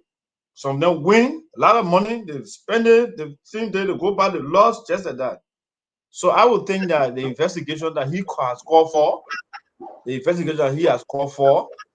will give the government an opportunity if to go in to know more about his standing, his assets, his assets before coming to government, and where he getting some of the money from to be gambling like that. This story will come. That's how it is. When you come to public service, anything you do, your whole story will be outside. Yeah, Yeah, so but we'll have the opportunity. you But I you don't are want to. correct. You are correct. I don't want to judge him. Yes, I don't want to judge him No, now we're and not say, judging you. he No, may be taking no, the money no. for NPA. No.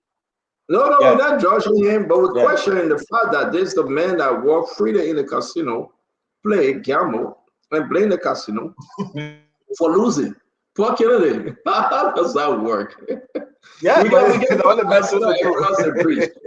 Park Casino across the bridge. I remember somebody, we went to Park Casino, 20-something, right? And people know the story. What happened? We left the person there. We get the person some money and said, "My man, pay away, go." When the person sat down, they played the money. The casino ate the money. The person called, "My man, I will sleep here." So I said, "Okay, sleep there." But Park Kennedy, for God's sake, I got no name. I beg you, talk to me. Look, Stanton, this is an interesting story. I don't get the merit to, first of all, allege that this gentleman is doing anything wrong, and the councillor was right. I think it was either the councillor or Phoebe who said, if you are living above your means and spending that kind of money every weekend, it requires that the Financial Intelligence Agency, if we have one that is fully functioning here. I mean, they say every day the man goes there. They say weekend. Try to set a scheme to figure out where you're getting that kind of money from, because you're never going to win the casino. It's a probability thing. Your chances of winning is less than 0.01. I even know the probability of it. So you go there and you expect. So first of all, you go throw money at it, throw $500 back to you. Then you clap your hand, you think you've been winning. Look, in the state of Maryland where I live, because gambling is so lucrative, the state does not allow individuals to wholly own in a gambling facility. The state owns it, then they let you run it. So you get a percentage share because the state regulates it. Gambling, you can never, the owner of a gambling facility can never lose. It's a win-win for them. You enter in there thinking that you're going to come out with money, you can almost guarantee that you're not going to come out with much. Maybe it will take your money, then it puts more out for you to take. That's how the machine was programmed. So I don't know what's wrong. What's wrong with Charles? for him to be thinking that, he's going, but then it has a psychological impact. In fact, people go to therapists. in many of the U.S., many states in the U.S. to talk to them, to manage them. In Maryland, they got some kind of program called VEP, Voluntary Exclusion Program, where you go and they recondition your mind to stop gambling. Some people can sell all the properties they have to go play, to go gamble. So if this money is for this gentleman, let him go bring all. I don't care. That he partner money and not my money until they can validate that he's taking the money from somewhere. I don't think this gentleman is doing anything wrong. Maybe the community can help him, the society can No, help but we're him. not saying we are not after him getting the money from Paul, but he's suing the casino company for losing. He's not going to win. He's not going to win. That's the but there are terms of references that the people got contract. You're not going to win them. Maybe I don't know who's the lawyer. Did he talk to a lawyer before going to take a lawsuit against a casino? Casinos are organized to take money. That's what they do. They're not going to operate on losses. They got their air conditioning running. They got their betting on. They got 24-hour electricity. Where do you think they're getting the money from? They should be gambling you to loss. Nobody sets a casino or gambling facility to lose money anyway. So he needs to go talk to a lawyer and a therapist. Let me recommend this. The gentleman needs two persons right now in his life. A therapeutic counselor who will manage his expectation, and then a lawyer, a counselor of law to be able to educate. All right, so we want to go ahead and bring in Isaac. Isaac, let's talk. Yeah, let's be quick. I was at the back and I heard someone talking about Charles being a businessman, travels out of the country. I just wanted to be sure on something. There could be many other person whose name Charles, I don't know. But if it is the Charles Rabble, who attended Zion. Isaac, do you know him? Yes, the picture. I'm looking at him and that's what I'm saying. If it is this Charles Rabble who attended Zion University, I don't know if he graduated, whose first job was a security at LPRC, whose first car was purchased by the current managing director of NPA, Sekou Dukle. If this is the Charles, a very staunch Unity Party supporter, it is not a Charles who have business, who travel anywhere. No, it's not a Charles. So this Charles didn't travel nowhere. He didn't get no business nowhere. The first job he did was LPRC security. His first car he got was purchased by the current managing director, Sekou Dukle. If this is the Charles, a staunch Unity Party man, no, I'm sorry. But let's go to the real thing. Start on. There are times we need to be sincere to the country. If all of us on this show can do one thing for me, maybe we could put $100 together and ask for some guys take secret camera in casino and many other places. Start on.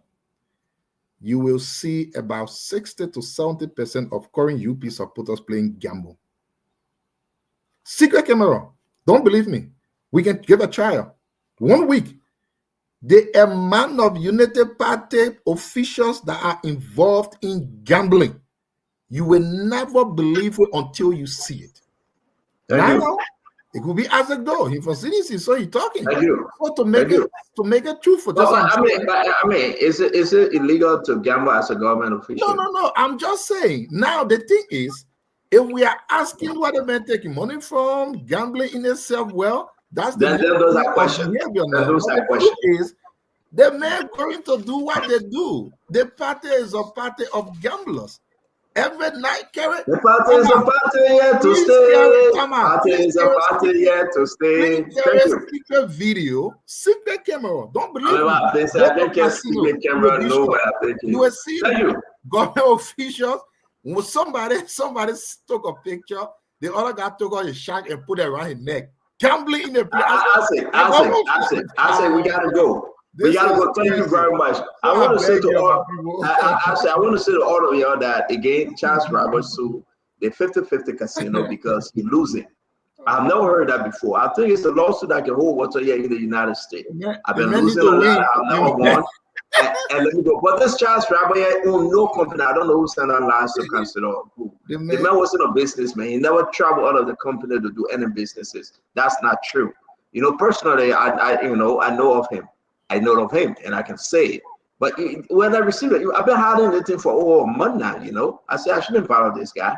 But for him to write, and, you know, and demand justice, like I'm demanding justice here. Then you say, is this guy okay? Justice where? You took the money and went there yourself. You didn't win. Then you want to say that you're making out a win? But I like to say we brush up and close up on good governance commission, or they call it the governance commission. I want to bring in one Daniel Yenswa briefly, and maybe we can have him more. There's a big issue for governance commission on this right here.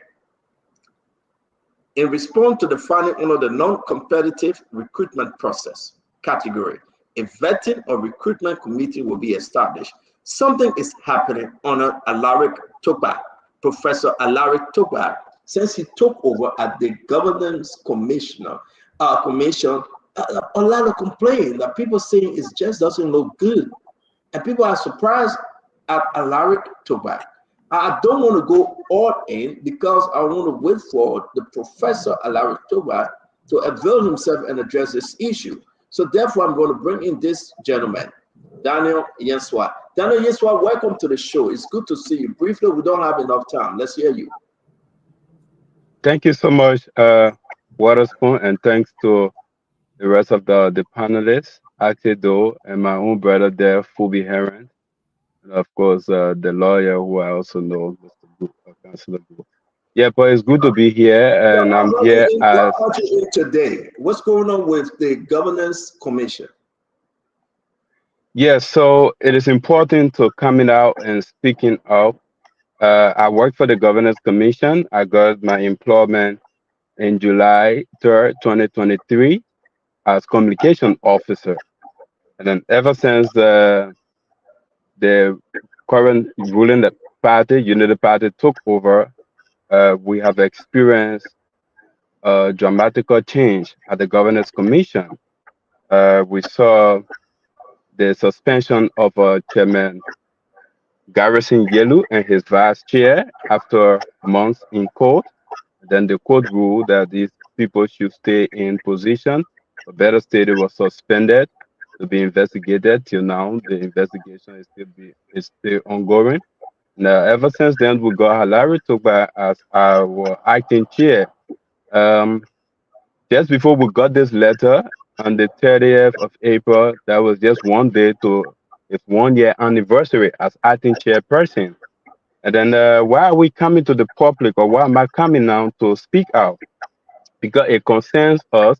And on the 30th day, 67 staff of the Governance Commission received this letter you just published. In fact, it came as a surprise. We got the memo in our chat room, and later, before we know, the acting HR team started to work from 1 minute era to the other and issuing the letter to us. The subject says notification to reapply through competitive recruitment process. And ever since then, we have been in trouble. We thought that we should come in the public, we should engage the relevant stakeholder, a major government actor, so as to addressing this issue. We're talking about over 67 persons at the Governance Commission. And that's why I'm out to talking about this. So real quick, again, I hope you can go in studio tomorrow. I will advise you to do so, that we can have a full conversation. I got a list of all of you guys. Now, I want you guys to reapply. I have the entire list, and I will show the list tomorrow. But you're saying since Professor Alaric Toba took over, a very highly respected man, talk to me. And again, we try reaching out to Professor Alaric Toba. Is this Alaric Toba? No. Okay. Who is this? The reason why I'm putting this up, and thank you for being sincere. What's this individual problem at the Governance Commissioner? You should know him. I want you to call his name. This photograph, I do not know this person at the Governance Commission. Okay, I will maybe because he's wearing some glasses. Good, but you've been there for how long? Since 2023, October 3rd. Okay, I will tell you why I put this person picture up. And if you don't know this person, then somebody want to call and add, again, I will ask you guys to come tomorrow that we can have the full story. The Governor Commission with this person name, let me call this guy name very quick. The picture you are seeing here is Philbert Toole. Do you remember him? Philbert Toole? Yes, yes, I think I know. Yeah, I know Faber too, but he looks different on this photograph. But So this is basically, Philbert start Toole. on So the. listen, what's Philbert Toole position here? I cannot provide details on Faber too. I seen around. I do not know his portfolio. I started seeing around since uh, Who hired him? acting chairman Larry Tupa came in as acting chairperson. So, but basically, I will want to keep to the reason why we are engaging the media institution and stakeholder as aggrieved staff. Basically, we want to identify that there is procedure error on the article on the part of administration to provide this letter to us as employees that were duly recruited, interviewed, vetted, and was certifiedly given letter of employment. So coming back to saying we should reapply, we think there is some procedure error, and that's why we want to keep to it. And out of our engagement is how we have been handling it. So talking Okay. about who came, yeah, I just want to keep to it Daniel because Yeshua.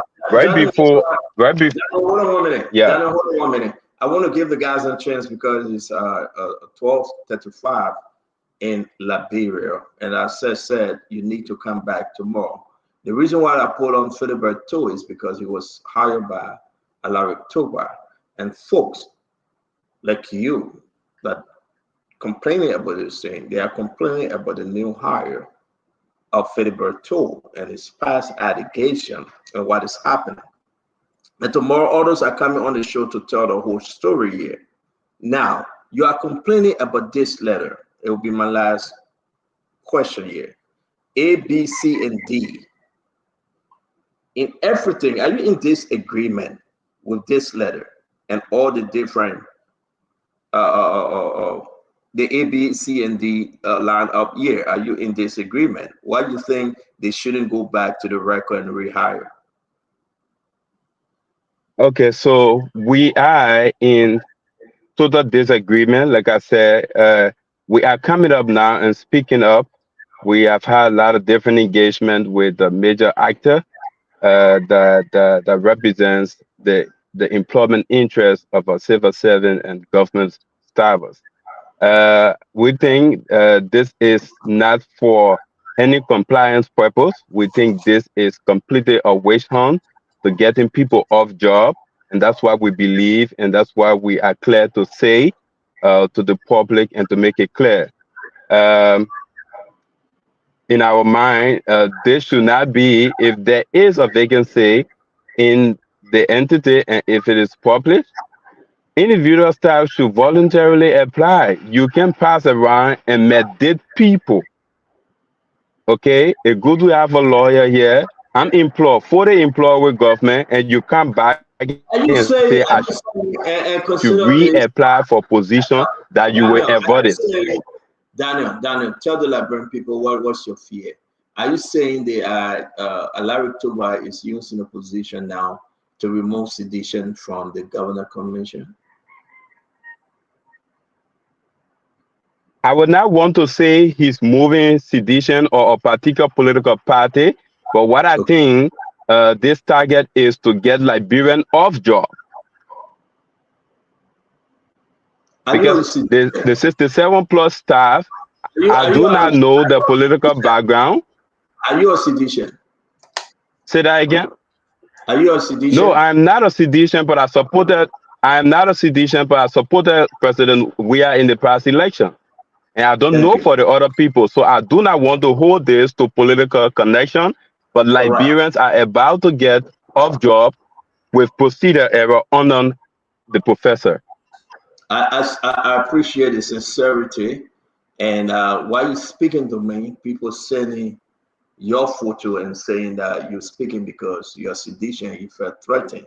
I appreciate the fact that you're not talking about you, but the rest of the group that will be losing the job who you do not know the political affiliation.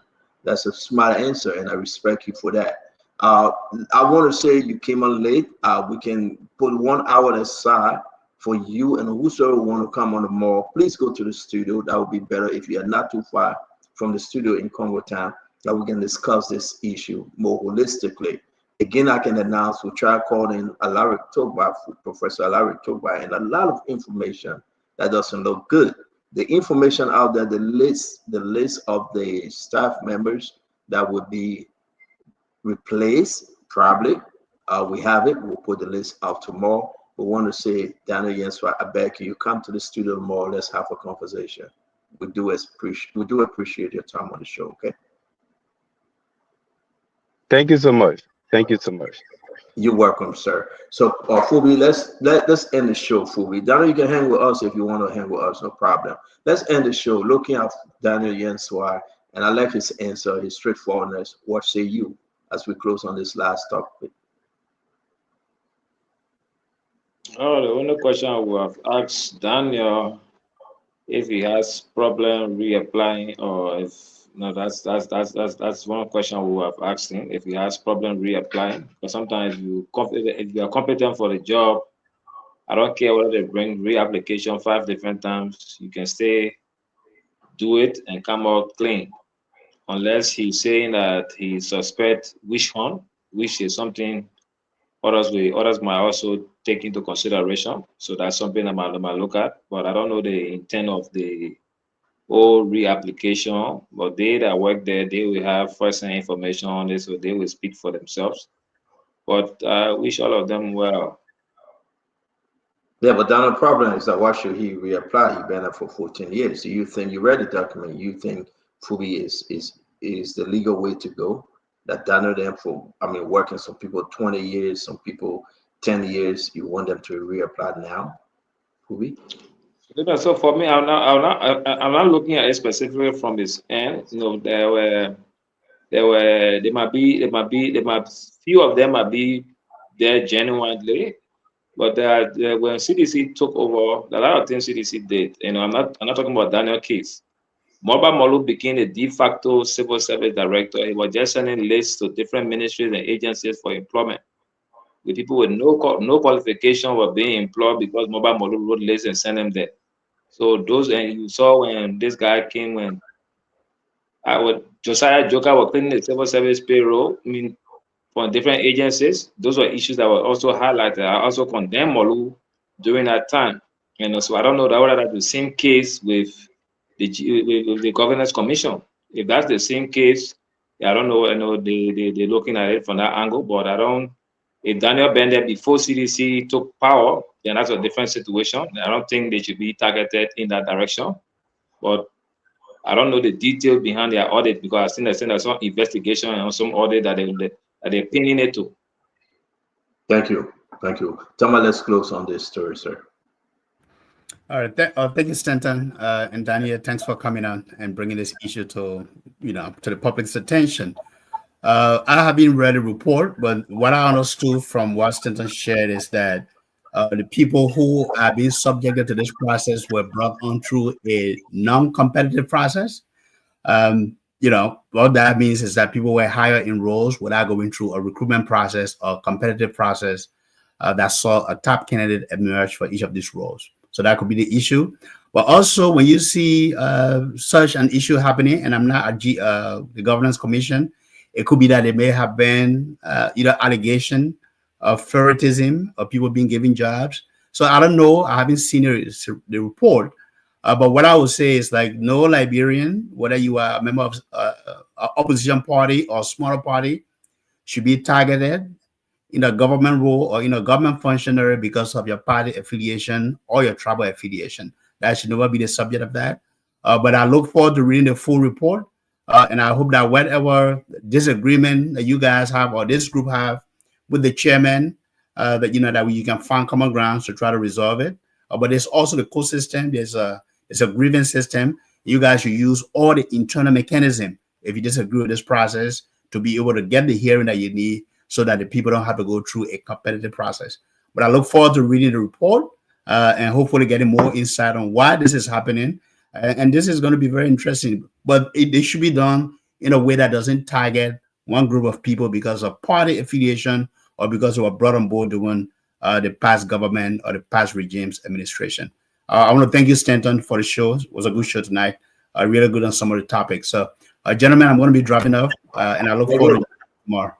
Thank you. Thank you very much. Have a good night, sir. Isaac, Joe. Yeah, so once you were hired before George Weah's presidency, they shouldn't go after you. But after George Weah became president, once you were hired, they should go after you. You know, these are some of the things we keep telling our people. It is one thing for people to come up to pretend like they know what they don't. What sense does it make to tell a current employee go and reapply and come back as employee again? Think about it. If your argument as a manager is that you've done some assessment and you saw some deficiencies somewhere where certain capacities are not built, what will you do as a manager? You establish programs that build the capacity of your staff. If there was a deficiency that you've identified and you ask them to reapply, how are you hiring them? For the fact that what already existed you saw will not come back when the person comes to reapply. So a real sound manager who have actually managed people, not someone that just comes from over somewhere, speaks big book and say the noses all, will know that indeed you need to bring up programs that build the capacities of your staff. Why must people go through this? You go to work today, you are not sure of tomorrow what else comes. No job security. Now people think about it. Are you saying when CDC came to power, they didn't meet anybody in government? If Mobile Molu sent names around to employ people, thank you, Mobile Molu. Didn't someone see Chemetape doing the same today? Why should we be destroying our country on such partisan hate? You listen to Daniel here, who of course I know, you listen to him speaking. Just think about the people he's talking for. Do you think they are dumb? They don't know anything at all?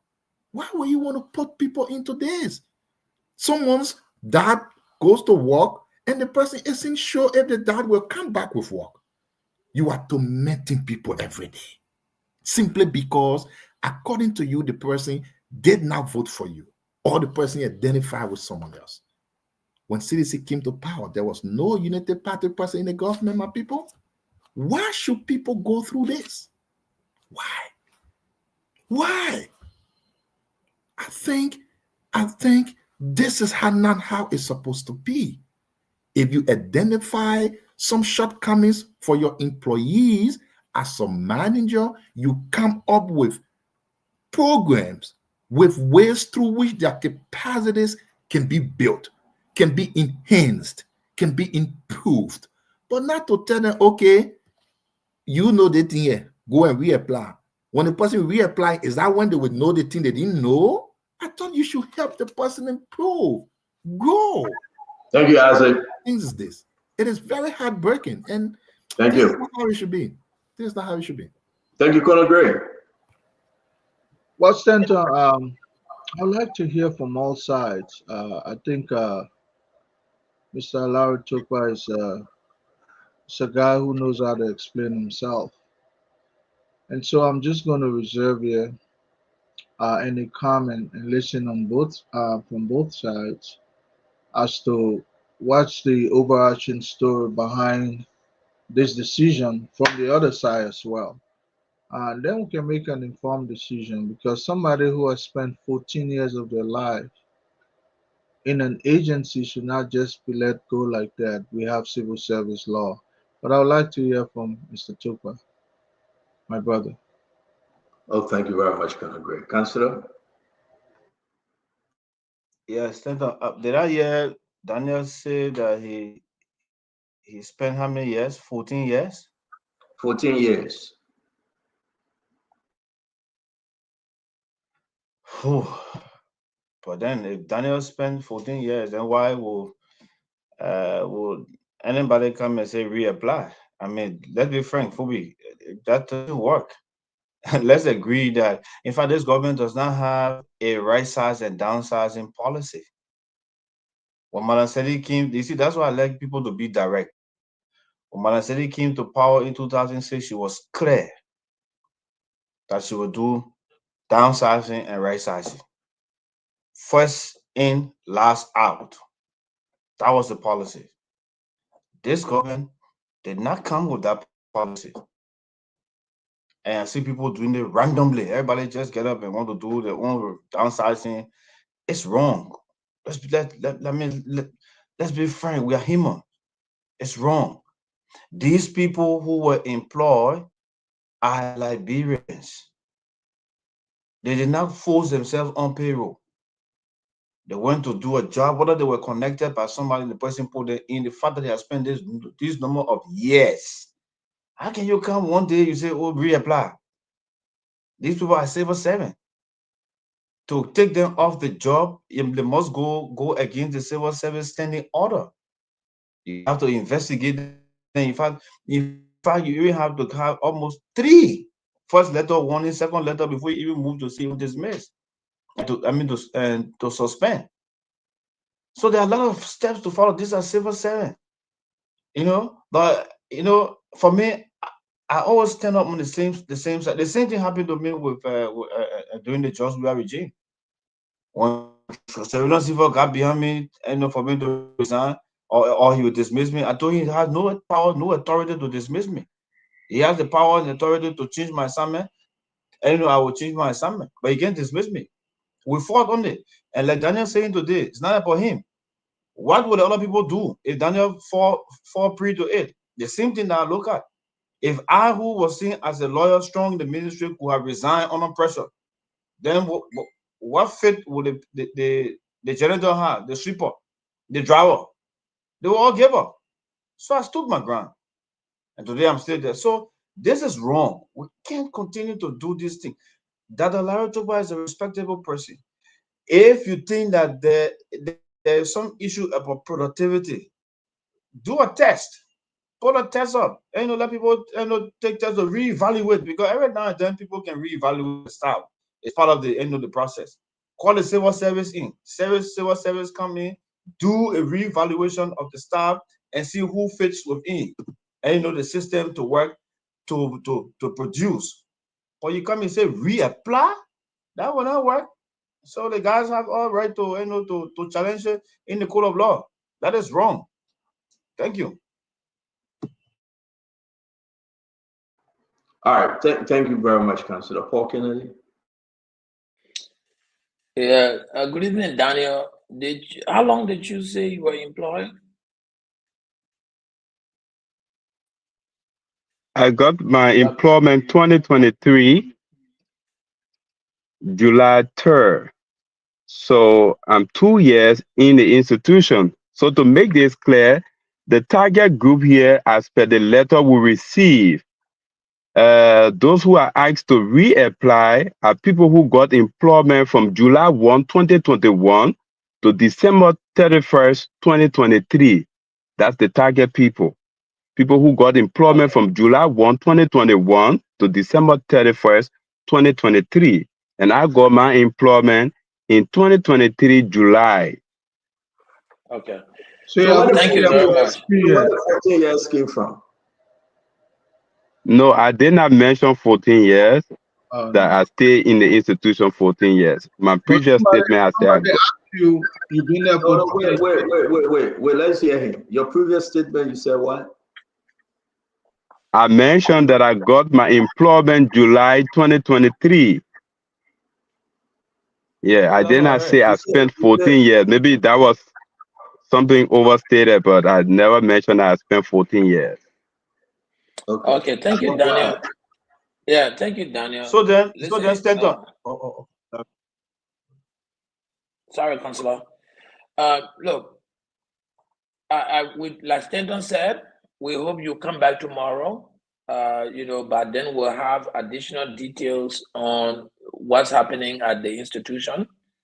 But Daniel, to be honest, as a senior manager for several years in management, it is actually not uncommon to reevaluate and even ask people to reapply for position, particularly if there's a change in the term of reference of that position, or if there's a contract requirement and limitation to that position, or if you think that there's a need to reapportion and refit employees into particular role. It is not uncommon to ask people to reapply when a particular position is being reevaluated. Now, however, your position is a little peculiar and complex because you are a civil servant. And I'm not, too familiar with the Liberian civil servant laws and what it brings as far as, the term of reevaluation for particular position. And I'm not sure whether the Governance Commission is even a civil servant agency or those people who work there are. These are the kind of information we need, and we'll dig more into it tomorrow to be able to actually make an informed, judgment on whether the action they are taking is within the laws or outside of the laws. But just like the councillor said, there are grievance commissions and committees set up at most of these entities, and I'm sure that they are quite familiar with the laws, rules and regulations that govern employment at those various entities. So my advice to you would be, in addition to seeking the public attention of outcrying on this, you should also make sure you exhaust the entire processes, all of the processes that are within the, are provided to you within the government commission. Now, having said that, if the government commission is particularly doing this to wish hunt or, get rid of certain people that they perceive are within, certain kind of employment requirements, they are doing that at their own detriment. Because listen, you can't just broadly ask everybody in an institution or certain people on a certain time of employment to reapply for stuff. So let's wait to gather some more facts, and that way we can be able to make a really informed decision going forward tomorrow. But we thank you though for stating your case. I've seen a lot of people being run out of positions merely because of their association, the political parties in Liberia. That's not a strange case. So, but we can't make that determination now because we don't have all the facts. Thank you very much, Daniel Jensworth of Brooklyn. Thank you very much. We hope we can have you back in studio tomorrow. And we got the list of those that this letter will be affecting. We want to say to all of you, if you listen, and again, we'll reach out continuously to Professor Alaric Toba to hear the side of this story. And other people will be joining us tomorrow on this story as well from the Governor's Commissioner. Is it a law? Is it something created in the act that they can go way back and ask people to reapply? I mean, somebody got to say something here. Is it okay to do so? Again, Daniel, yes, for Brooklyn. Thank you, sir, and have a good night. Okay. Thank you so much. Thank you so much. Yep. Thank you. Again, guys, that's the end of the show. Nelson, you want to come on? I think that Nelson here is not Lorena. Nelson, are you there? You want to come on? I want to appreciate each and every one of you. Lorena, you stay here? Lord have mercy. Thank you very much, Lorena. I saw Nelson. Was Nelson in studio? Yes, he's in studio. He'll be doing his late night politics when I leave. Oh, okay. So you want to end the day with us. Wow, Lorena, thank you very much. May God bless you. And we appreciate you. Henry Fubi, thank you for the great show today. See you guys tomorrow. Kona Ed Remy Gray, thank you. LaFera comes to the group. Thank you as always. I say do the candidate in P. Majure District, Maryland County, Liberia. Thank you very much, Asido. Thank you, Councilor. See you guys tomorrow. I appreciate all of you. Lorena, thank you very much, my sister. You hold it down. But let's see the birthday boy now. Where is he? He coming on? Okay, let me. Yeah, he's coming on. He's let's see. Wait, Lorena. Let's see birthday to the man. Let the man come on camera. Let's see birthday. Get on camera. Yeah. That man, you can spy right over you small. Let's see the birthday song to him. Oh. I said though. Oh, I said though now. So go ahead, my man. Let's see your face. That's your face. There you go. Happy birthday to you. Want to sing a birthday song, Lorena? Let's go now. Let's sing it to Nelson. Happy birthday to you. Happy birthday to you. Oh, man, carry the camera back. Happy birthday, dear Nelson. Happy birthday to you. May God bless you, Nelson. May God keep you. May God shine his face upon you. Thank you for everything you're doing continuously for your founder, for the network, and for the Liberian people. Have a beautiful, wonderful birthday. Good night. Thank you, sir. Thank you, Yes, sir. I appreciate it. Thank you so Lorena, much. good night, man. I really appreciate you, Lorena. I wish I had received that kind of blessing on my birthday. Or see you. I didn't see you on the birthday. That Happy jealousy, birthday, fans as well. Your picture was on. Your picture will match was his skin. Will match it. He will match his skin. Will match his expected. Hello. Yeah, okay. So see you. Happy birthday in advance. I told Lorena that I'm the chairperson for the birthday committee in Liberia here. So yes, yeah, and my birthday is Sunday. Yeah. But if you nobody gave you a gift from your end, there you'll get 2 months suspension, right? Thank you, sir. You have a good one. Happy birthday to you, Nelson. Thank you, Lorena. I appreciate you a lot. Thanks. All right. All right. Well, that's how we come to the end of Spoon Talk tonight. Spoon Talk returns Saturday, and that is tonight at 8 o'clock. Another top-notch presentation. You also had a chance to call in and be a part of the program, sending in your comments, sharing the show across different platforms. You are all highly appreciated. My name is Lorena Honoré. I will always tell you to put God first in whatever you do. Until tomorrow, when the CEO Center A with us and the rest of the panelists return. Have a wonderful evening. Don't you forget, Late Night Politics comes on next. What is happening in Morovia? Spunk will tell you what is happening in Africa. Just to spoon you and know. The children crying for starvation, just to spoon.